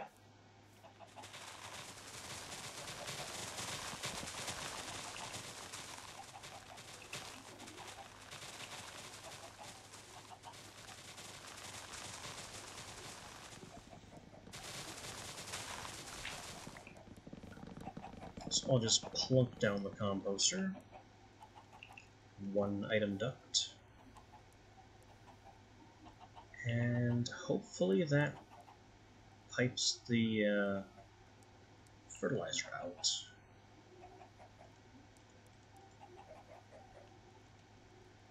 This needs its iron upgrade.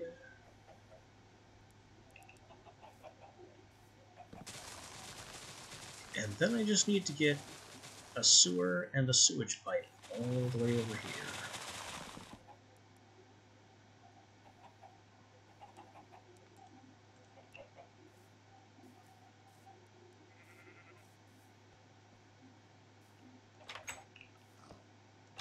So let's start with the sewer in the middle.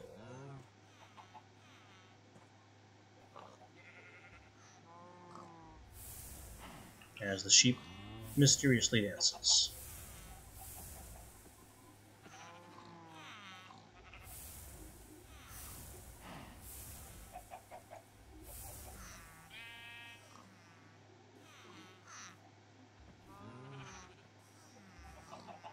I guess this is basically the middle. It's a very irregularly sized pen. 3, 4, 5, 6. Yeah, I have an even number in one direction, a strange number in the other direction. So, no matter where I put the sewer, it's going to be imperfect.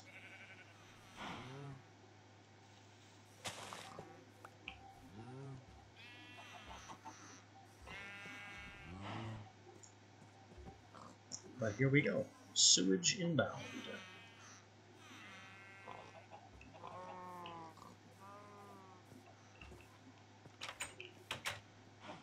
Next step, pipe.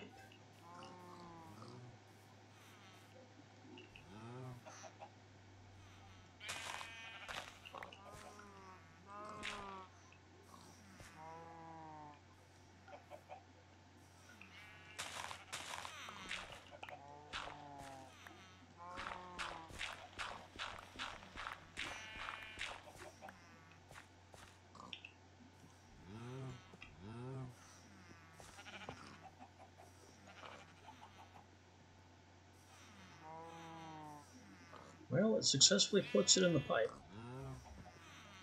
Where it goes from the pipe, apparently, is anyone's guess after that. Oh, it's filling the pipe. The pipe itself has a large amount of capacity.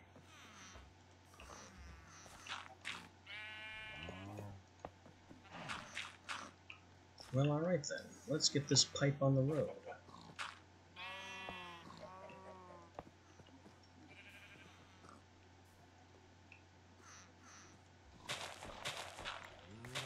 And our pipe needs to go this way.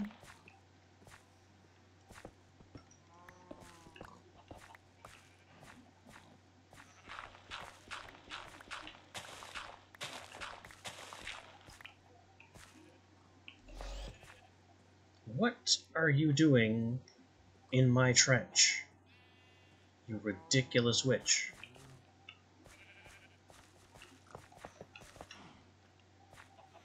Of all the places you could possibly appear, you have managed to find the least convenient. Go away. You maniac. Shoo. They are so stupid.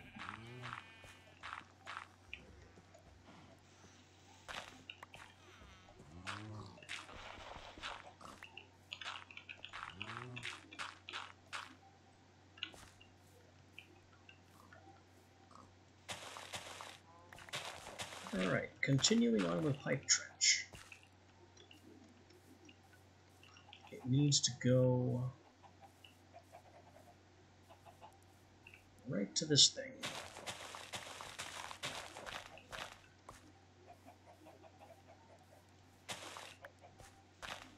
So let's make sure these two cuts meet in the middle.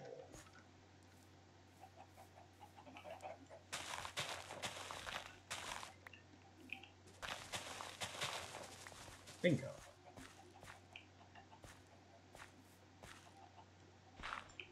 Now it's just a matter of getting the pipe to connect.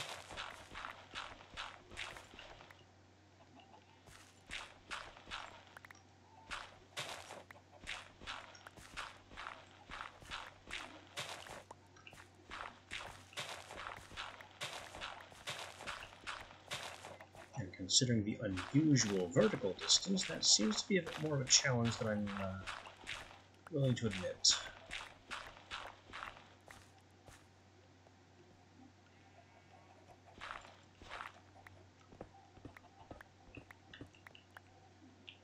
But that's fine. As long as a creeper doesn't dive bomb me in the skull while I'm busy with all this pipe work, everything should be fine.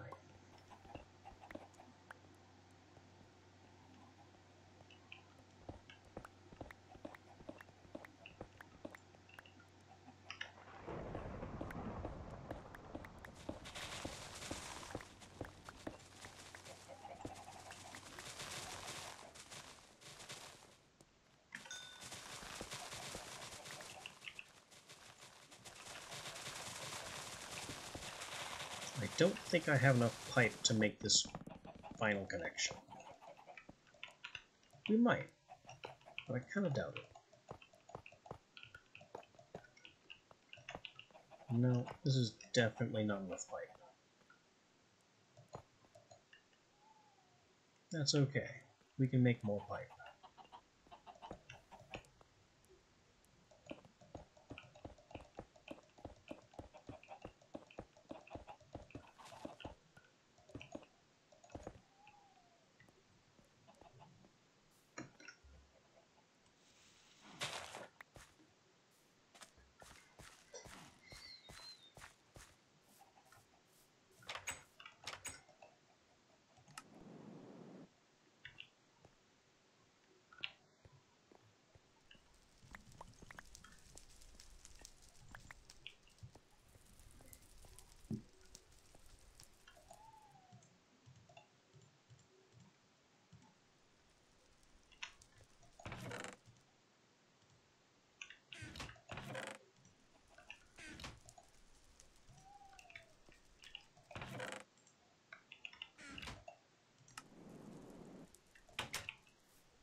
Once we get this sewer pipe hooked up, we should have unlimited fertilizer.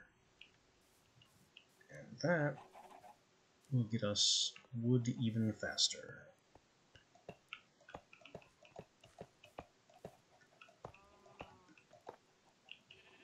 There.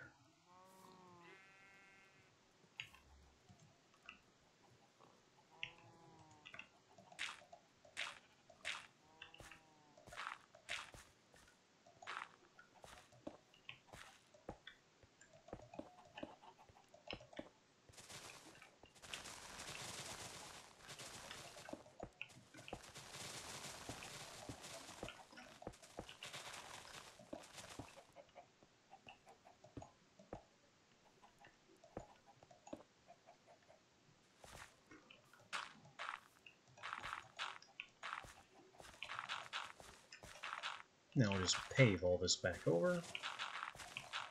Pretend there is no pipe here.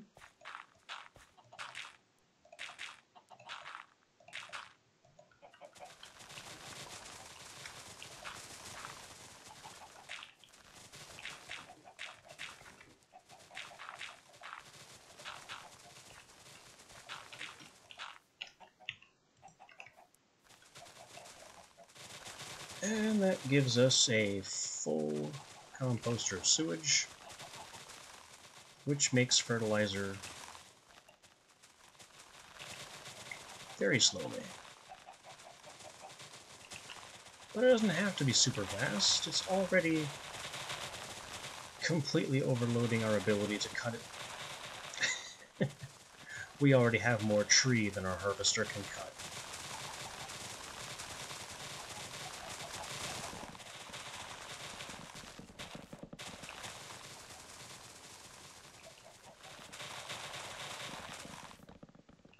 What a mess this is.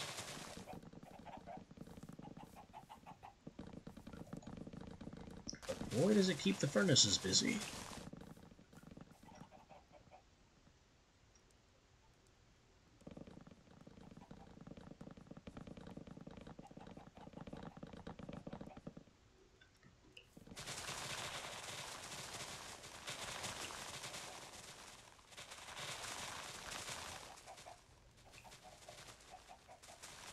Yeah, this may be overdoing it a bit.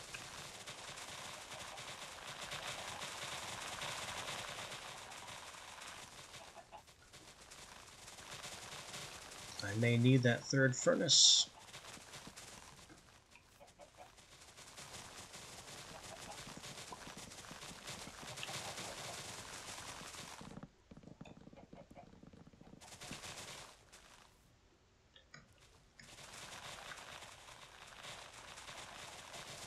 In the name of sheer power.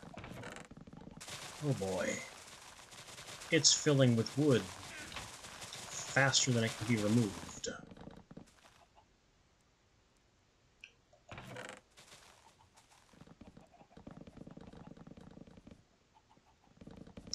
That's not good. I need a better servo.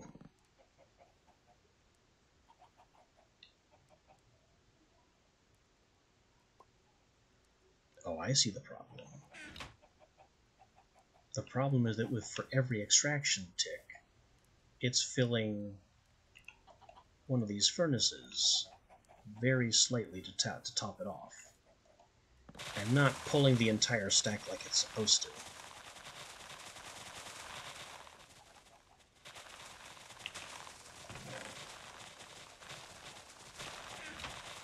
So what I'm going to do here instead is tell it to send to a random location.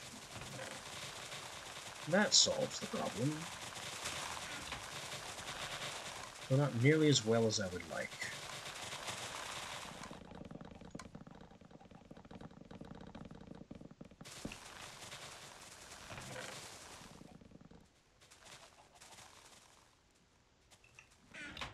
Alright, now the problem is decently solved.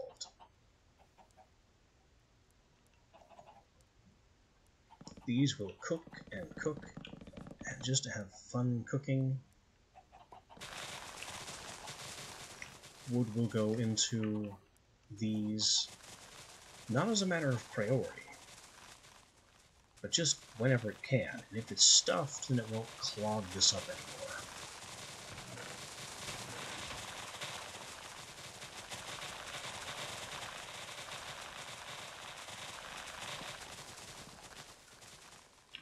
The only thing that could cause a problem now is if we get overloaded on sludge, and I don't think that'll happen.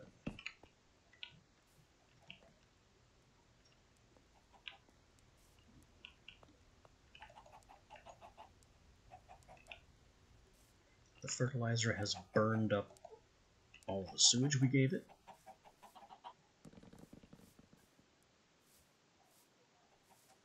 That's part of what drove it nuts, is we had an incredible sewage surplus that was all clogged up in the pipes.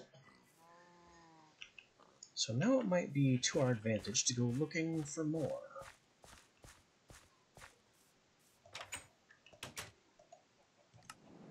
And it's about now that I seem to remember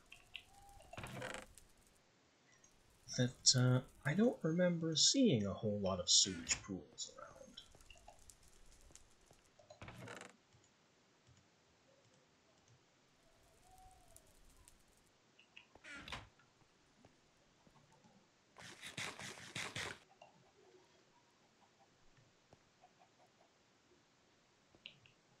I do need to do our Wolf Lord's bidding and go slaughter a bunch of sheep.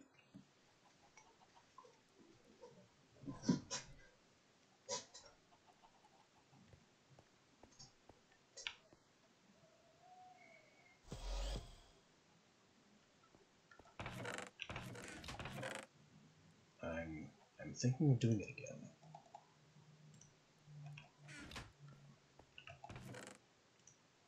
Let's go find some sheep. Also, I need another ender chest, or some form of storage. Because this one here is not enough.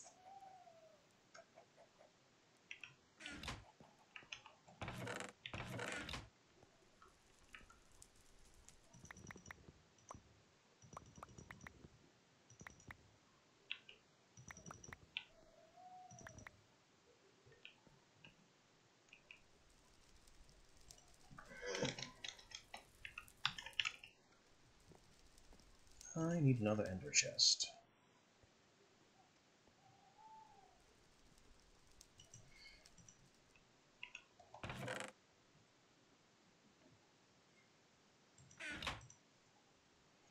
This is true.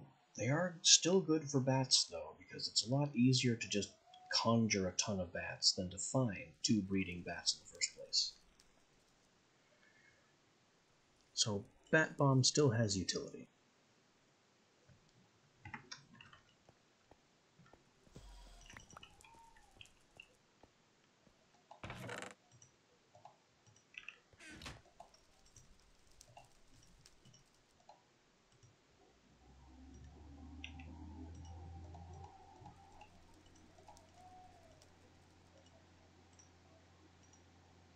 But this will quickly and efficiently solve my sheep problem.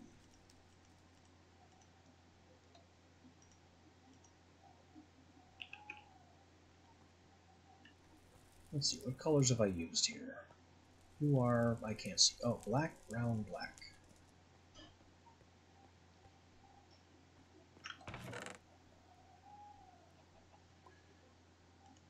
Why don't I do something unusual?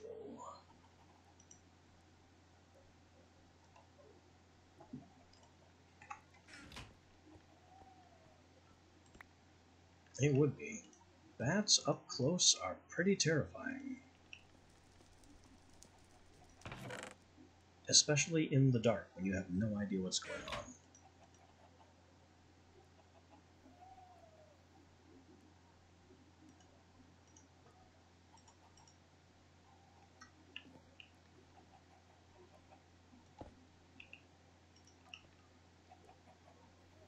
Alright, you get to be purple, gray, purple, and you are my second pouch.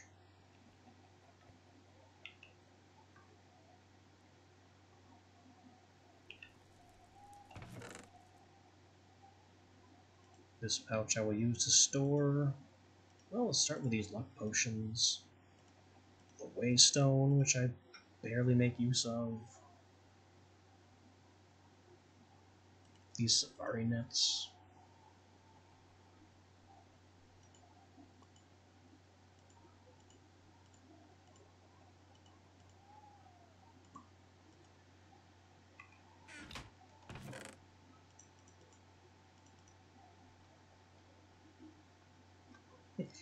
Leather mouse. I mean, they're not wrong.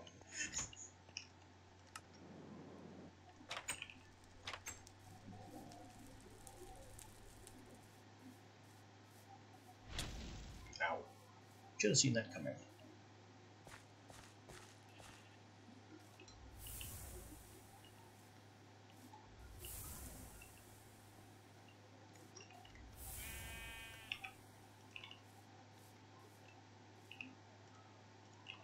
One cheap.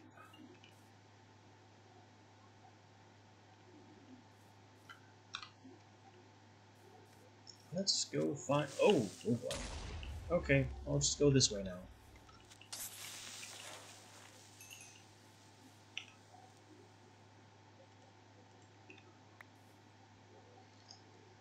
Another ugly hole I'll have to deal with.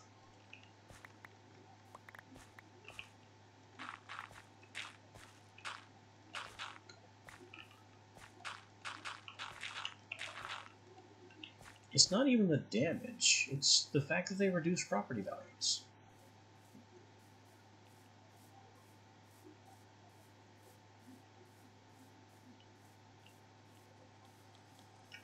What the? You aren't supposed to be in the overworld, are you?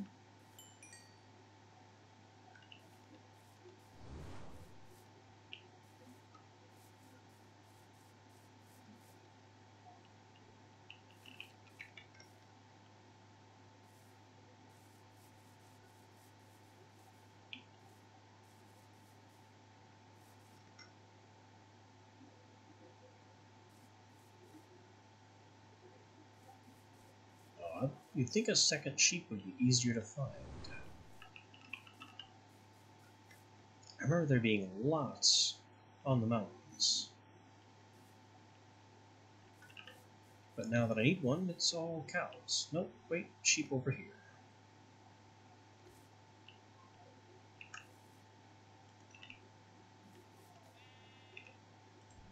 Alright, 2 sheep. And just to make everything worse, let's go ahead and grab 3 sheep.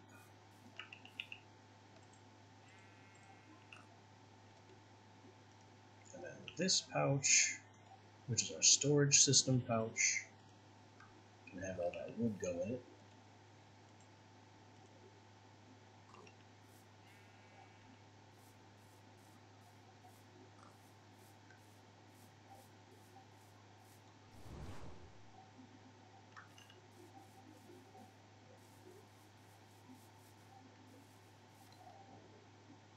Now, we need a sheep containment.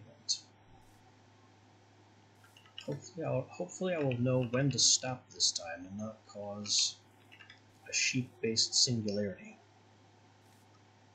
Because we've already done the cow nuke.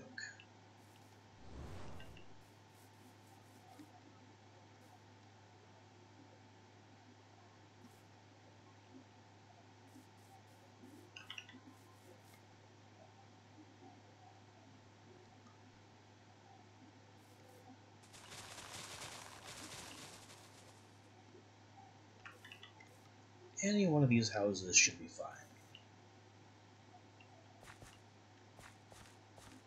And there's another sheep. That's actually kind of convenient. We're going to do this in here.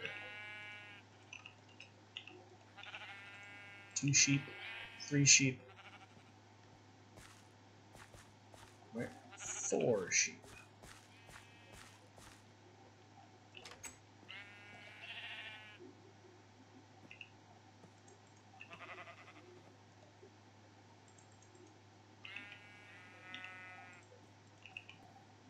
More sheep.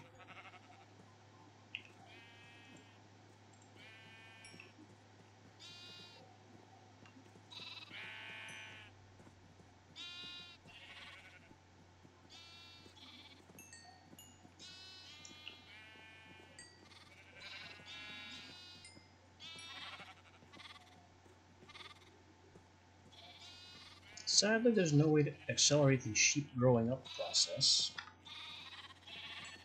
which is something I already lamented once with the cows, when we were doing the cow explosion. Yeah. Linger 3, love 3 for 20 seconds. So as long as they're in the gas, it keeps being reapplied, and the fact that it's level 3 greatly reduces the breeding cooldown. So these 4 sheep become all that. And then when this grows up, we do it again, and it becomes exponentially more.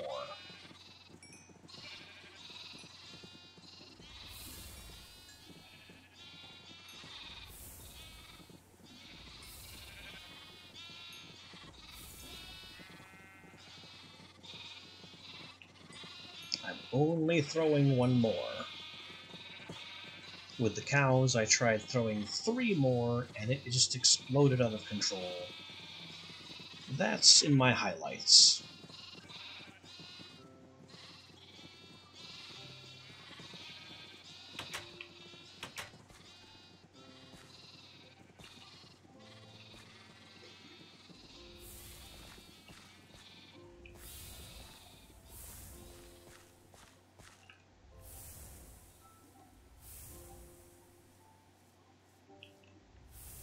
This is not the only mod to have a crazy power like this, but it is arguably the first.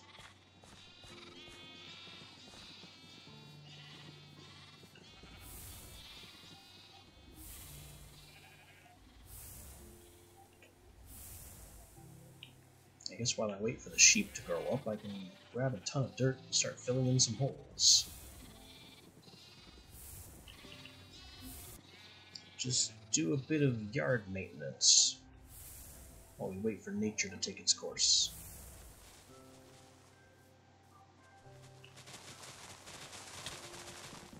Oops. too close to the sludge boiler.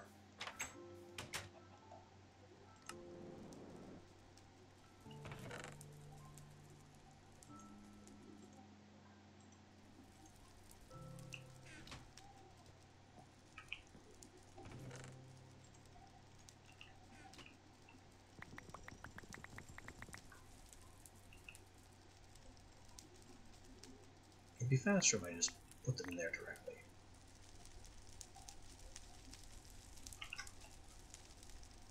Set it to resupply. And let's fill some creeper holes.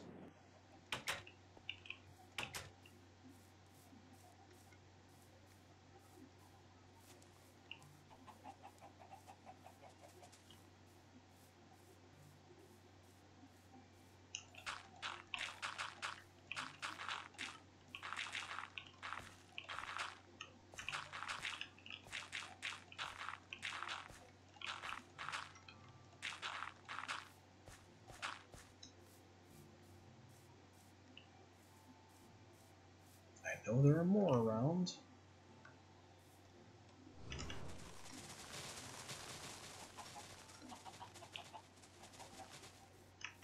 Like the one that was just left over here.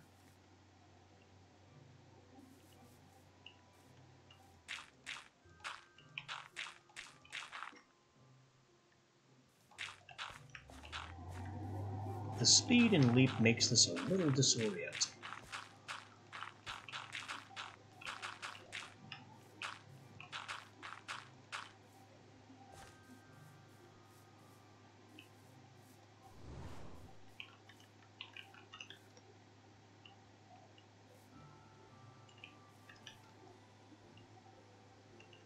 Was this an explosion hole?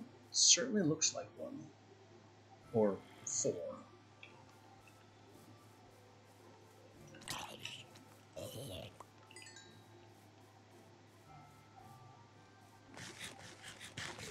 It also might have been the sludge pit.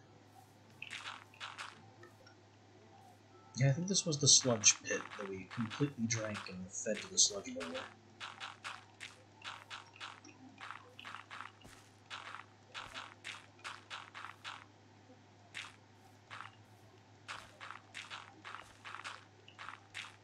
Theoretically, I could make this easier with another witch ray potion. But I don't remember what power level it is. And honestly, the point is to waste time right now. So doing this more efficiently would kind of defeat the purpose.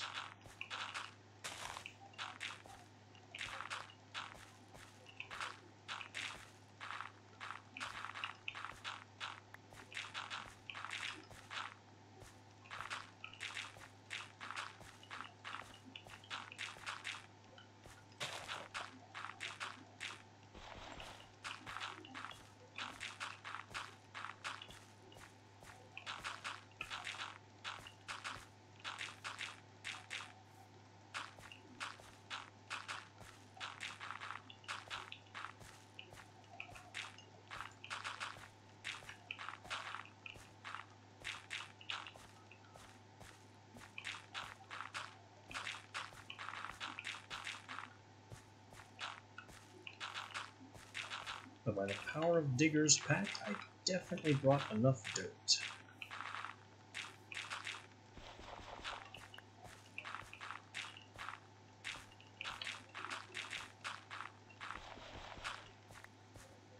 That's another hole filled. This one can stay whole. It goes somewhere. Ow.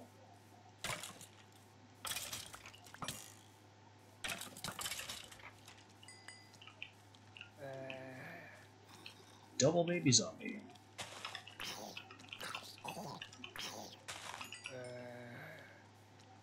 Where are you going? I don't know why it ran away. They don't normally do that.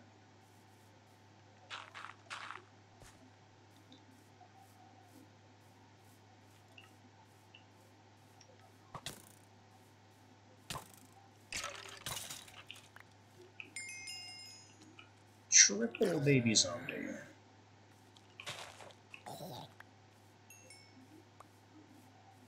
And a zombie conveniently in one of our critter snare mutating pits. If only I had some alder saplings on me.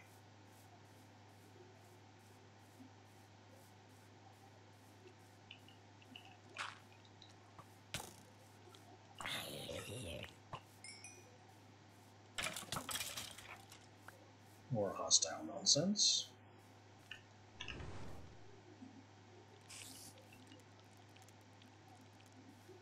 Ah, this is a creeper hole.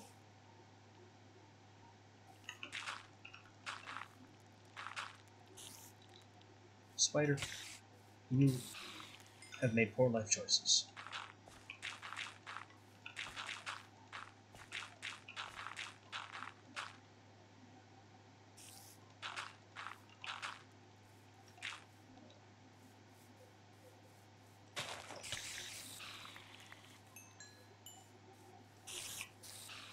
That looks like another chunk of error.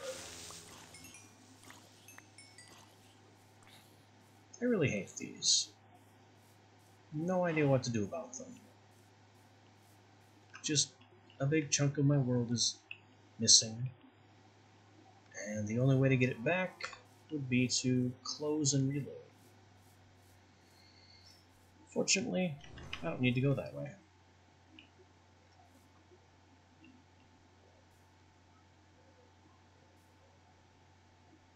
Don't see any more creeper holes from here. How are the sheep doing?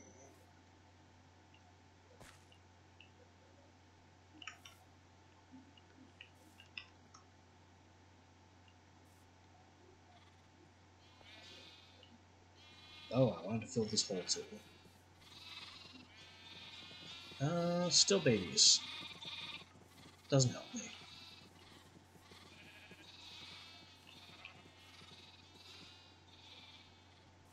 Did I know about this essence? I think this a creeper helped me find this. I would collect that, but it's not a big deal. I don't need it.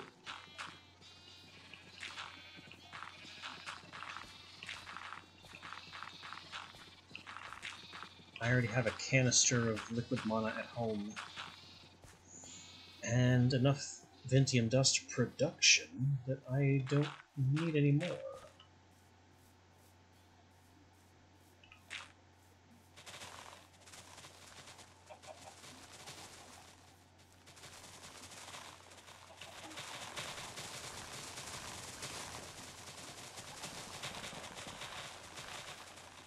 Yeah, with the fertilizer on, this is going absolutely wild.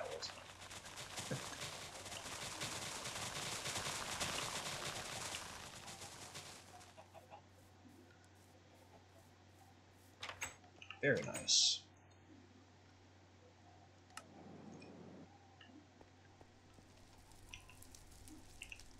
So let's see what upgrading our...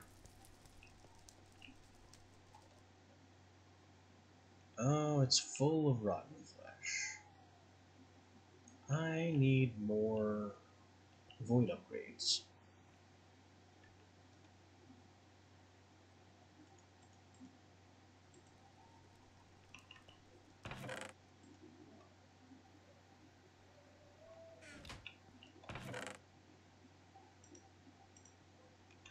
Fortunately, they are cheap and easy to come by.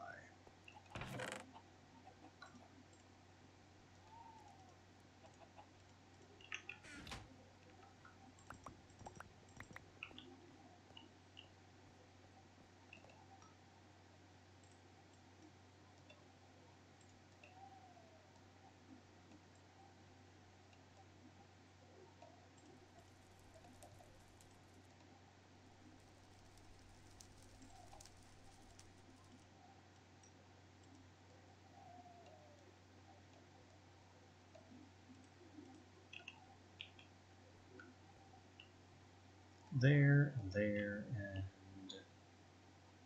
there, and yes, I do need at least one more.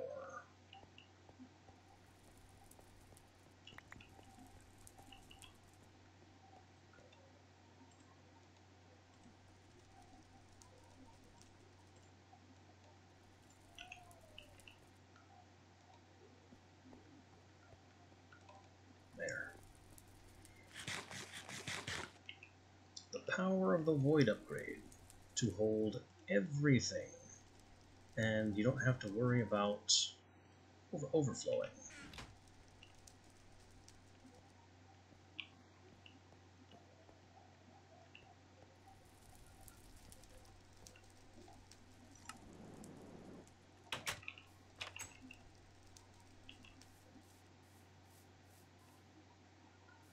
Now, we still need the sheep to sheep. The sheep need to sheepinate.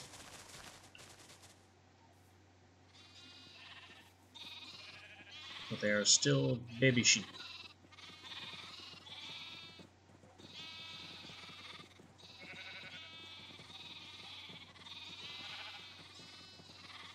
Stop being baby sheep.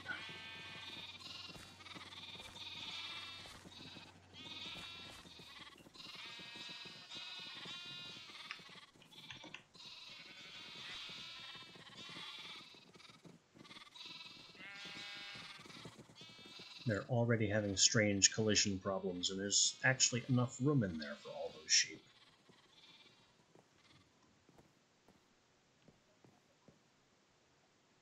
Oh, I know where I can find a pool of sewage.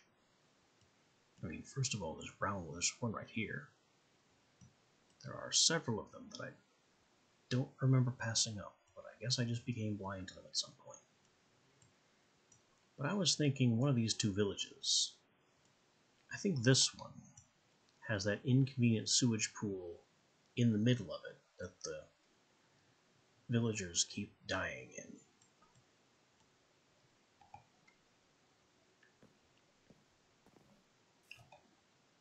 But if there's closer ones, then I don't need that one specifically.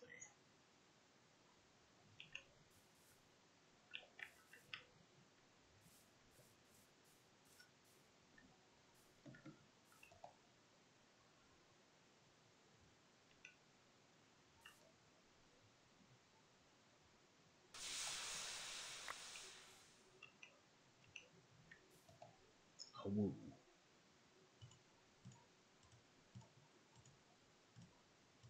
Pack our armor away. Zip over hill and dale to this sewage pool. I suppose I could also maul some sheep if the opportunity arises.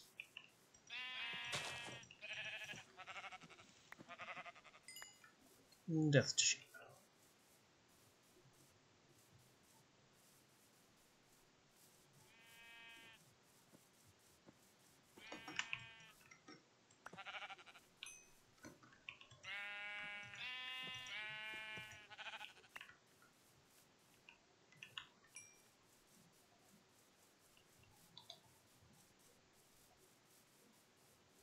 Here it is. I missed the pool.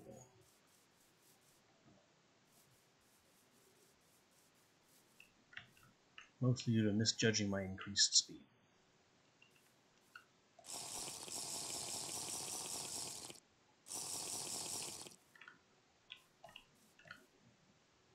That slurping noise is not what you think it is. I'm using a vacuum pump.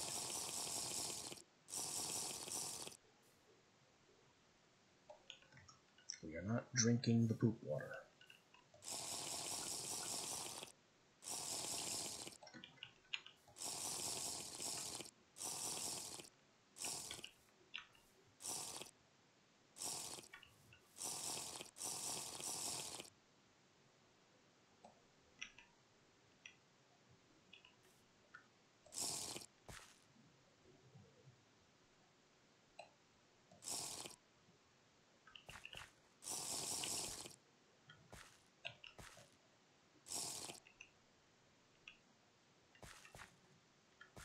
Alright, that's one pool down.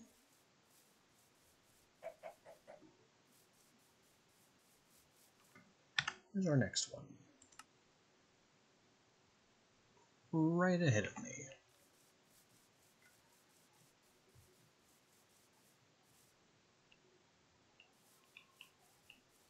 Looks like there's actually two small pools, or more likely one connected pool.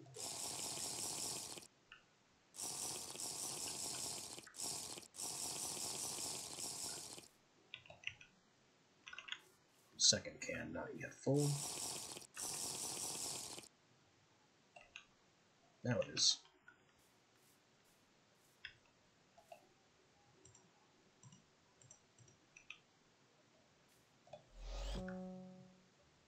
Funny how I can use basically all my powers as a tiny wolf. It doesn't let me use weapons. But I can use all my tools and things.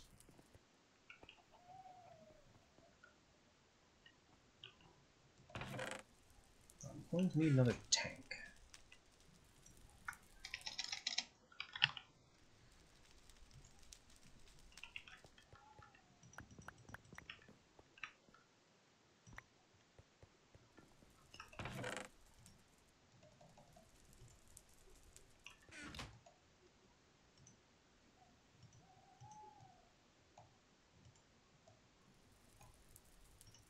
Straight to Hardened.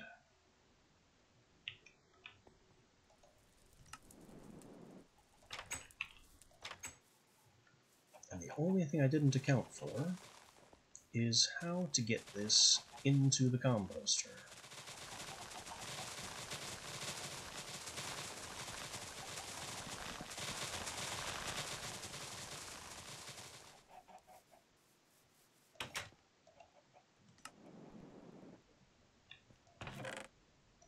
I need one more pipe.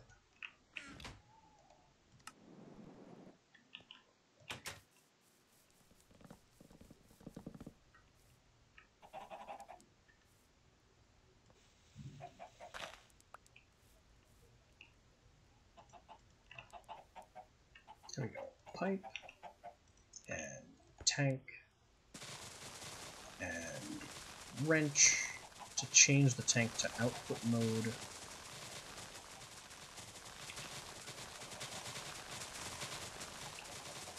And now the composter can have as much sewage as it can hold, which is not much.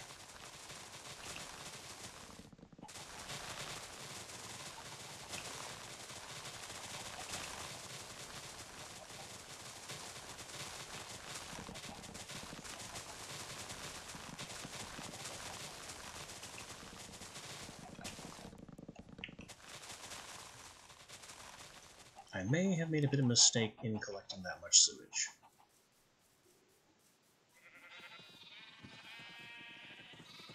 Oh, good. The sheep are adults now. Well, most of them.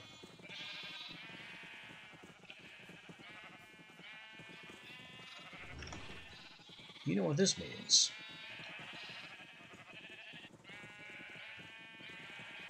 More gas-based sheep abuse.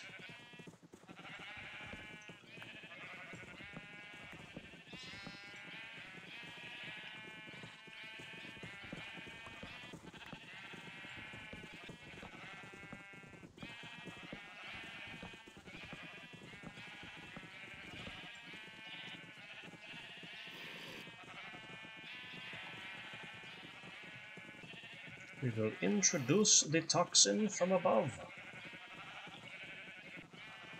Here you go, boys. Have fun. That is going to cause the population to grow way out of control.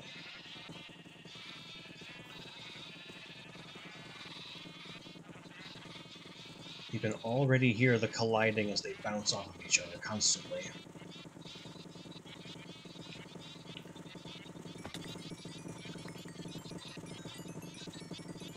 Yeah, it's time to start killing before it gets too bad.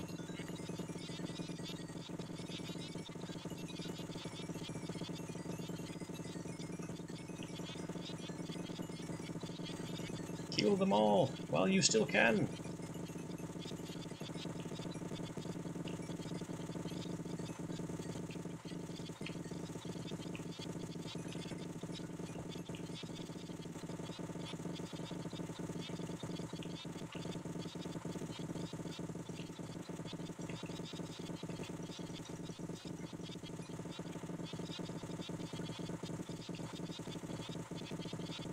I don't think we're doing damage with the sword here.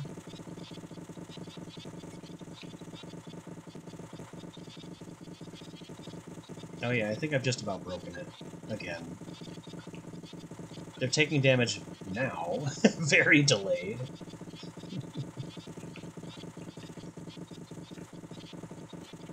You can see them taking damage and jumping around from the hits that I dealt them a while ago. So yeah, this definitely needs to happen now.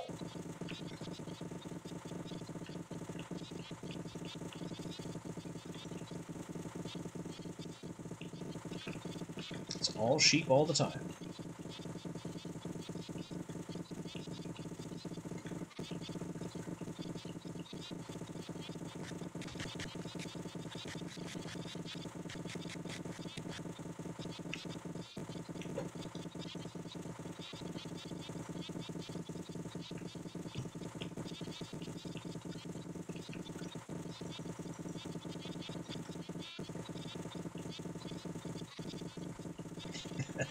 Safety. You say safety in numbers, I say target-rich environment.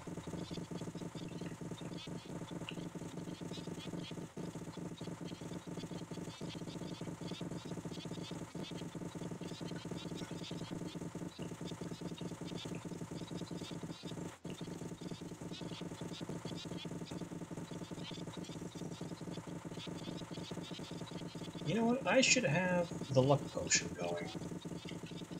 Just for the fun of it.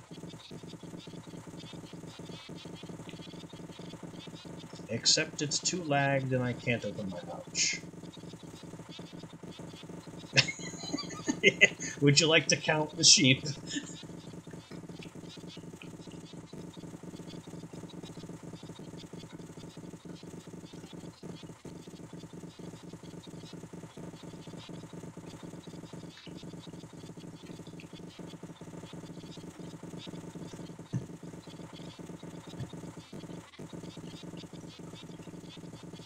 Oh, now it opens.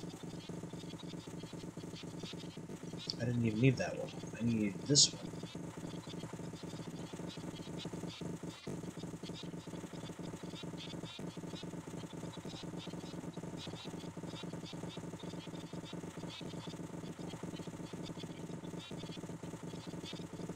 It's funny how ridiculously lagged this is, and yet I still have good frame rate.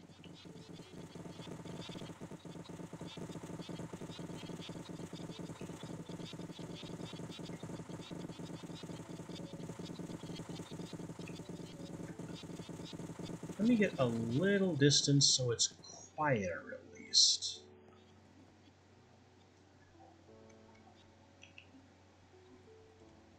Oh boy.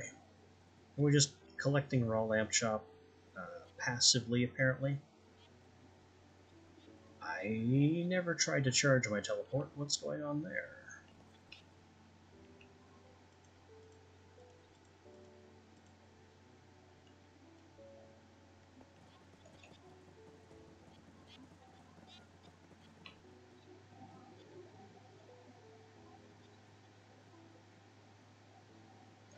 Why am I taking damage?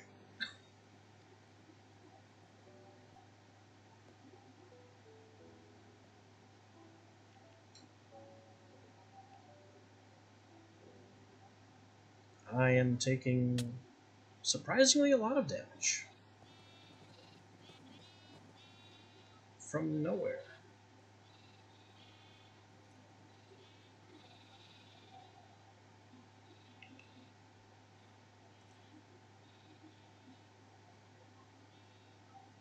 Something like that.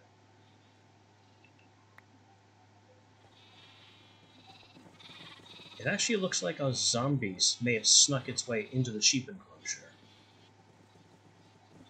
And the zombie is punching me in the past.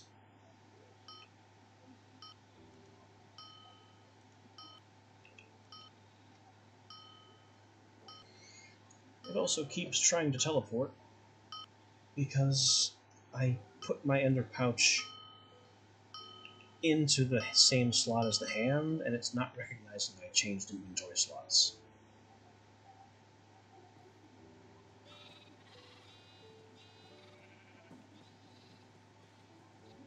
I just want to open my pouch.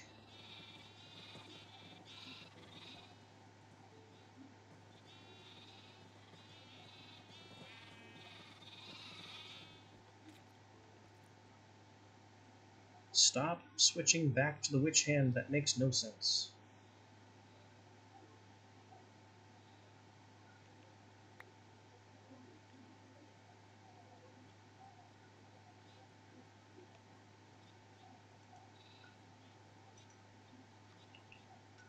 I want the ender pouch. Don't make me go home and open the chest directly.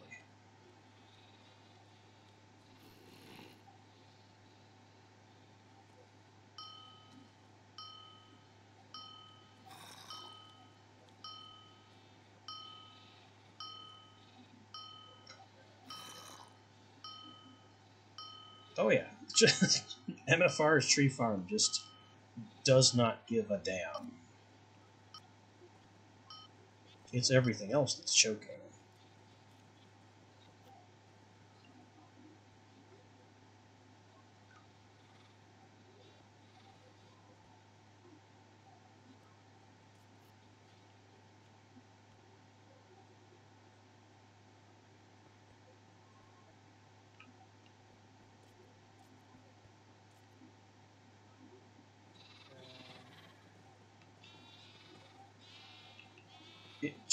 It will not let me grab my ender pouch.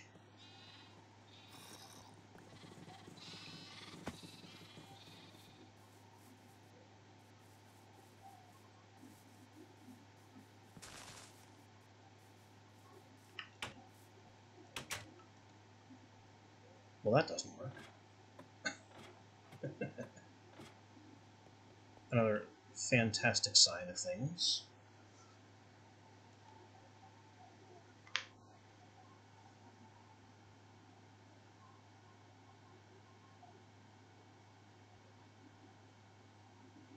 Let me open the box.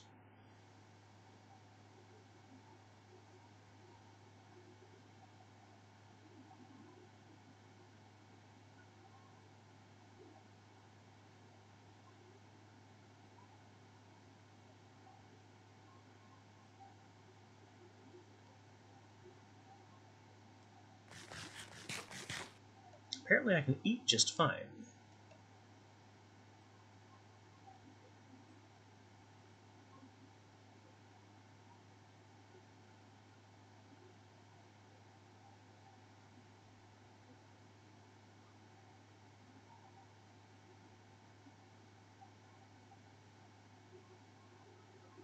Yeah, it won't let me change my inventory state or access block data. Oh, we're taking damage again from nothing.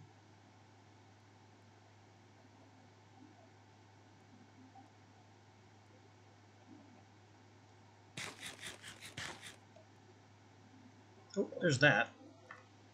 So we've caught up a little bit. But we're still not yet to the open this chest finally. I want a luck potion, which can go in place of my knife.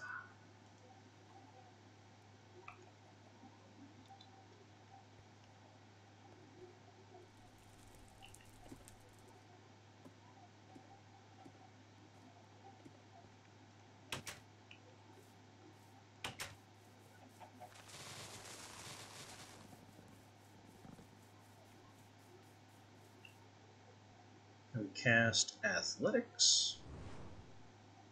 Drink the luck potion. And begin annihilating sheep. Oh no, it switched back to my Arthana automatically. Again. The luck potion is back in the chest. Weird things are happening, and continuing to happen.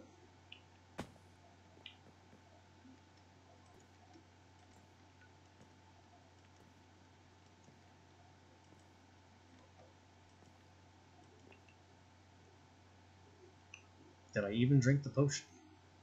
Did it go back in time to before I had the potion?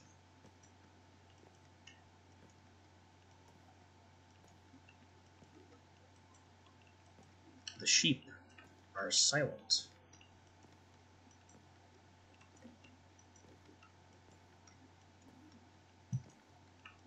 Honestly, I should have known better than to throw in a second potion, but I thought I could get away with two.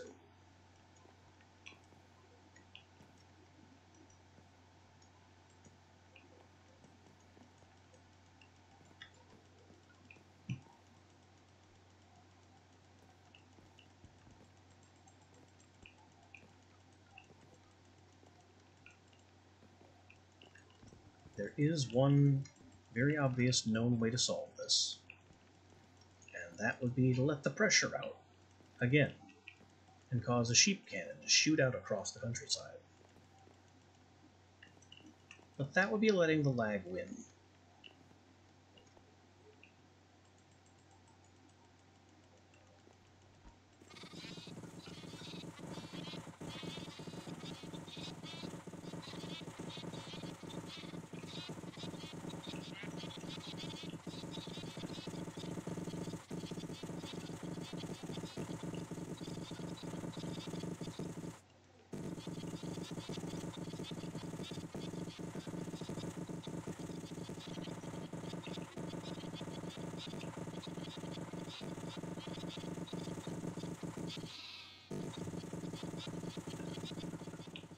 Whoa!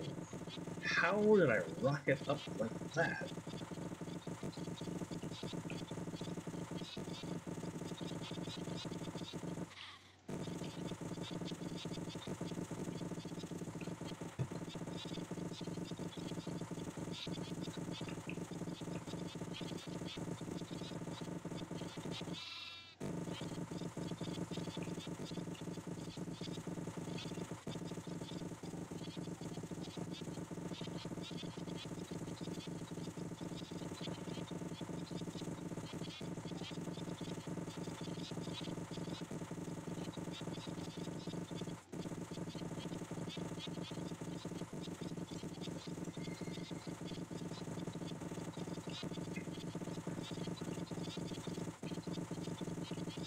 I may have to depressurize the sheep.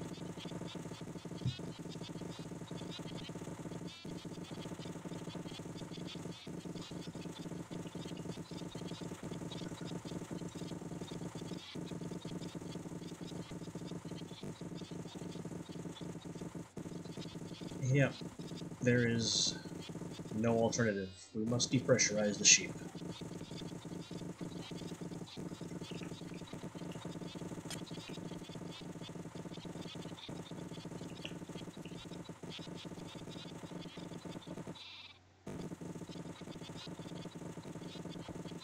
I admit defeat. The lag has won.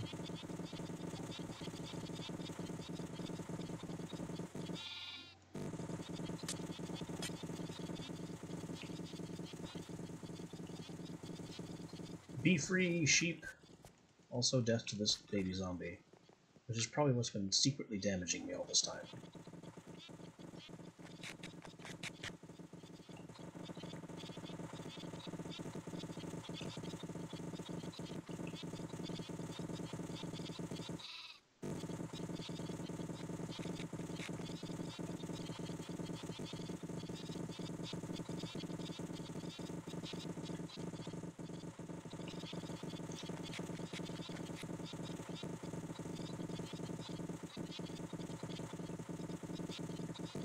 The sheep are not depressurizing. Also, I keep eating, and my food keeps being reset.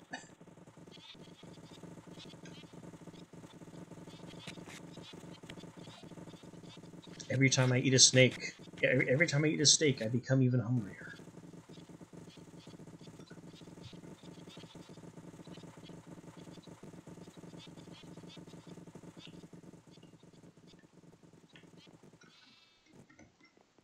Leave, sheep. Be free. That wall no longer exists.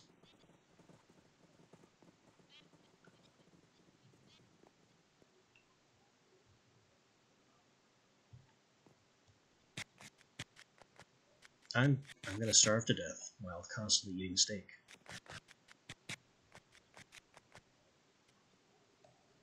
Figure that one out.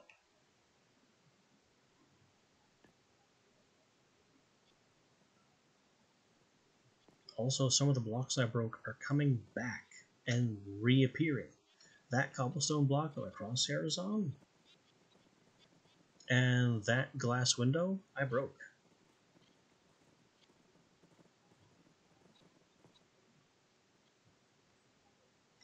But sadly, no.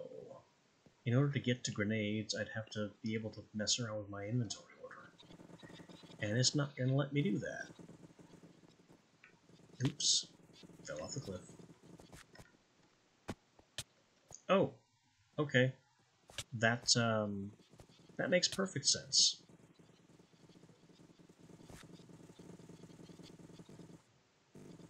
Must have been the baby zombie that was secretly nowhere.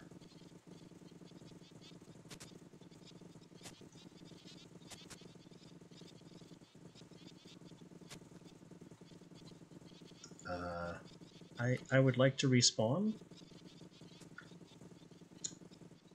Well, this is a bit of a pickle. I have keep inventory on, so if I can respawn, I lose nothing. But if we go back to title screen, then we don't respawn, and our inventory is lost.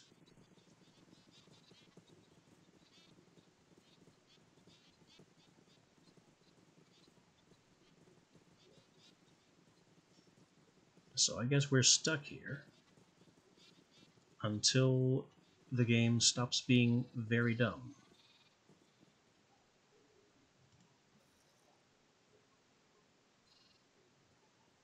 And I'm not sure when to expect that to happen.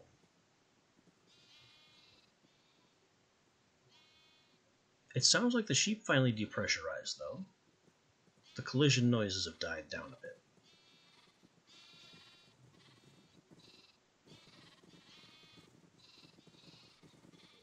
Yeah, this was 2 love potion grenades. If you go to my channel highlights, I have a clip called Cows Are a Gas. Maybe I can find and link it while all this nonsense is happening and I'm kind of stuck.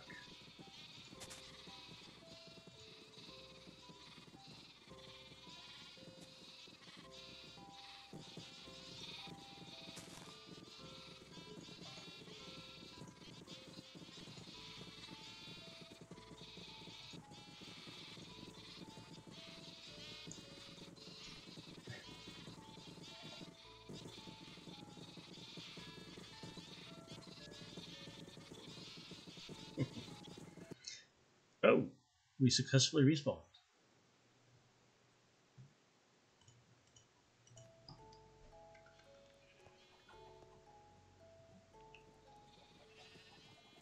And the sheep are everywhere.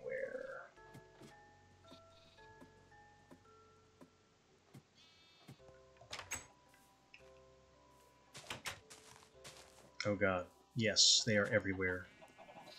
I specifically broke a different corner so they would not end up back in my house. But here they are, all over my house, trampling everything.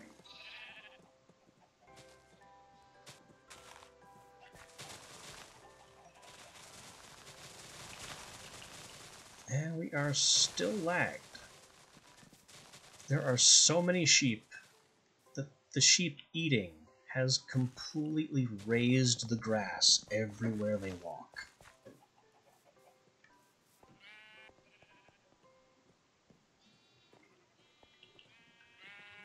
They're also trampling the crap out of my crops. Important crops that I can't replace if they get destroyed.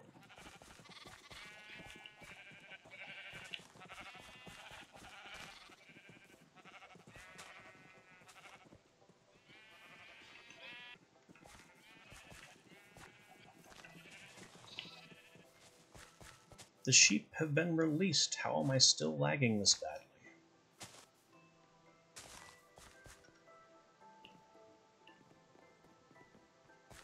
Also, where's that zombie? Because that zombie could still kill me again and I'd never know it until I was dead.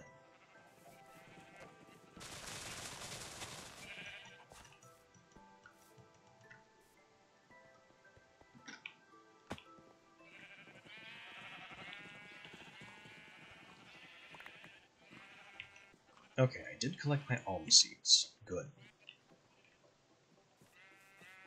At least I won't lose those to the sheepocalypse.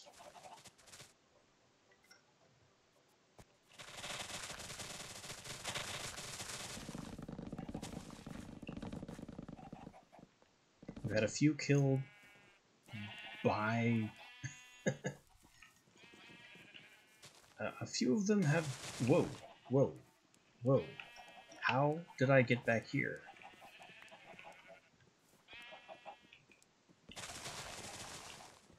A few of them were killed by suffocation in the trees.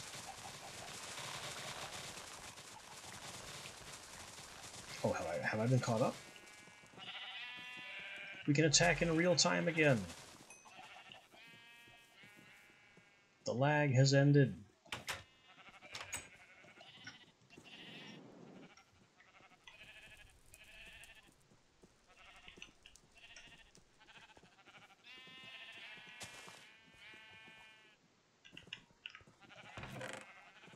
Alright, now about that luck brew.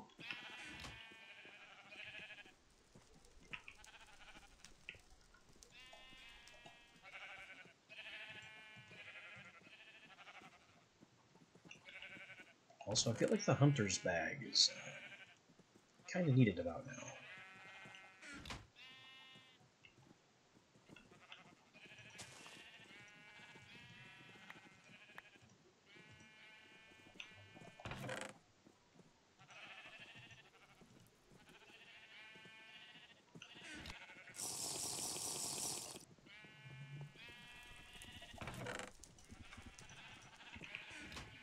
Alright, luck brew is up. Our Thana we can put in for repair because we can't use it with our funny wolf teeth. Alright, sheep. It's time to go. Maybe a strength brew would have helped too.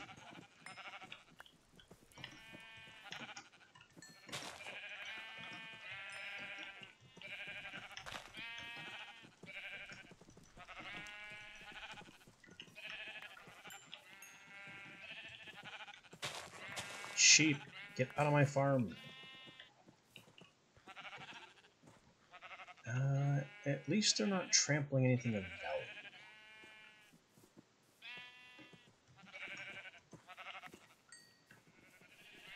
Oh boy, look at them all crammed over here. How did this happen?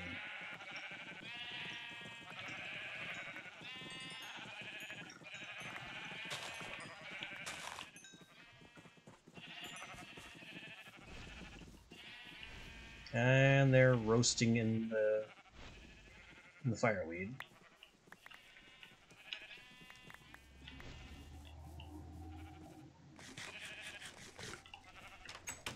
I need to make some strength.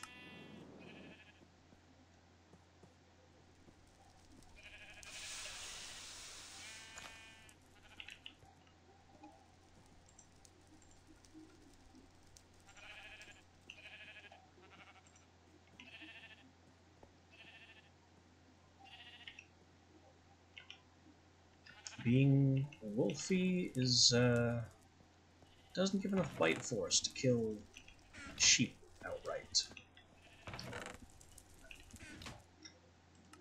So where is strength? Probably in level 2. Most things are in level 2. Damage boost, blaze powder. Sounds about right.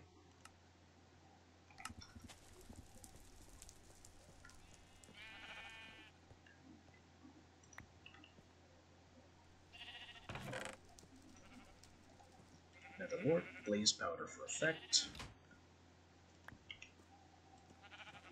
Blaze rod, glowstone, and I don't care about anything else. Just a powerful strength potion. Duration is irrelevant. Just make it drinkable. I don't care. I want this sheep nonsense dealt with.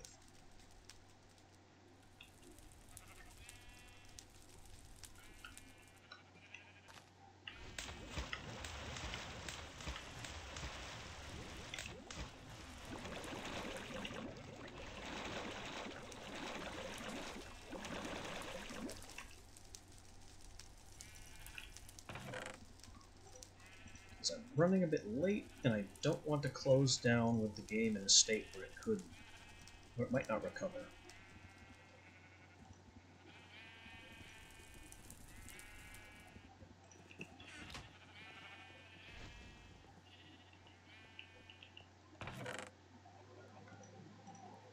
So there we go. Spare bruise.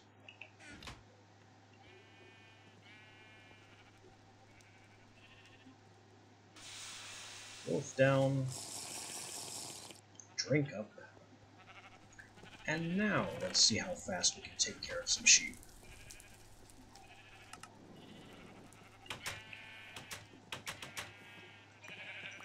That's what I thought.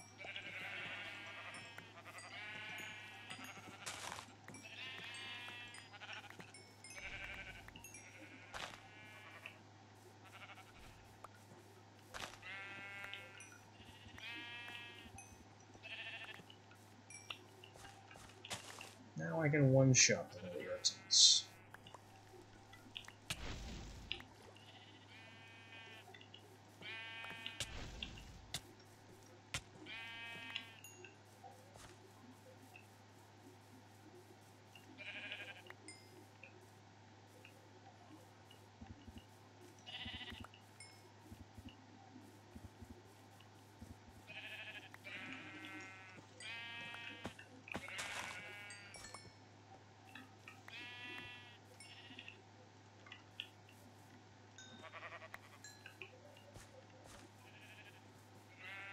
So many sheep just gone everywhere.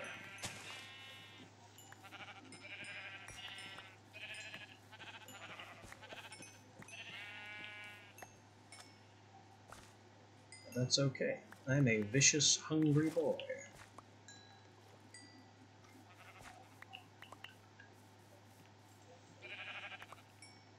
These sheep will not survive.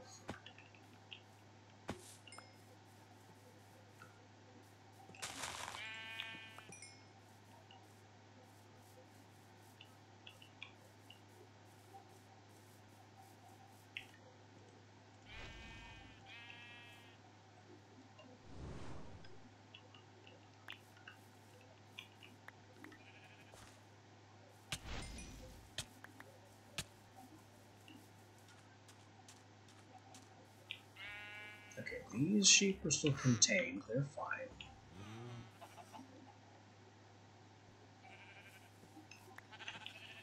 It's you lot that still need to go.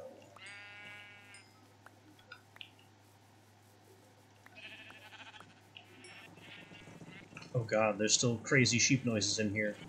How is this possible? Nope. Nope. Eat them all.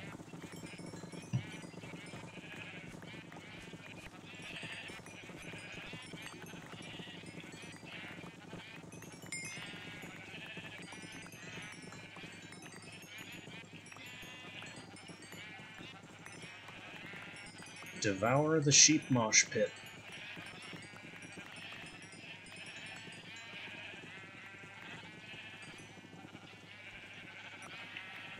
Looks like my strength ran out.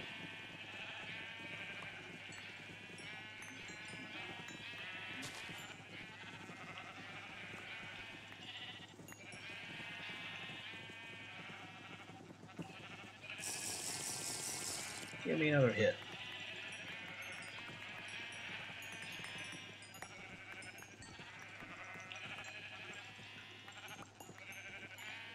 All sheep must go.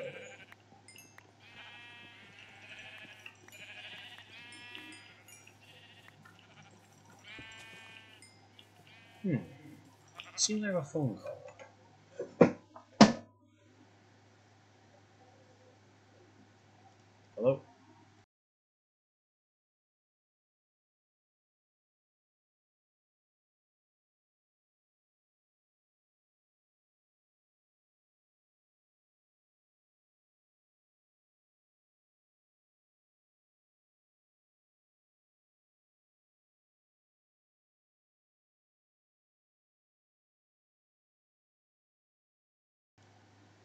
Okay, glad I took that. It was kind of important.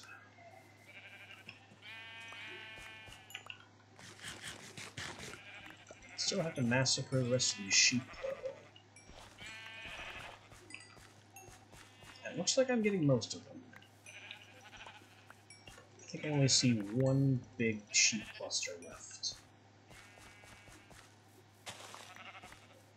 Yeah, this is This was as bad as the cows. I really need to dial back on those love potions.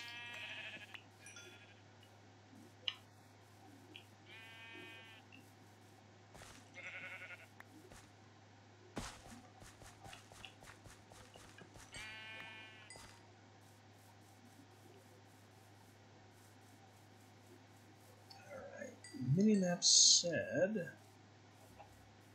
there's another cluster over here.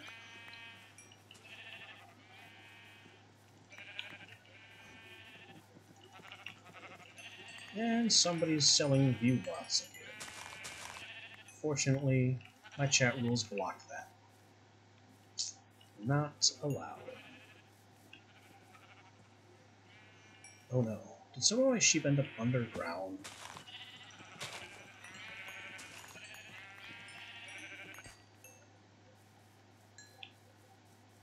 Because it says there's a group of sheep over here. Oh boy. I bet they got into the nether too if they're down here.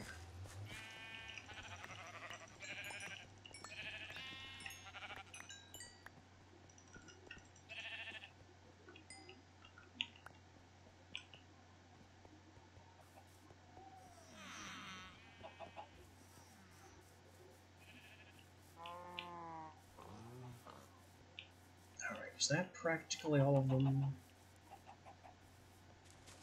Seems that way. There's still some strays over this way. They're fine. It's only like 5.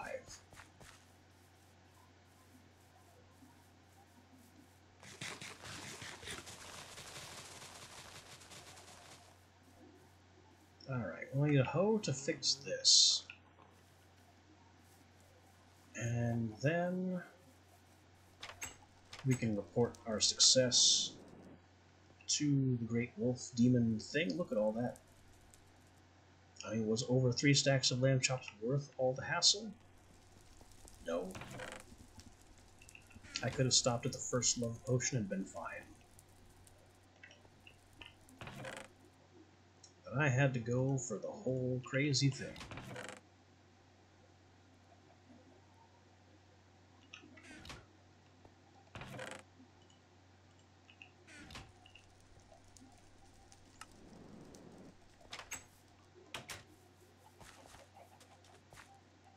Let me just farm a wolf. And you know what? I might as well take these. Because these are ready for analysis. Oh, wait. This needs to be retilled. This block that... I don't know how they managed to trample the wormwood without destroying the wormwood.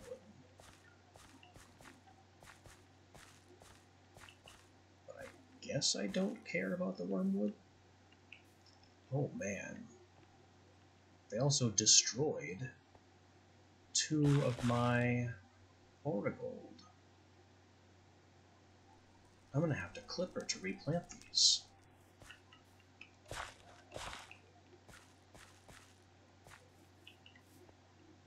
But no other plants were lost.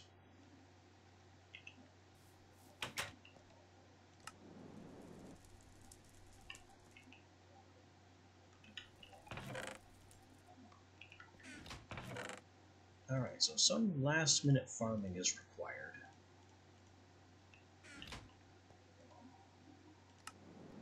To clean up after the sheepocalypse.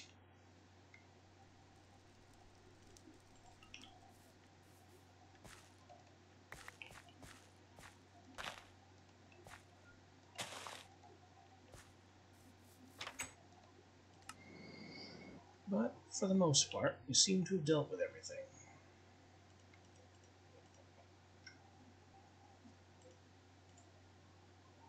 Our own seeds have grown up 3 points.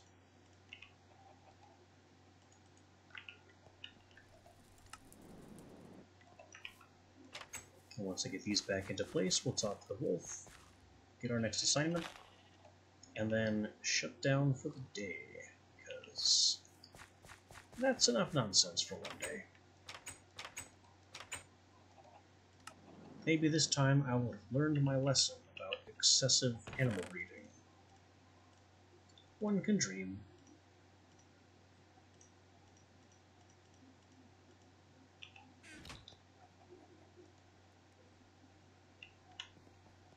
Alright, my lamb chops, here they are. Meat torn from the weakest. Beast's hunger never sated. Poetry, poetry, poetry. Anyway, I'm now a level 2 werewolf. Rip the throat from 10 lesser wolves and bring me their tongues. I just so happen to have 10 of these already. Is that enough? It is.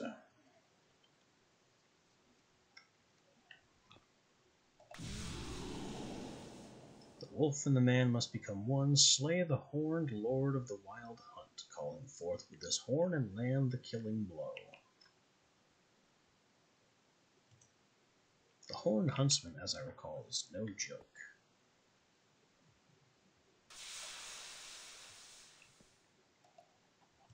I have fought him as a wolf before. You don't have to. It's not worth it.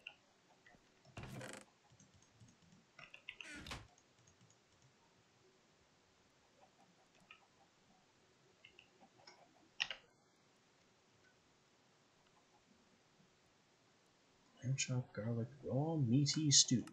Or I could just smelt it. But hey, lamb chops. And in here, that's a lot of wool.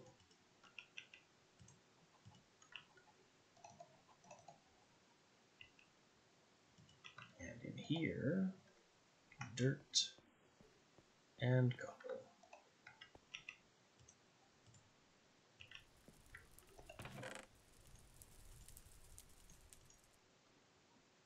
Alright then, I have definitely caused enough trouble for one day.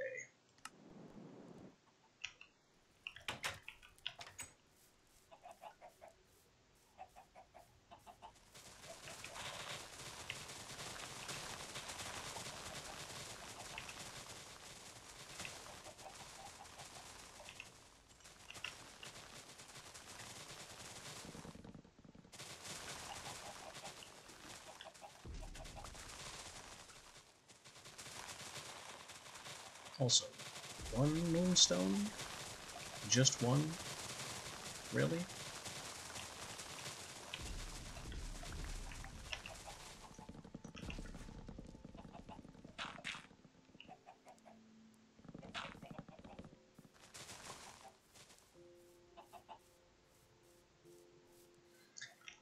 Oh well, that'll do it.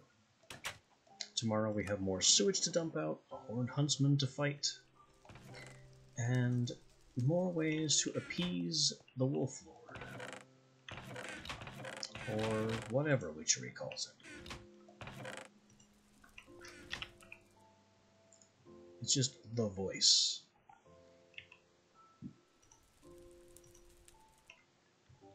But that will be next time. Until then.